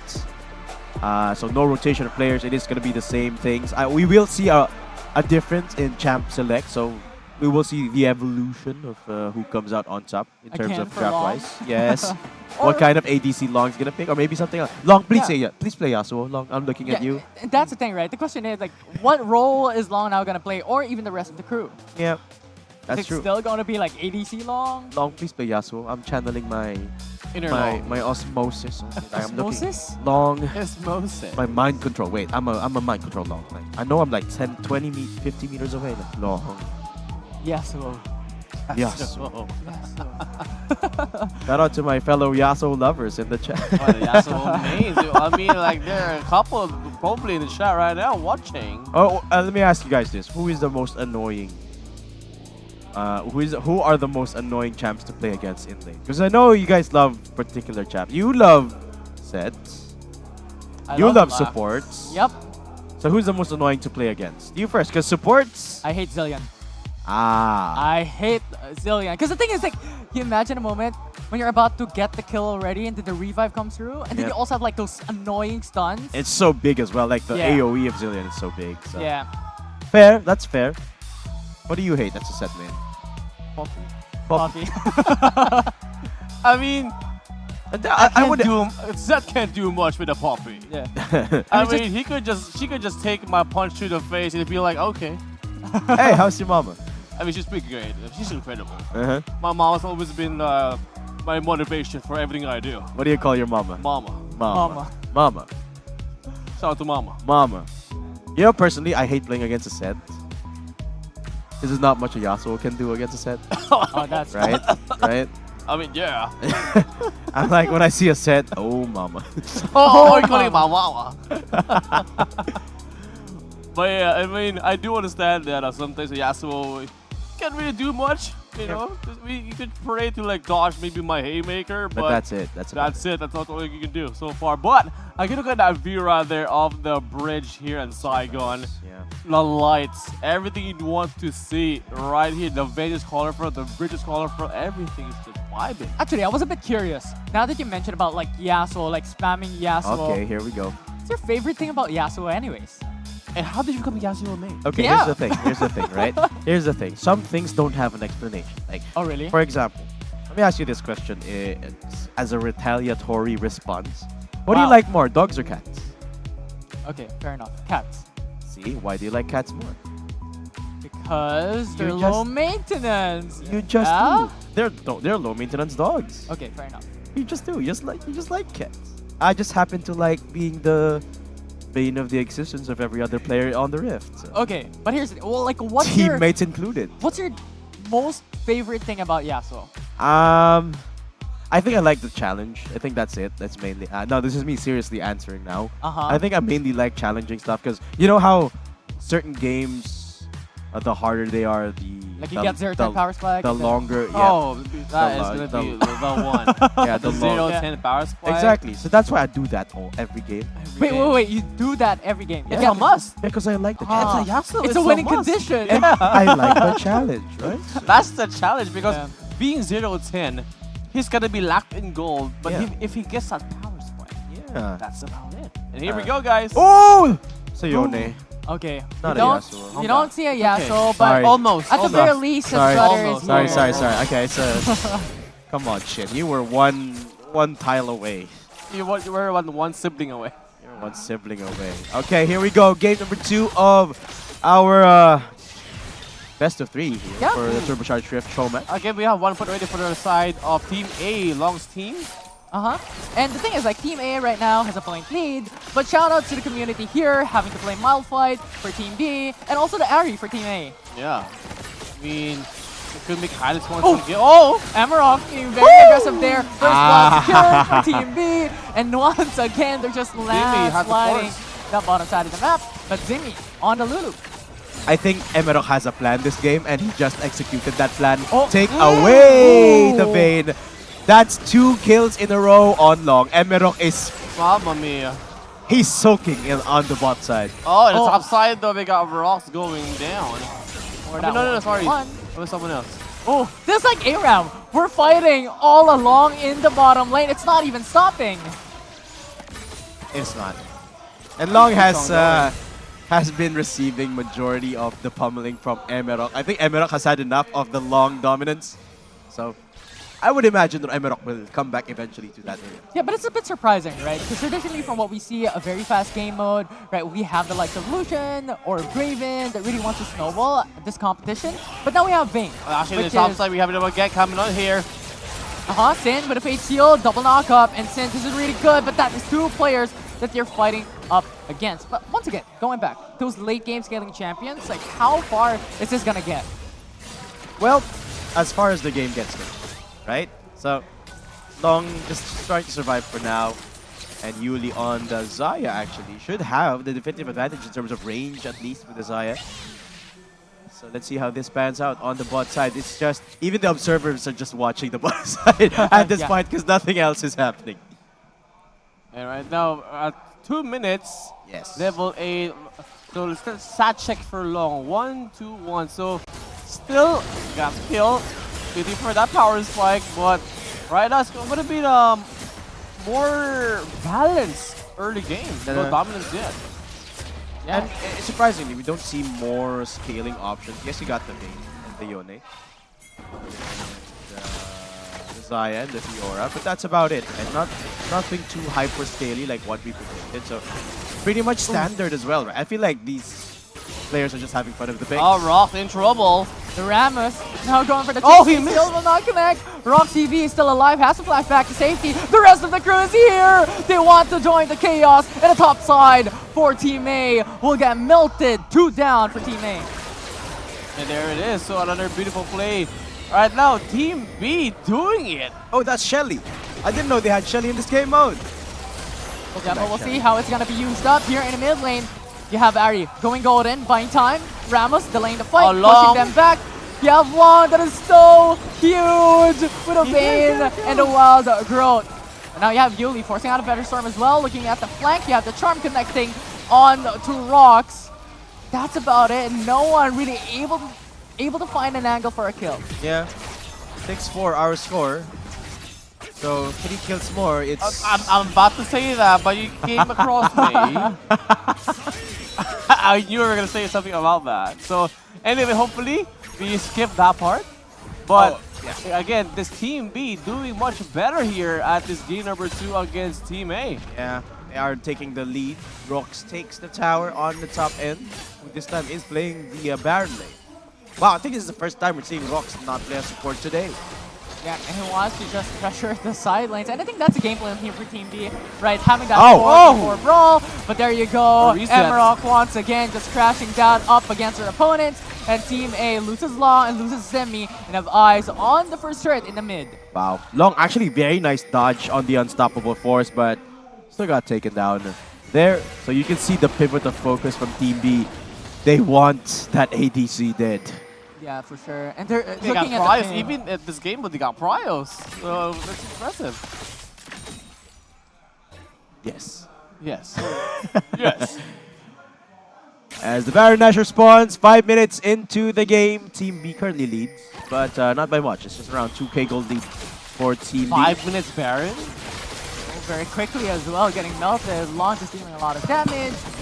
And Team B unaware, no vision as well. And now Crid getting pincered.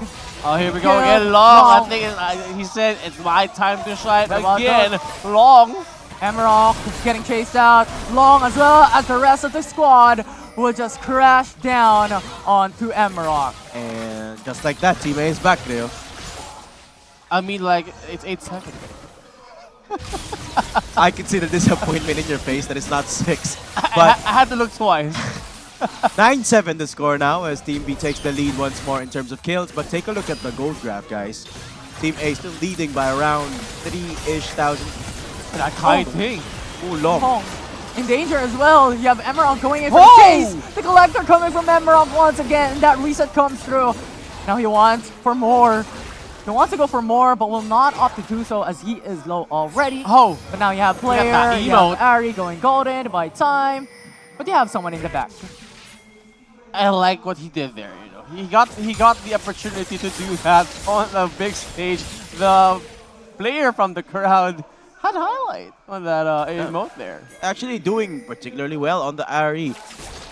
Third highest gold for player 60 on Team A. Let's take a look at the statistics here of player 61 on the Malphite. Not too bad either. Support after all. Just providing the tank. Long, here we go again. Long, very the stages to buy some time. Long still there. Very fast. Oh, now Emerald looking at the backside, going for that trade, but Long is untouched. No one can touch him, but Yuli at the very end will be able to bring him down. So 2 for 2 trade, or well, rather 3 for 2 trade. Man, I thought he was gonna pop off again because there were a lot of walls there, and a third skill, that's stun, is like 80% success rate. Elder Dragon now spawning up. I think this game has gone on longer than the first one as there is a trade of kills. Long getting taken down. Players converging towards that Dragon Pit. Started up on the Elder already. Elder at is KDU. Yeah, this is going to be Wow. big. That was very fast as well. Are you looking for that angle? Fate Seal connecting onto the Malphite. Goes back into the Elder Drake pit. Emerald with a steal! Yep. Wow. Emerald is not going to let this one go away as the players of Team A try to run away from the Eldered up players of Team B. And they will do so for now. They want to start up the Baron as well. Getting 2 objectives. If they get this, that's pretty much just Team B that is able to landslide. Feels like a jungle camp right there. Baron felt like a jungle camp after that take. But wow, Team B having this comeback move, possibly type series 1-1. But Long right now, I mean, he's KDA, but the team of Team B is storming in on this one. Yeah. At this point, the gold barely even matters anymore because everyone's got 6 items completed already. It's about the playmaking now. And speaking of playmaking, Long goes in. Has to force out the player Storm, play defensively, looking at the backside. It's KDU with an ultimate connecting onto Drew, but it does not matter. He will not be noticed. And Team A was just looking into the backside as well. Asin will be able to get the flank through. And Rocks at the middle of 3, trying to survive and trying to fight. But that will be the double kill for Sin. KDU looks to end the game. Team B gonna be extending this series to 3 games, so they're not done. They did not push because they didn't have any minions. Yeah, and that's really unfortunate, considering the fact that you have the Elder Drake and the Baron that was priorly secured by Team B, but Team A, with just that team fight, able to prolong. Oh, they have the circle at the 9-minute mark. All right, let's see this. What are they gonna do? So that's the nexus of the big things are like the tower. Ramos, KDU starts out to fight. Everyone follows up, but look at the Malphite. It's unstoppable force in the middle. One goes down already. It will be an advantage for none as Team A looking for those trades back and forth. Really, the opportunity here is to find the kills in the back lines. Remove those damage dealers, and Sin is just going in. It in the backside. And Team A able to really punish Team B at this point in time, but with that collapse, Team B will answer back. It's a brawl, it's a chaos here in the mid. This is absolute chaos.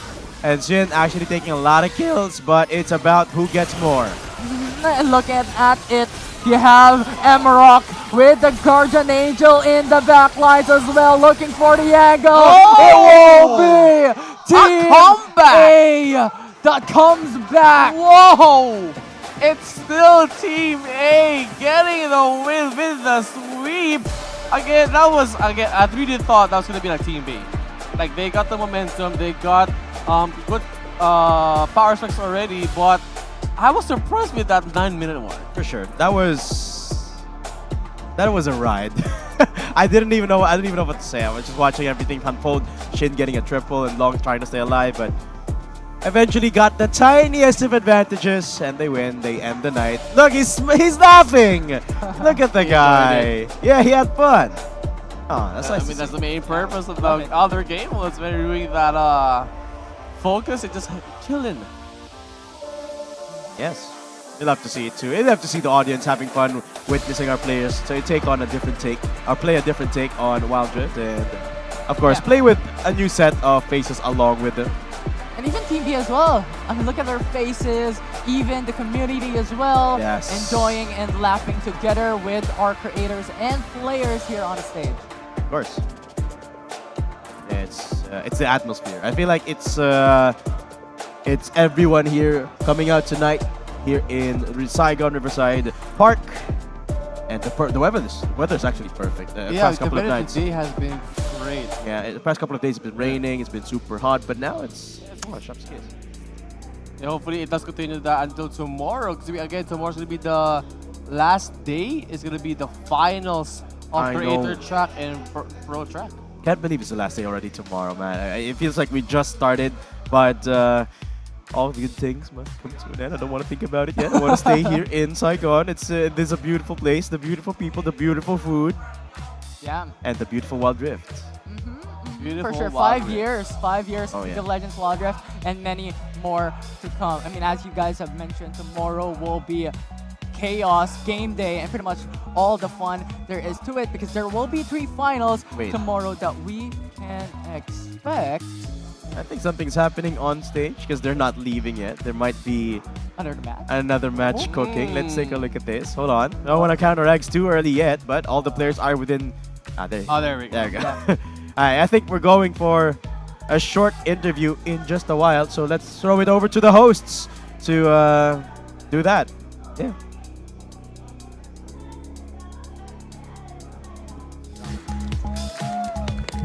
Rất tuyệt vời, cảm ơn mọi người rất là nhiều. Và đầu tiên thì bạn cảm thấy như thế nào về trận đấu vừa rồi?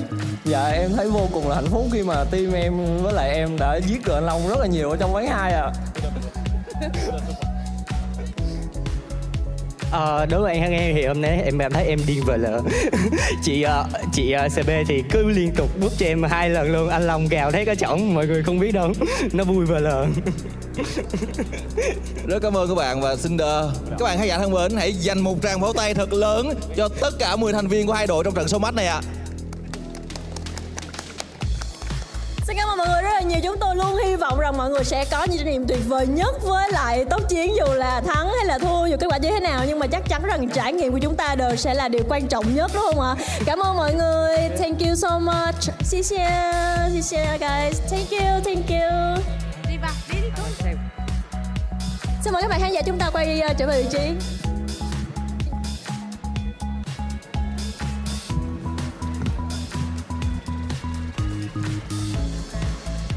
Các bạn khán giả thân mến, chúng tôi cũng tin chắc chắn rằng đây là một trải nghiệm rất là tuyệt vời, cho nên hy vọng rằng tất cả chúng tôi, tất cả các content creators, các KOL, thậm chí là các tuyển thủ sẽ được gặp lại các bạn ở tại tốc chiến, đúng không ạ? Chắc chắn là như vậy, mà chúng tôi cũng xin nhắc sớm các bạn một tí là hãy cố gắng ở lại cho tới cuối chương trình. Tại vì tới cuối thì chúng tôi vẫn còn một phần bốc thăm, và những phần quà đó sẽ chỉ dành cho các bạn còn có mặt ở tới những thời điểm cuối cùng mà thôi ạ. Còn bây giờ thì chúng tôi muốn gửi lời cảm ơn đến tất cả các bạn khán giả đã có mặt ở đây. Các bạn thân mến, Wild Rift Smart 2025 ngày thứ 2 của chúng ta đã khép lại một cách rất sôi động và bùng nổ. Xin cảm ơn các bạn đã cùng với chúng tôi tạo nên những khoảnh khắc đáng nhớ, từ những trận đấu kịch tính cho đến những phút tràn đầy tiếng cười. Đây thật sự là một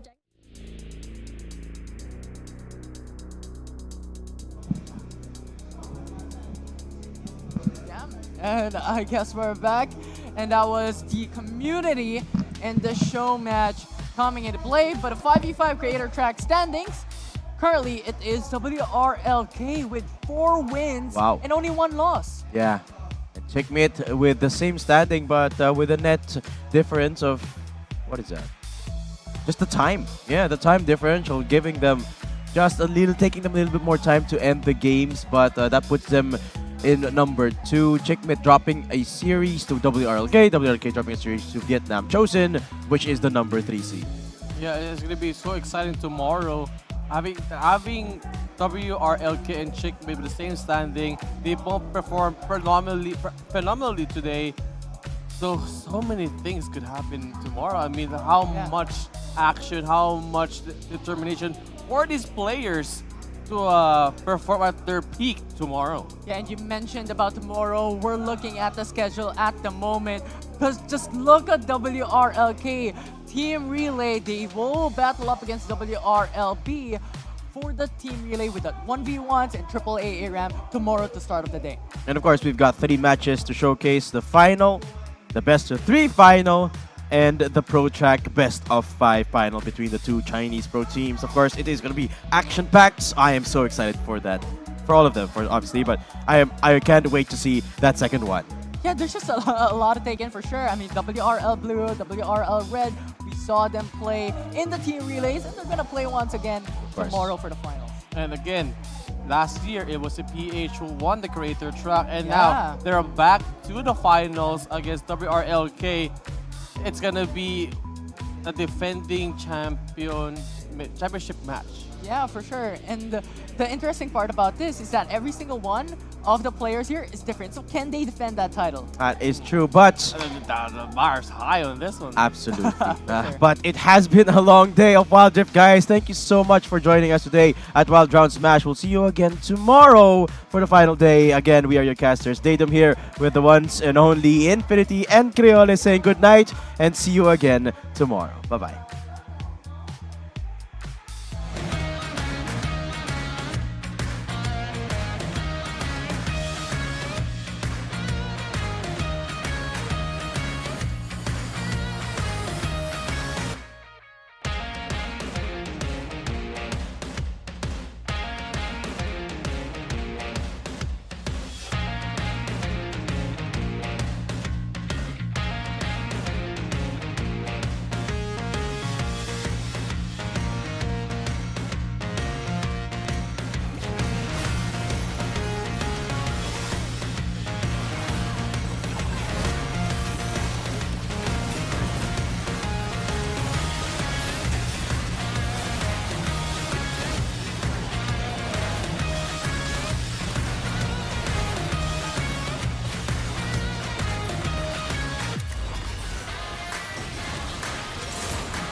shaking the ground, yeah. Boss queen, I'm a champion. No king, 'cause I'm number one. Oh, oh, oh, da-da-da-da. Won't stop, yeah, I'm in my zone. Rings on, will I take my throne? Oh, da-da-da-da.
thunder shaking the ground, yeah.